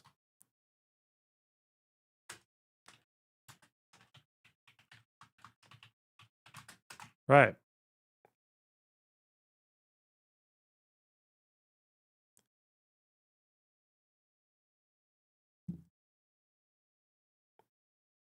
In the spring of 2013, the Syrian regime began a renewed push to retake rebel-held areas in the suburbs of eastern Damascus. Regime efforts concentrated on eastern Ghouta, a part of a belt of suburban and agricultural areas that surrounded Damascus, and were home to some of the main rebel strongholds. Rebels had expanded their control over eastern Damascus the summer and fall of 2012. Rebels had expanded control over eastern Damascus in mid to late 2012. Regime forces were unable to oust rebels from these areas and sought to besiege rebel positions in eastern Ghouta. Is it Ghouta? Ghouta? If it's Arabic? I don't fucking know. Ghouta. Fuck. I'm going to call it Ghouta. In March and April 2013, regime forces began a push north from bases near the Damascus International Airport in an attempt to retake towns that served as the eastern gateway into eastern Ghouta as a key path for rebel resupply.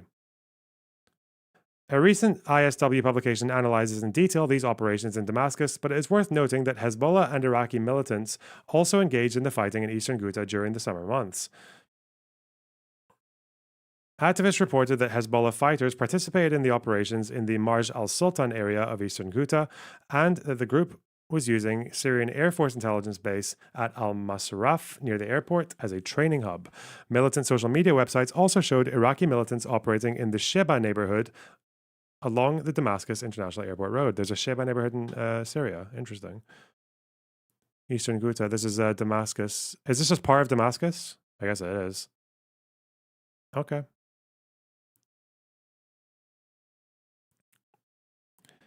March, April 2013. Regime forces attempt to retake towns serving as the eastern gateway into eastern Ghouta.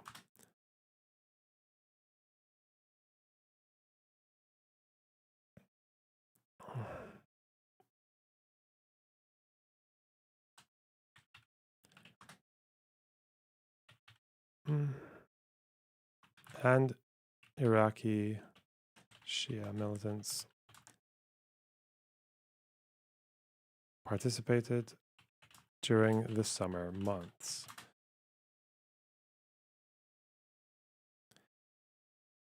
Okay. Over the summer months, Hezbollah and Iraqi militants also fought in the neighborhoods surrounding the Sayyida Zainab shrine to help secure the southern approaches to the capital. Okay.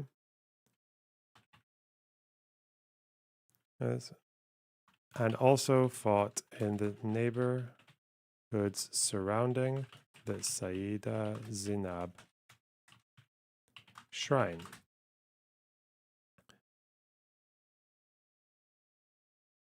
Securing southern approaches to the capital. These included neighborhoods of Zayebieh, Babila, Bahdalia, and Hay al-Shamalneh, where Lebanese and Iraqi fighters moved into areas after artillery barrages by regime forces. Other reports describe Hezbollah fighters operating alongside Syrian troops, attempting to infiltrate neighborhoods of southwest Damascus, such as Muadhamia. Okay. And Iraqi militants.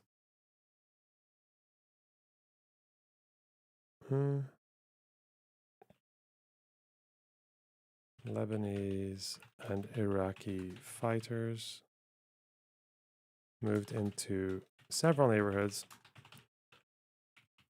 after artillery barrages by regime forces. Okay. Dozens of Hezbollah fighters died in Damascus from June to August 2013, including several senior commanders. Ayman Said Tahini, a senior Hezbollah commander of Lebanese Hezbollah who led an AFAB battalion, was killed in Damascus in mid-July 2013. Several weeks later, rebels ambushed and killed Hossam Ali al-Nasser along with several other Lebanese fighters. Nasser was rumored to be one of the more senior Hezbollah commanders in Syria, though his age, 33, may call this into question. Both of these commanders were reportedly killed near Saida Zainab, according to Hezbollah announcements. The presence of these senior commanders near Saida Zainab supports assessments that Hezbollah operates a headquarters in the southern suburbs of Damascus. Okay, dozens of Hezbollah fighters killed in Damascus from June to August 2013, including several senior commanders. Hezbollah fighters were even operating near some of the areas targeted by the regime's major chemical weapons attack on August 12, 2013. Ooh. This guy again. Oh no. The icon himself.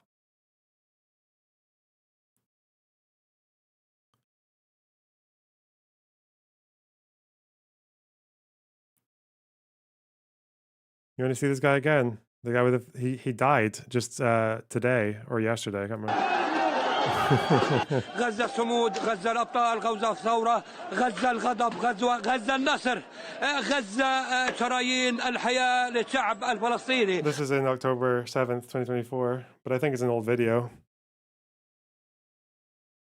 It's just him in the middle of a fucking riot and a fucking toy rocket. And a bottle of water? Is that just a bottle of water? Yeah. Fucking nutter. Alright.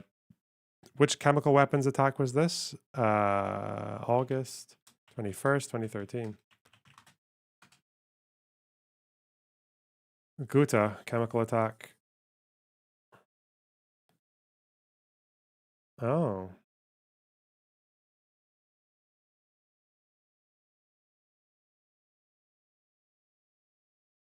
The US government assessed that 1,400 people were killed, including at least 426 children. Bruh.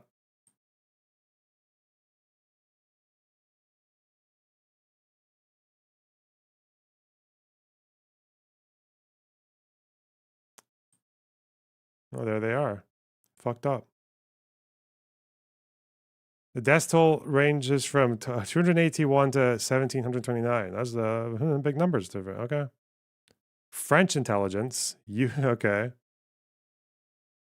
Huh.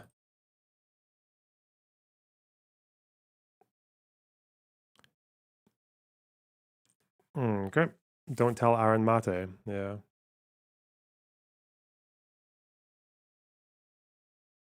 And Hezbollah were in the area. Okay.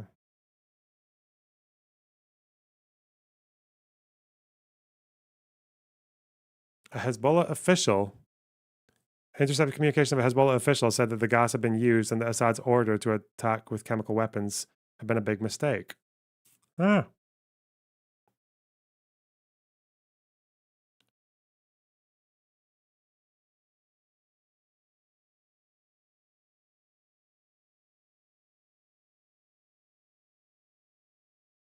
So they're admitting to it there, I guess.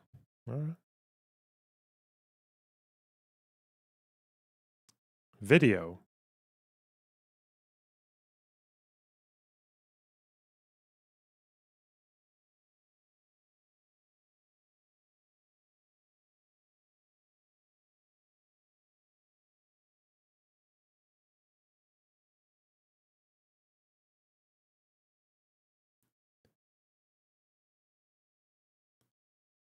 Okay. Might put this in a separate thing. Chemical weapon attack in Ghouta.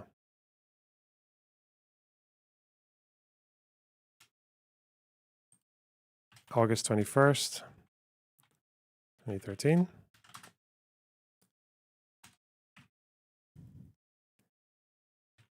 Hezbollah operating in near areas. Area targeted by the fuck me regime's attack. The attacks targeted a number of rebel-held neighborhoods in eastern Ghouta, as well as several contested areas southwest Damascus near Muadhamia.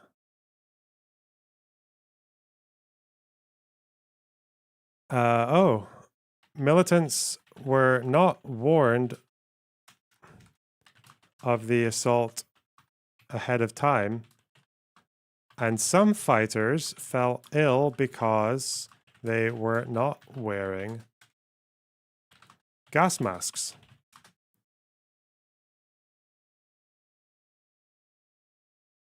No, I didn't know that.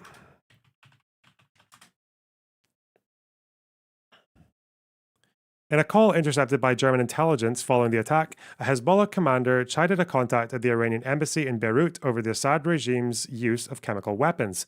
Still, Hezbollah maintained its support for the Syrian regime as pressure mounted for an international response to the chemical attacks. Crazy. Okay. Where's their source for this?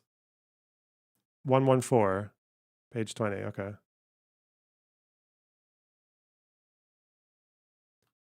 Where does this guy say? Berlin intercepted calls. Fuck. .html.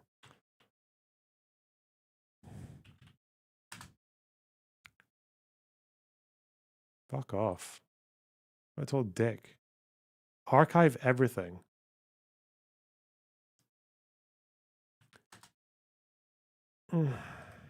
Just someone else sourcing it.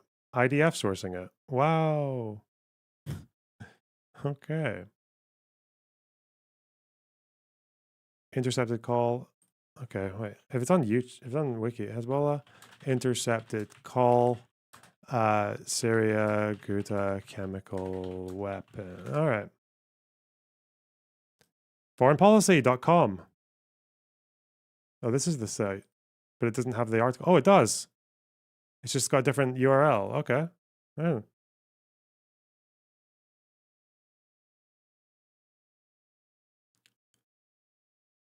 .514.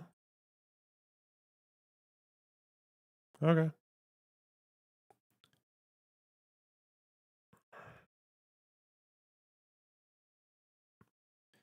German intelligence intercepted a phone call between a Hezbollah commander and unidentified official at an Iranian embassy that provided evidence that Syrian government was behind the attack. Okay.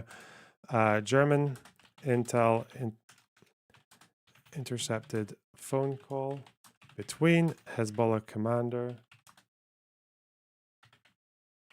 and official at the Iranian embassy.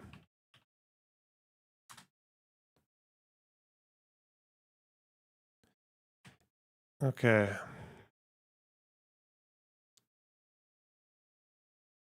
We intercepted communications involving a senior official intimately familiar with the offensive who confirmed that chemical weapons were used by the regime on August 21st and was concerned with the UN inspectors obtaining evidence. Okay.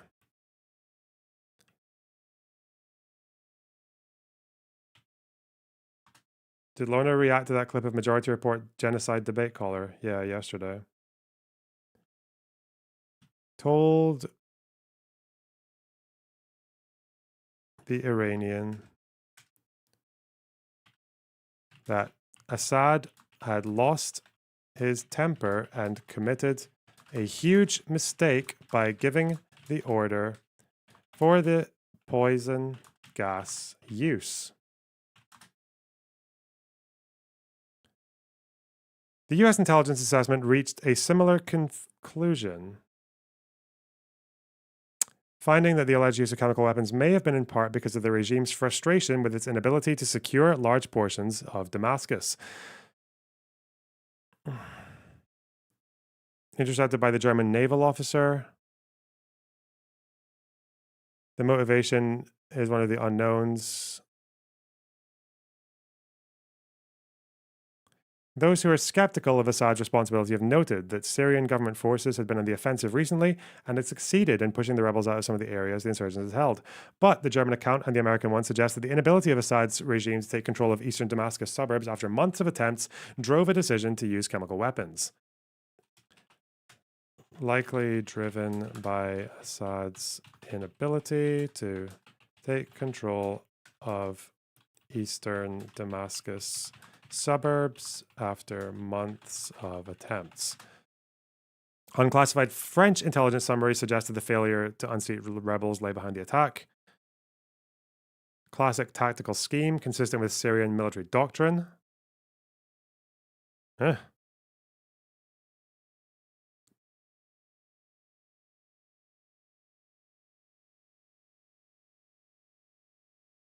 German account goes further. Crucial battle. They used a highly diluted chemical agent in previous attacks. High death count might have been because of errors made. More potent than anticipated.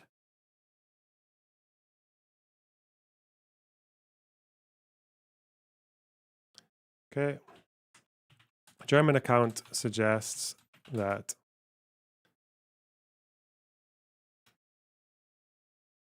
highly diluted chemical agents had been used in previous attacks, and that August 21st was the result of errors made in mixing the gas.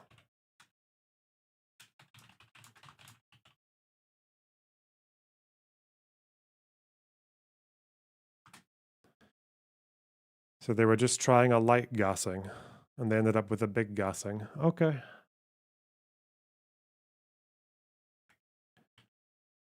And the Israelis suggested that as well.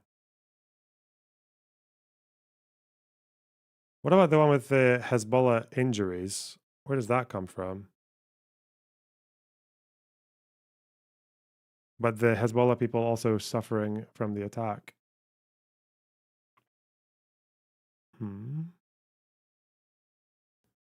Nasrallah probably said it was fake, obviously. 113.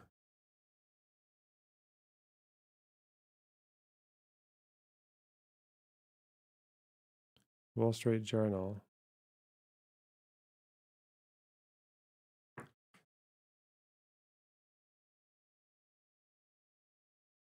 Okay. Oh my God! What's the article called? Gimme. It will exist. It's just got a different URL because it's fucking 10 years old. Okay.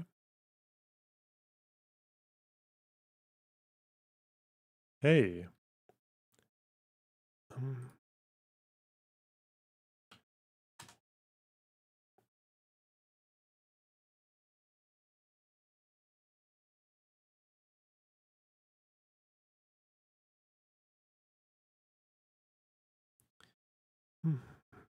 Inadvertently caught up in the gassing. Blunder. They weren't told to don masks. Some fell ill. Angry commanders protested their Syrian counterparts. Okay.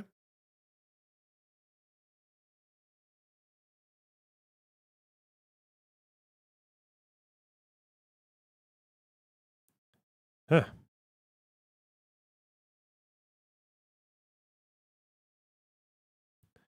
Wow. Okay. Good story. Let's go page 20.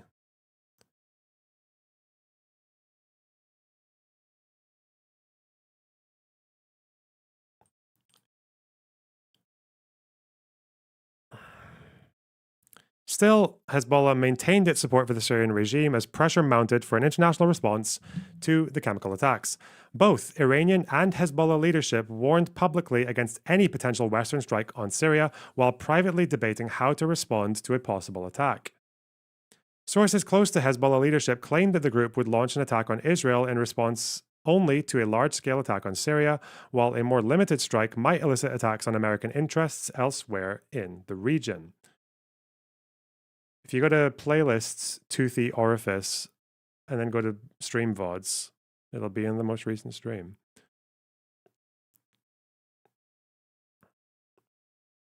Like Iraq, okay. The tense period following the August 21st attack even led to accusations from opposition sources that the Syrian regime had transferred its chemical weapons stockpile to Hezbollah in Lebanon ahead of a potential strike. Nasrallah rejected these claims in a televised statement on September 23rd, stating that religious reasons prevented his group from owning and using such weapons. Israeli officials lent credence to Nasrallah's denial through statements from its northern commander, saying that Hezbollah did not want chemical weapons as far as they could tell. Perhaps more telling is the lack of an Israeli response, which would have likely occurred if there had been a weapons transfer, given Israel's previous strikes and statements. Damn, Israel vouching for Hezbollah, eh?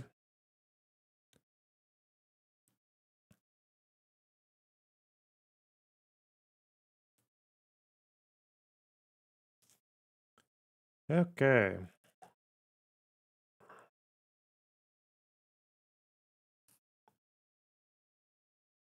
Fear of a U.S. strike on Syria subsided when a deal with Western powers to dismantle Syria's chemical weapons program, was reached in mid-September 2013. Okay. Fear of Western intervention averted with deal to dismantle Syria's chemical weapons program in mid-September. With greater room to maneuver, the regime launched a new round of operations in the southern Damascus suburbs to encircle rebel positions in Hajar al-Aswad and al-Yarmouk.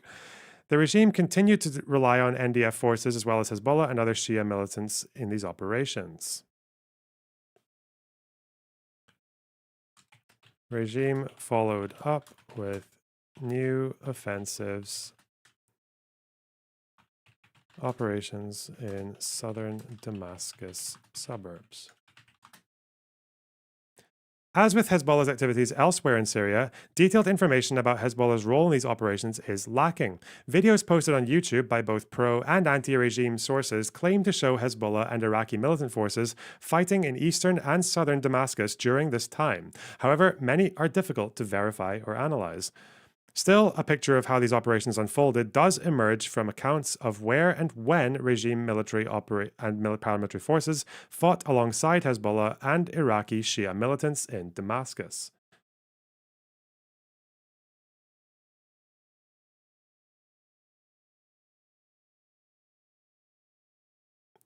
Hezbollah attacks in and around Damascus generally emanated from the Saida Zainab area. The Sheba area, just east of Saida Zainab, was one of the first areas to be recaptured by Syrian forces, backed by Hezbollah in late September. Regime forces, again with support from Efab and Hezbollah, gained control of the Sheikh Omar al-Buaida, al-Dihabiyah, and Husainiya neighborhoods by mid-October after intense fighting. Mid-October. Syrian forces backed by Hezbollah recapture, regain control over several Damascus. From there, pro-regime troops pushed into the neighboring Hejira area as well as Beit Sam in the second half of October, gaining control of the area in early November. The regime also retook Sbinia in the first weeks of November with NDF, Hezbollah, and Efab assistance. Further west, the regime brokered a deal with rebel forces in Muad Hamiyah to allow residents to leave the besieged town. The truce broke down almost immediately, and in late November, the regime tightened its blockade of the area, which remained in place as of late December. By early December 2013, the regime had effectively consolidated control of the southern flank of Damascus.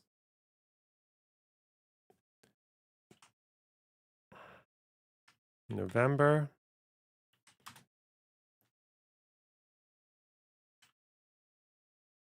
Or neighbor areas captured. Regime brokers deal with rebels.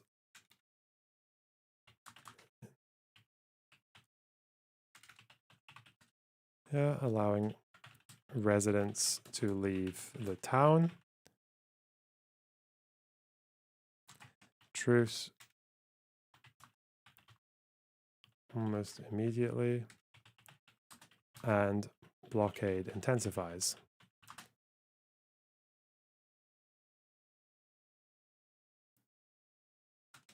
Early December,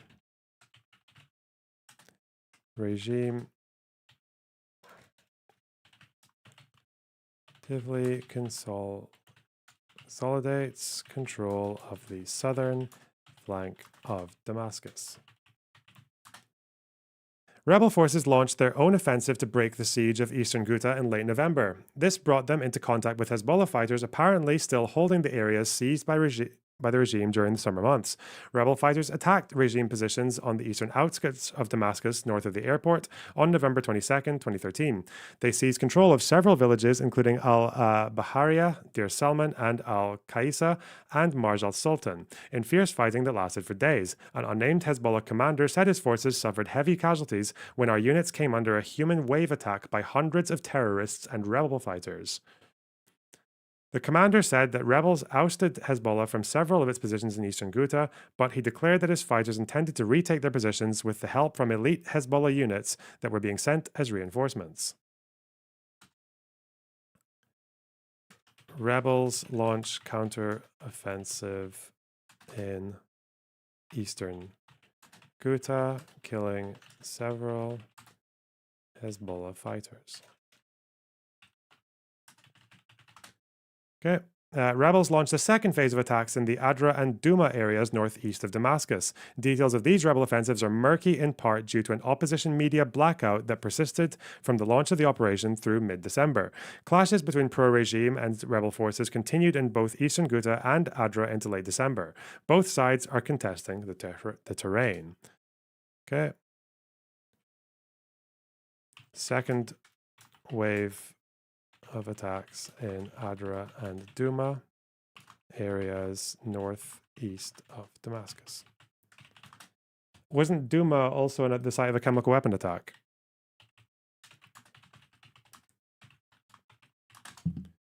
(2018).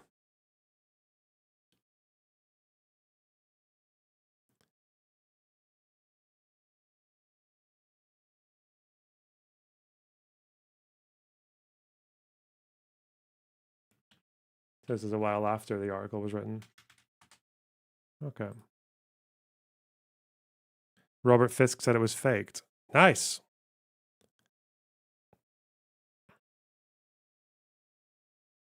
All right. What is this one? Oh, wait. I need to move these. What the fuck?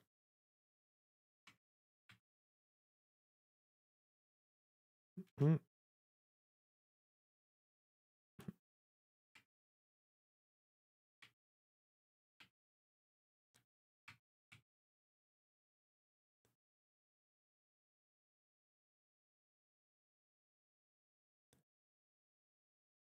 Wasn't Fisk the one that wrote that really popular book called Pity the Nation about Lebanon? I have never read it. Sounds cringe.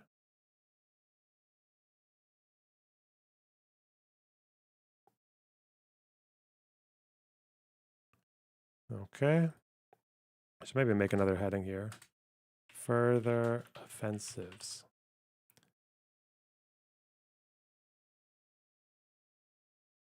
And counter. Okay. What is this? Kalamun.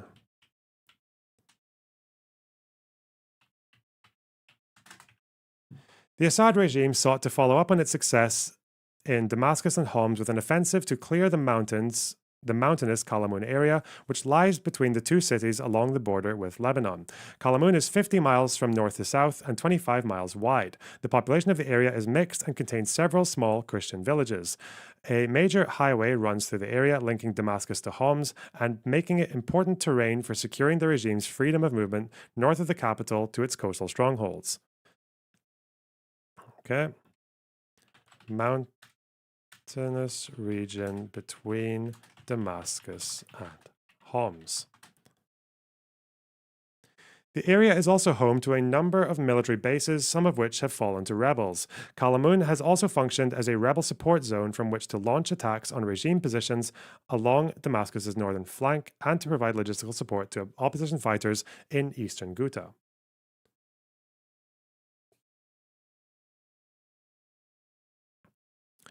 Kalamun is also strategic terrain for Hezbollah because it has hosted a rebel system that threatens Hezbollah strongholds across the border in Lebanon. Okay. Strategically important to Hezbollah because it threatens communities, strongholds across the border. Rebels have controlled several towns through Kalamun since mid-2012, including Yabrud, Nabk, and Rankus. Opposition forces have used the area to transit supplies and fighters to and from Arsal, a predominantly Sunni town just across the border in Lebanon that has been sympathetic to Syrian rebels. Oh.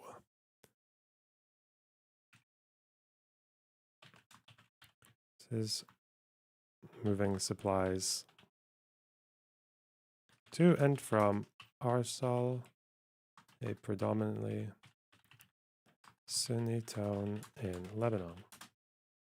Observers had suspected that Kalamun was the focus of the regime clearing operations right after the operation in Al-Qusayr. Indeed, after Al-Qusayr fell to the Assad regime, many rebel fighters fled to Kalamun.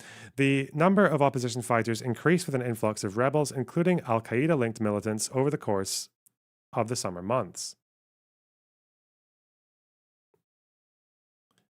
Number of opposition fighters increased with an influx of rebels. Okay.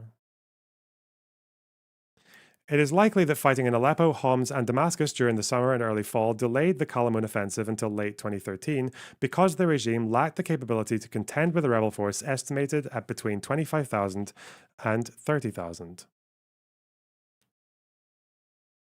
Estimated rebel force of 25 to 30,000 people. Including Al-Qaeda linked militants. I'm just so fucking, even after just reading this little bit, I just feel so fucking much more. I knew it was bullshit anyway, but I just feel so much more fucking ire right now at people who say that Assad and Hezbollah were only fighting with fucking ISIS, that Hezbollah's enemies were ISIS for this fucking war. The opponents of this is all happening before ISIS are even on the fucking stage, right?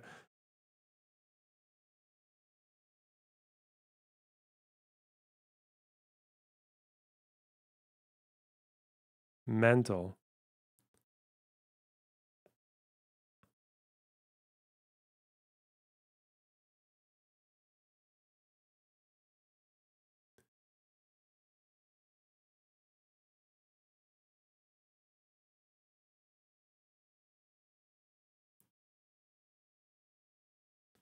Okay.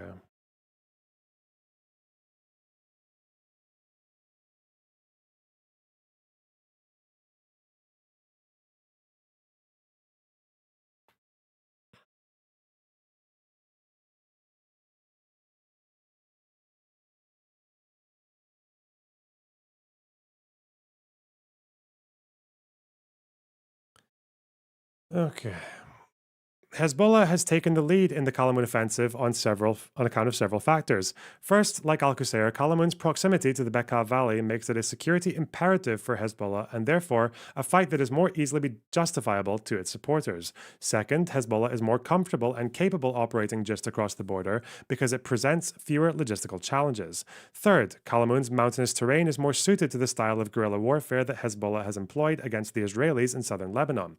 The regime's tanks and armored vehicles are of little use in the terrain, and opposition anti-tank weapons taken from captured military bases pose a serious threat.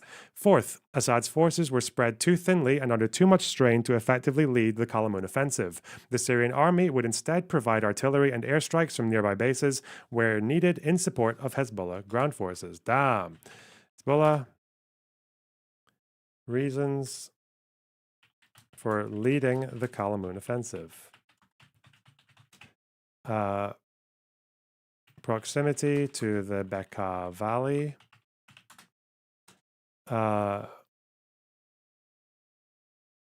More comfortable fighting in mountainous terrain.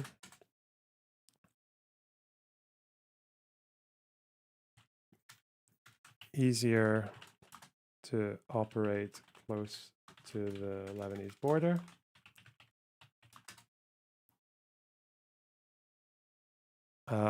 Assad forces spread too thin.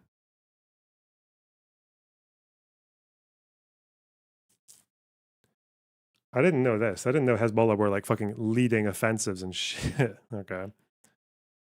And would instead provide artillery airstrikes from nearby bases. The mountainous terrain has made for a different type of fight in Kalamoun than in other areas where Hezbollah has operated. The overall operational concept for Kalamoun, however, is familiar.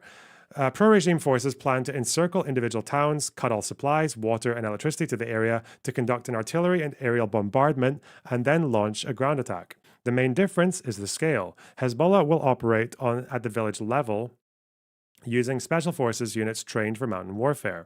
Another key difference from Al-Qusayr is the pace of operations. Hezbollah commanders said they expected a slower tempo for the offensive, which could well last into the spring of 2014. Are they just doing like proper fucking siege warfare, like actually cutting off everything and not letting it? And I guess there's probably not any UN aid trucks going into these places at this time, right? Are there civilians here or have they all left? That's one thing I don't really know. Like, what's this? Hang on. Huh?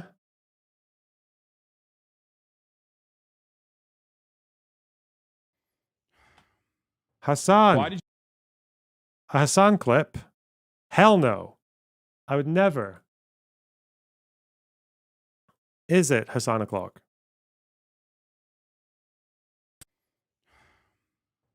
Why did you ban him though? What a fucking stupid question.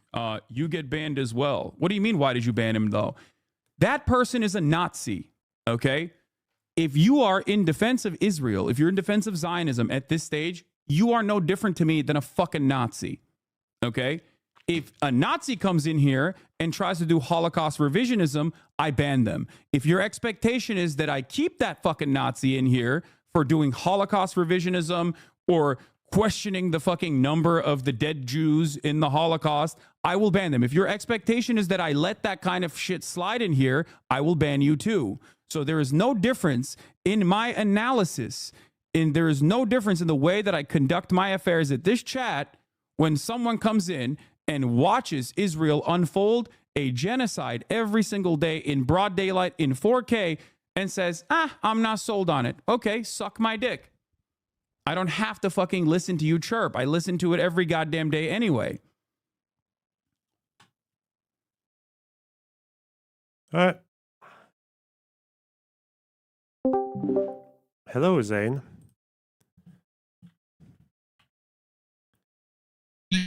Hey, is my voice all right? Yeah, fine.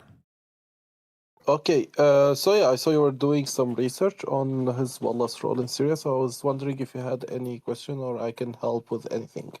I'm still only halfway through, but I guess one question is, when they're doing these fucking sieges in Kalamoun or fucking Qusayr or whatever, are there lots of civilians still in these areas, or have they fled?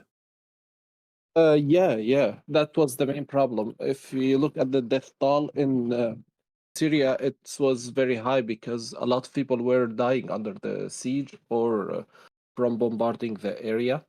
But also, if you look at the Qusayr, for example, it's a city that's not very far from Lebanon. So a lot of the refugees, Syrian refugees in Lebanon, came from the cities that were bombarded by Hezbollah. And these sieges, like these are like proper sieges. Like they're not opening fucking like channels for aid trucks to go in and shit, right? Not at all. Not at all. I remember like actually like I think I talked about this before, but my father went to prison. He was imprisoned by the government, and his official crime was trying to get medicaments to cities under siege, because my father was a pharmacist. That was his crime by the regime, the Assad regime. Yes. Oh God. It's an unofficial crime because the official crime is terrorism. Okay.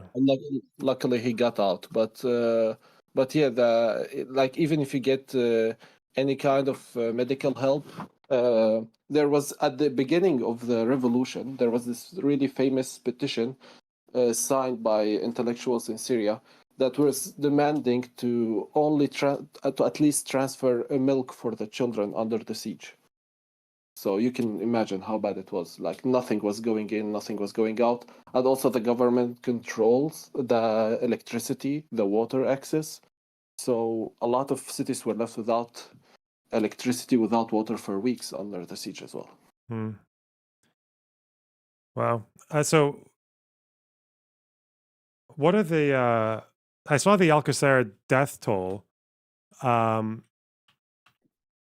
It seemed like it was quite low because this was a pretty small area, but these other ones, these are areas that apparently have like the rebel forces themselves are like 25 to 30,000 people. What are the kind of death tolls for places like this then? For places like Kalamun, or do you know? Or yeah, I think the death toll. The problem is now with Gaza, we're kind of used to high death tolls. Because I think this just the Israeli army are so powerful that are able to do more destruction generally. But yeah, we're talking about like, I'm not sure about the numbers. I can look it up and get back to you on that. Okay. But generally speaking, these cities are not very big cities. Like Kalamun is a very small city. So it's not like Gaza where there are 2 million people in a very small space. These are like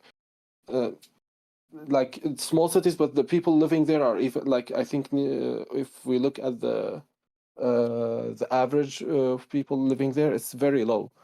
Yeah, and this is like it's more you have to add up all the different towns, and even like some of these battles just seem to be over individual suburbs and neighborhoods. So yeah, exactly. Like sometimes when we talk about I don't know if you got to you were looking at the chemical weapons I saw. Like when we're talking about Ghouta, like sometimes there were small cities that were attacked by chemical weapons. Those are like very small neighborhoods even. Like since I lived in Damascus, some of them are just considered as like, a neighborhood next to Damascus. Yeah. So yeah, the death toll I think wouldn't be shocking at once, but yeah, if we compare it with the number of people that were living there, I think it would be high enough. And also, I guess that it's been, what is it now, like 600,000 in the last 10 years have died in this war? Yes, 600 is the estimation. I mean, 600 if we look at everyone that was killed by all parts. I think even not only civilians, even military. Yeah. But most of them were killed by the regime. There wasn't any like very few massacres that were done by ISIS or even like the opposition, the rebels. Those were not that high, but I think like 80% of the 6,000 are the regime and its allies. I think like most people died. I'm not sure. I should look again at the statistics. But even the siege of Aleppo was massive. And that was where the Russians were bombarding with their artillery and also using planes and all, warplanes. So for Hezbollah, I think also the death toll maybe was lower just because, as I said, they weren't that advanced militarily. I think the main point was to recapture areas at that point. Yeah, like they were properly just like leading some of these sieges, right? Yeah, they were like a really prominent role, like just a proper army. Yeah, exactly, because the Syrian army is not that good of an army, I think. Yeah, they were and shit. also Yeah. a lot of their generals, their main generals, defected and deserted the army to join the rebel armies, the Free Syrian Army mainly. So yeah, they were left kind of alone. They needed some kind of military vision, and since Hezbollah had a bit of experience in fighting in the south and the 2006 war, I think militarily or like organization and all, Hezbollah were more advanced than the Syrians at that point. When I look at this, especially the American decision to not get involved because they struck a deal about chemical weapons with Syria, I feel like some people look back on this as like, because of Iraq and Afghanistan, everyone was just so poisoned against American intervention. But I think some people look back at this and think that this was something where the Americans actually really should have gotten involved.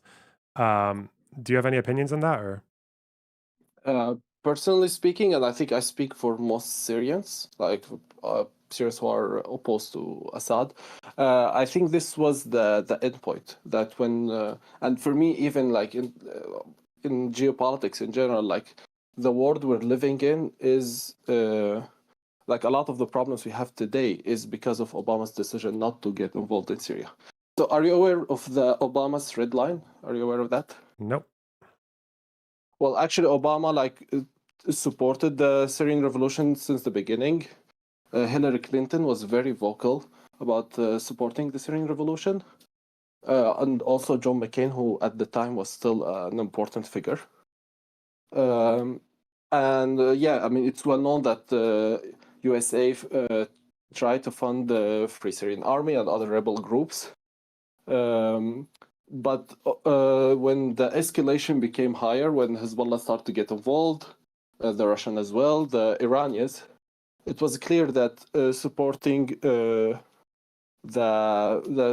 FSA, the Free Syrian Army, with weapons won't be alone, especially that they were not given any anti-air missiles, anti-air defenses systems, and they refused their demand to establish a no-fly zone, as the USA did in Iraq before, in fear of escalation like happened in Iraq. But Obama was always clear that he knows that the Syrian regime has chemical weapons, and if Assad uses the chemical weapons, that would be his red line. Like he said that it would be the red line, it would be over for him. And the problem is Assad used the chemical weapons, and USA said that, yeah, they acknowledged that Assad probably used them. So the problem is, after that, he wanted to intervene. So this, if we can talk about this, but maybe it would be better another time because it's a very complicated subject. But to give you the summary is that Obama said he would go in. He threatened he would go in. And after consulting with the Congress didn't vote, but they just opened the session to discuss it. There was a lot of opposition from Democrats and Republicans alike, in fear of, like you said, the Iraq disaster, all of that. Yeah. So Obama saw that he didn't have a lot of support from the Congress. Also, the United Kingdom, the Prime Minister asked his Congress to vote on it, and the Congress refused. So the only country that was ready to go to, like completely like ready to go to bomb the Syrian regime was France with François Hollande. But Obama just suddenly changed his mind. He decided not to intervene and strike a deal with Assad. And it was catastrophic because for Syrian people, we knew that if the United States won't intervene at that point, they will never intervene. And this is what happened. After that, the regime knew that he had whatever he's gonna do, he's not gonna. It won't get as far as NATO intervening in Syria or the United States. So this gave him confidence to go further, be more brutal against the opposition, and also gave confidence to Russia mainly to know that they can win the war if they get in, because the United States will never escalate. I just feel like Bush and Cheney wasted so much political capital on Iraq, like on such an unnecessary war that it actually like ruined the opportunity to actually help in places where they actually could do some good. I feel like there's like different times as well, because like I remember even myself, like I was never like I was a lot more left wing back then than I am now, but I'm pretty sure if you look through my social media, you can probably see me fucking rambling and screeding about how we shouldn't intervene in Syria because we'll just turn it into another terror land or whatever. It has like destabilized the region. Meanwhile, famously stable before intervention. People were just like, the Iraq war just broke people's fucking brains. I define the world we're living in right now, because even the intervention, the Russian intervention in Ukraine, when we say that, it's illegal because they went in all by themselves without a mandate from the UN. Well, that's what the United States did also in 2003. I feel it's a shame because I'm pretty pro-intervention, generally speaking. I'm an interventionist. But I think it was the problem with the USA that it was catastrophic. Everything they did in Iraq was catastrophic. They didn't have the mandate. They lied about, they invented a story about Hussein's relations with Al-Qaeda, who's almost non-existent. It was ridiculous. They did do that. I remember Bush fucking speeches about that. He was saying like, he's got strong connections to Al-Qaeda. Yeah, that was just complete. Yeah. Fuck, man. It was completely like for an Arab, it was just like, what? Like, what are it's like the stereotypes you have about like Americans, that they don't know what happens in the Middle East, and they're just like, they're all linked to Al Qaeda somehow. It's just stupid.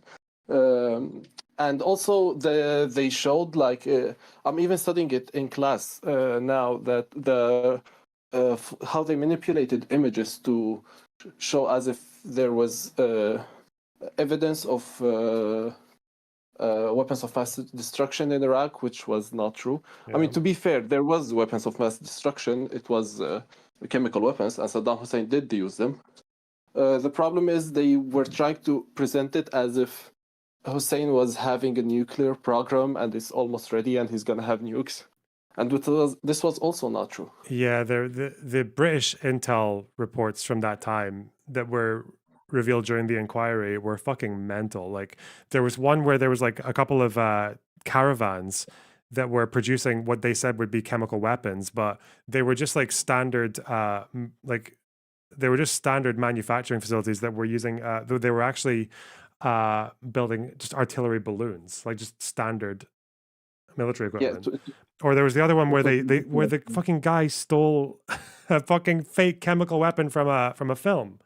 From The Rock, the 90s film, the Sean Connery, Nicolas Cage film with the like with the sarin gas weapons. Yeah, they just made it up. Like, it was complete bullshit. And it's a shame because I think at some point USA should have got into Iraq. I just didn't like. At least, like, I'm not gonna say United States. I think like UN should have had mandate to stop Saddam Hussein because he was out of control. And I also think like the problem is that.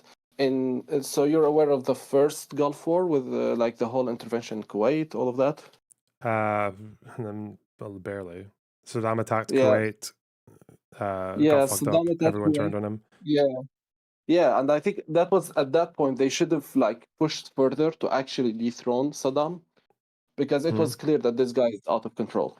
Because Saddam was a strong ally to the Western countries before, like they supported him in the war against Iran. He was still regarded as a Sunni monarch. Yeah, I mean, he was a Republican, but he's a Sunni, so he might help them like against Iran, Hezbollah, and Assad. But also, like Saddam Hussein sent I forgot the name of the missiles, but he sent missiles Scuds to Israel. Yeah. invaded Kuwait. And actually, when he invaded Kuwait, the people who were angry were mainly Saudi Arabia and other Gulf countries, because he was threatening to annex parts of Saudi Arabia, like the main parts where there are oil fields, and this means like the end of Saudi Arabia. So of course, the Saudis were going insane against that. And when we talk, about all the military bases that USA have in the Gulf, these weren't that ancient. They started at the first Gulf War because the Gulf countries realized that if we don't have military bases, any crazy guy with a strong army can actually invade us, because Gulf countries don't have good armies. Yeah. So this is another subject, but to tell you that the U.S. intervention actually cut the road to other interventions. But I think we had other examples that unfortunately weren't that bright. Like, at least the consequences weren't perfect. But we had the Libya intervention. So people in Syria actually, when the rebels started and all, they were like, worst case scenario, if you don't have enough power, it was the same thing in Libya. So NATO will intervene, will stop Assad. There is no reason why they shouldn't intervene in Syria as they did in Libya. But the situation was different. Russia vetoed and China vetoed any UN resolution for military intervention.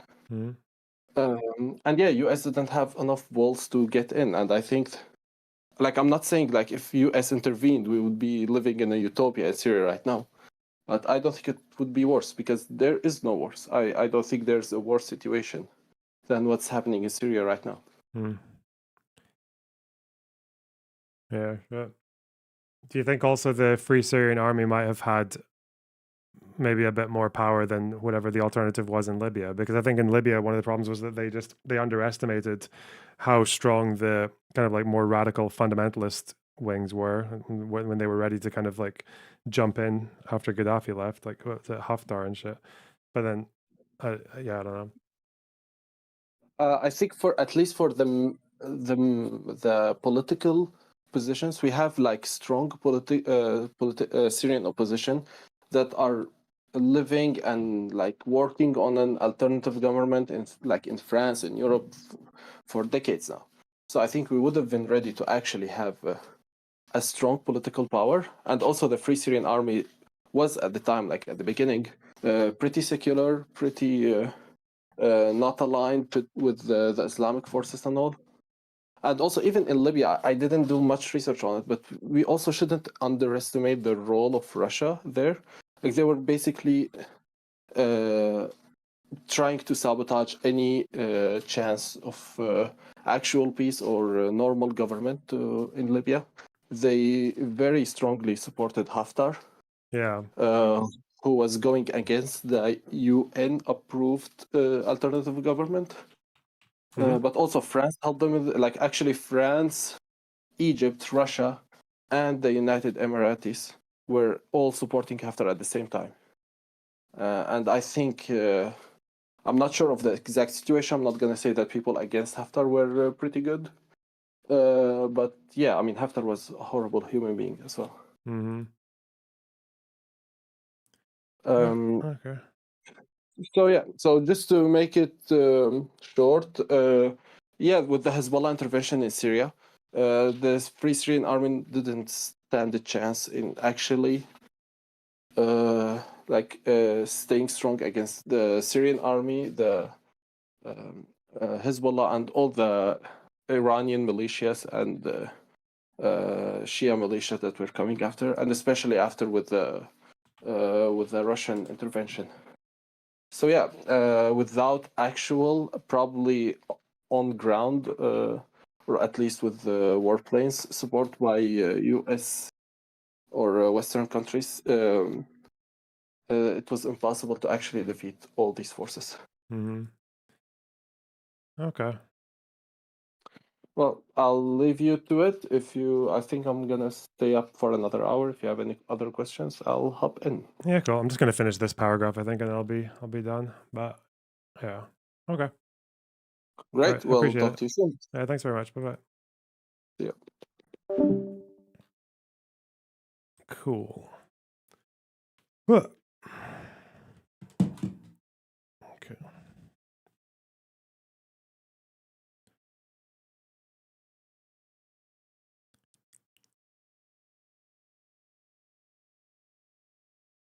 Didn't Gaddafi give some mental speech before intervention? He did. Yeah.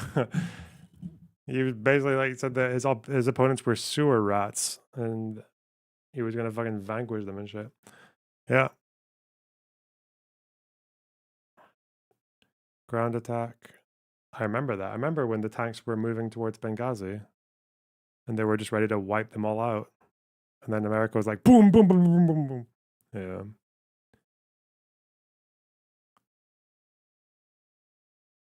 Okay. Ahead of the operation, Kalamoun was divided into 4 geographic areas, each with numbered sectors. Hezbollah fighters took lead in the northern, western, and southern parts of Kalamoun near the border with Lebanon, and the Syrian army would play a larger role in the towns along the highway in the eastern part. According to reporter Nicholas Blanford, who spoke with several Hezbollah fighters about the offensive, Hezbollah intends to slowly select targets and eliminate them or drive them into pre-selected kill zones.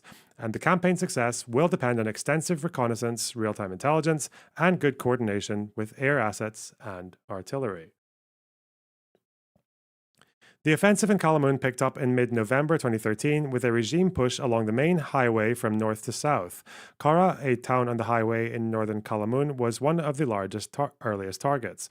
The regime closed checkpoints around Kara and began on artillery and aerial bombardment of the village of November 15th.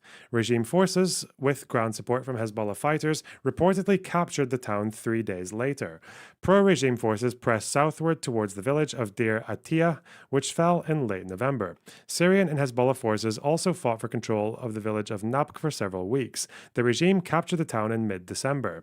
They then pressed south towards Yabrud, launching a renewed offensive against the town in late February 2014.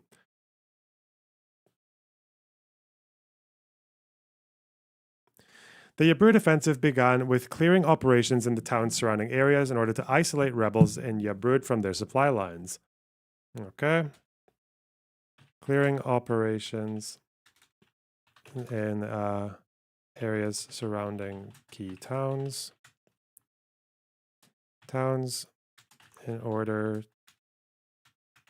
to isolate rebels from their supply lines. Regime airstrikes and bombardments concentrated on the Rima farms, which lie in the outskirts of Yabrud, as Hezbollah and regime forces advanced from the north.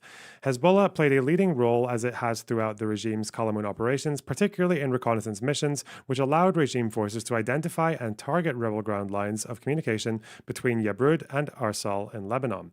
The final attack began on March 14, 2014, when Hezbollah fighters conducted a diversionary operation from the west and north before pro-regime forces launched the main attack from the east. The passage was left open for rebel withdrawal either to the south of Yabrud, leading to the southwestern towns and village of Kalamoun, or northwest into Lebanon. With the regime in control of much of the highway, the fighting has continued in southern and eastern Kalamoun, where many rebels have fled. Hezbollah's growing combat role in both Kalamoun and Damascus is reflected in the spike in casualties in the late fall. There is a notable increase in Hezbollah deaths in November and December. Hezbollah-linked websites and social media pages announced the deaths of at least 60 Hezbollah fighters in November and December 2013 alone.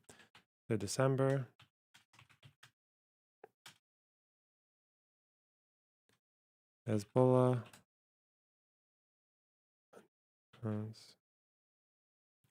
60 fight as at least 60 deaths at least 60 fighters in November, December 2013, suggesting increased role in operations. More than 24 were killed in 1 week in late November during the rebel offensive in eastern Ghouta. There is a threefold increase in the number of identified fighters who were killed in September and October, though it is still well below the losses sustained during the Al-Qasir offensive. This may suggest that Hezbollah is either not operating on the front line in the same numbers, or that they are operating at different capacity compared to Damascus and Homs.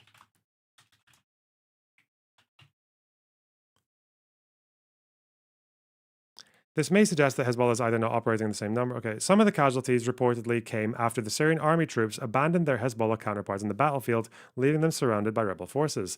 This has generated mistrust between Hezbollah fighters and their Syrian counterparts. Among the dead were several Hezbollah commanders, including Wifaq Sharafuddin and Ali Hussein Bazi. Lebanese media identified Sharafuddin as the most prominent field commander in Damascus, who was nicknamed Sayyid Nasrallah, a reference to Hezbollah's overall leader. Interesting. Some reports said he was killed in the rebel offensive in eastern Ghouta in late November, while others placed him in Kalamoun. Bazi, also reported to be a high-ranking Hezbollah commander, died along with another field commander, Ali Saleh, in mid-December in the Kalamoun area. Oh, okay. That's us halfway through this fucking report. Probably more than halfway because the footnotes will take up a lot of space. Hezbollah's organization in Syria. So we learned that Hezbollah basically were fucking all over the shop in the Syrian civil war, even in the early years. They led sieges, proper sieges where nothing goes in. Nothing. Anyway. No, not today. I'm just about to finish. Hope maybe tomorrow's last day after. Okay.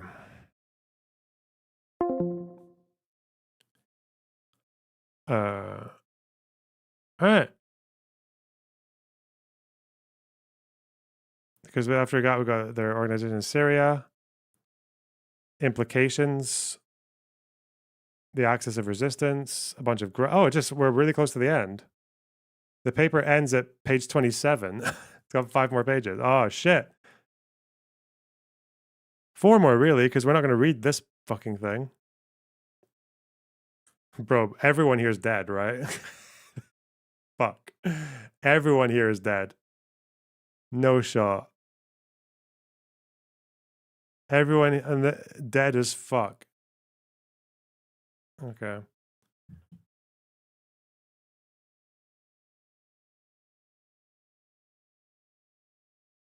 All right, I'll finish it tomorrow. Deadest motherfuckers I've ever seen. Oh, yeah. High levels of dead.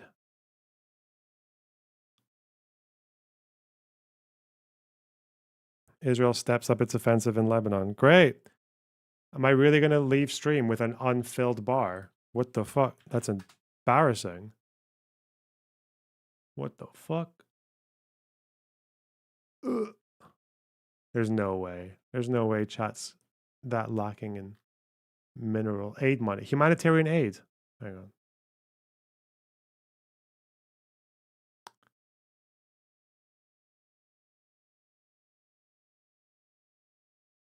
What?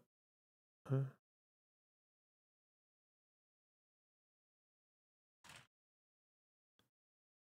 Hey, Sulfur, thanks for the unspecified number of Canadian because it's too fuzzy.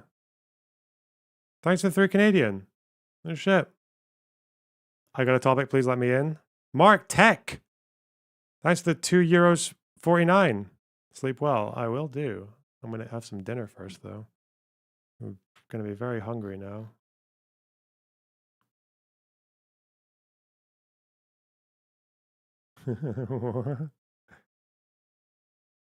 Working class northern lad. My name's Ryan. I work in marketing. Yeah, I mean, you can work in marketing and not get paid that. Fuck. Working class is an aesthetic these days. It's kind of changed. We don't do those. It's not quite as predictable as your standard mining town shit anymore. Black lung. All right. Am I gonna raid anywhere? Well, we survived the anniversary of October 7th, and honestly, I didn't even pay that much attention to anyone's bullshit, so that's good.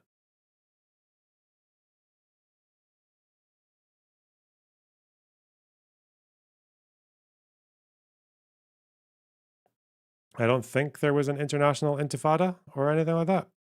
any tanky cringe. I'm sure there was, but I never saw it. Okay. Good normal stream, guys. Welcome. Well done. Well done for a normal stream. We actually did some progress. We did some reading. Whoop. Okay. Take care, guys. Love you. Bye.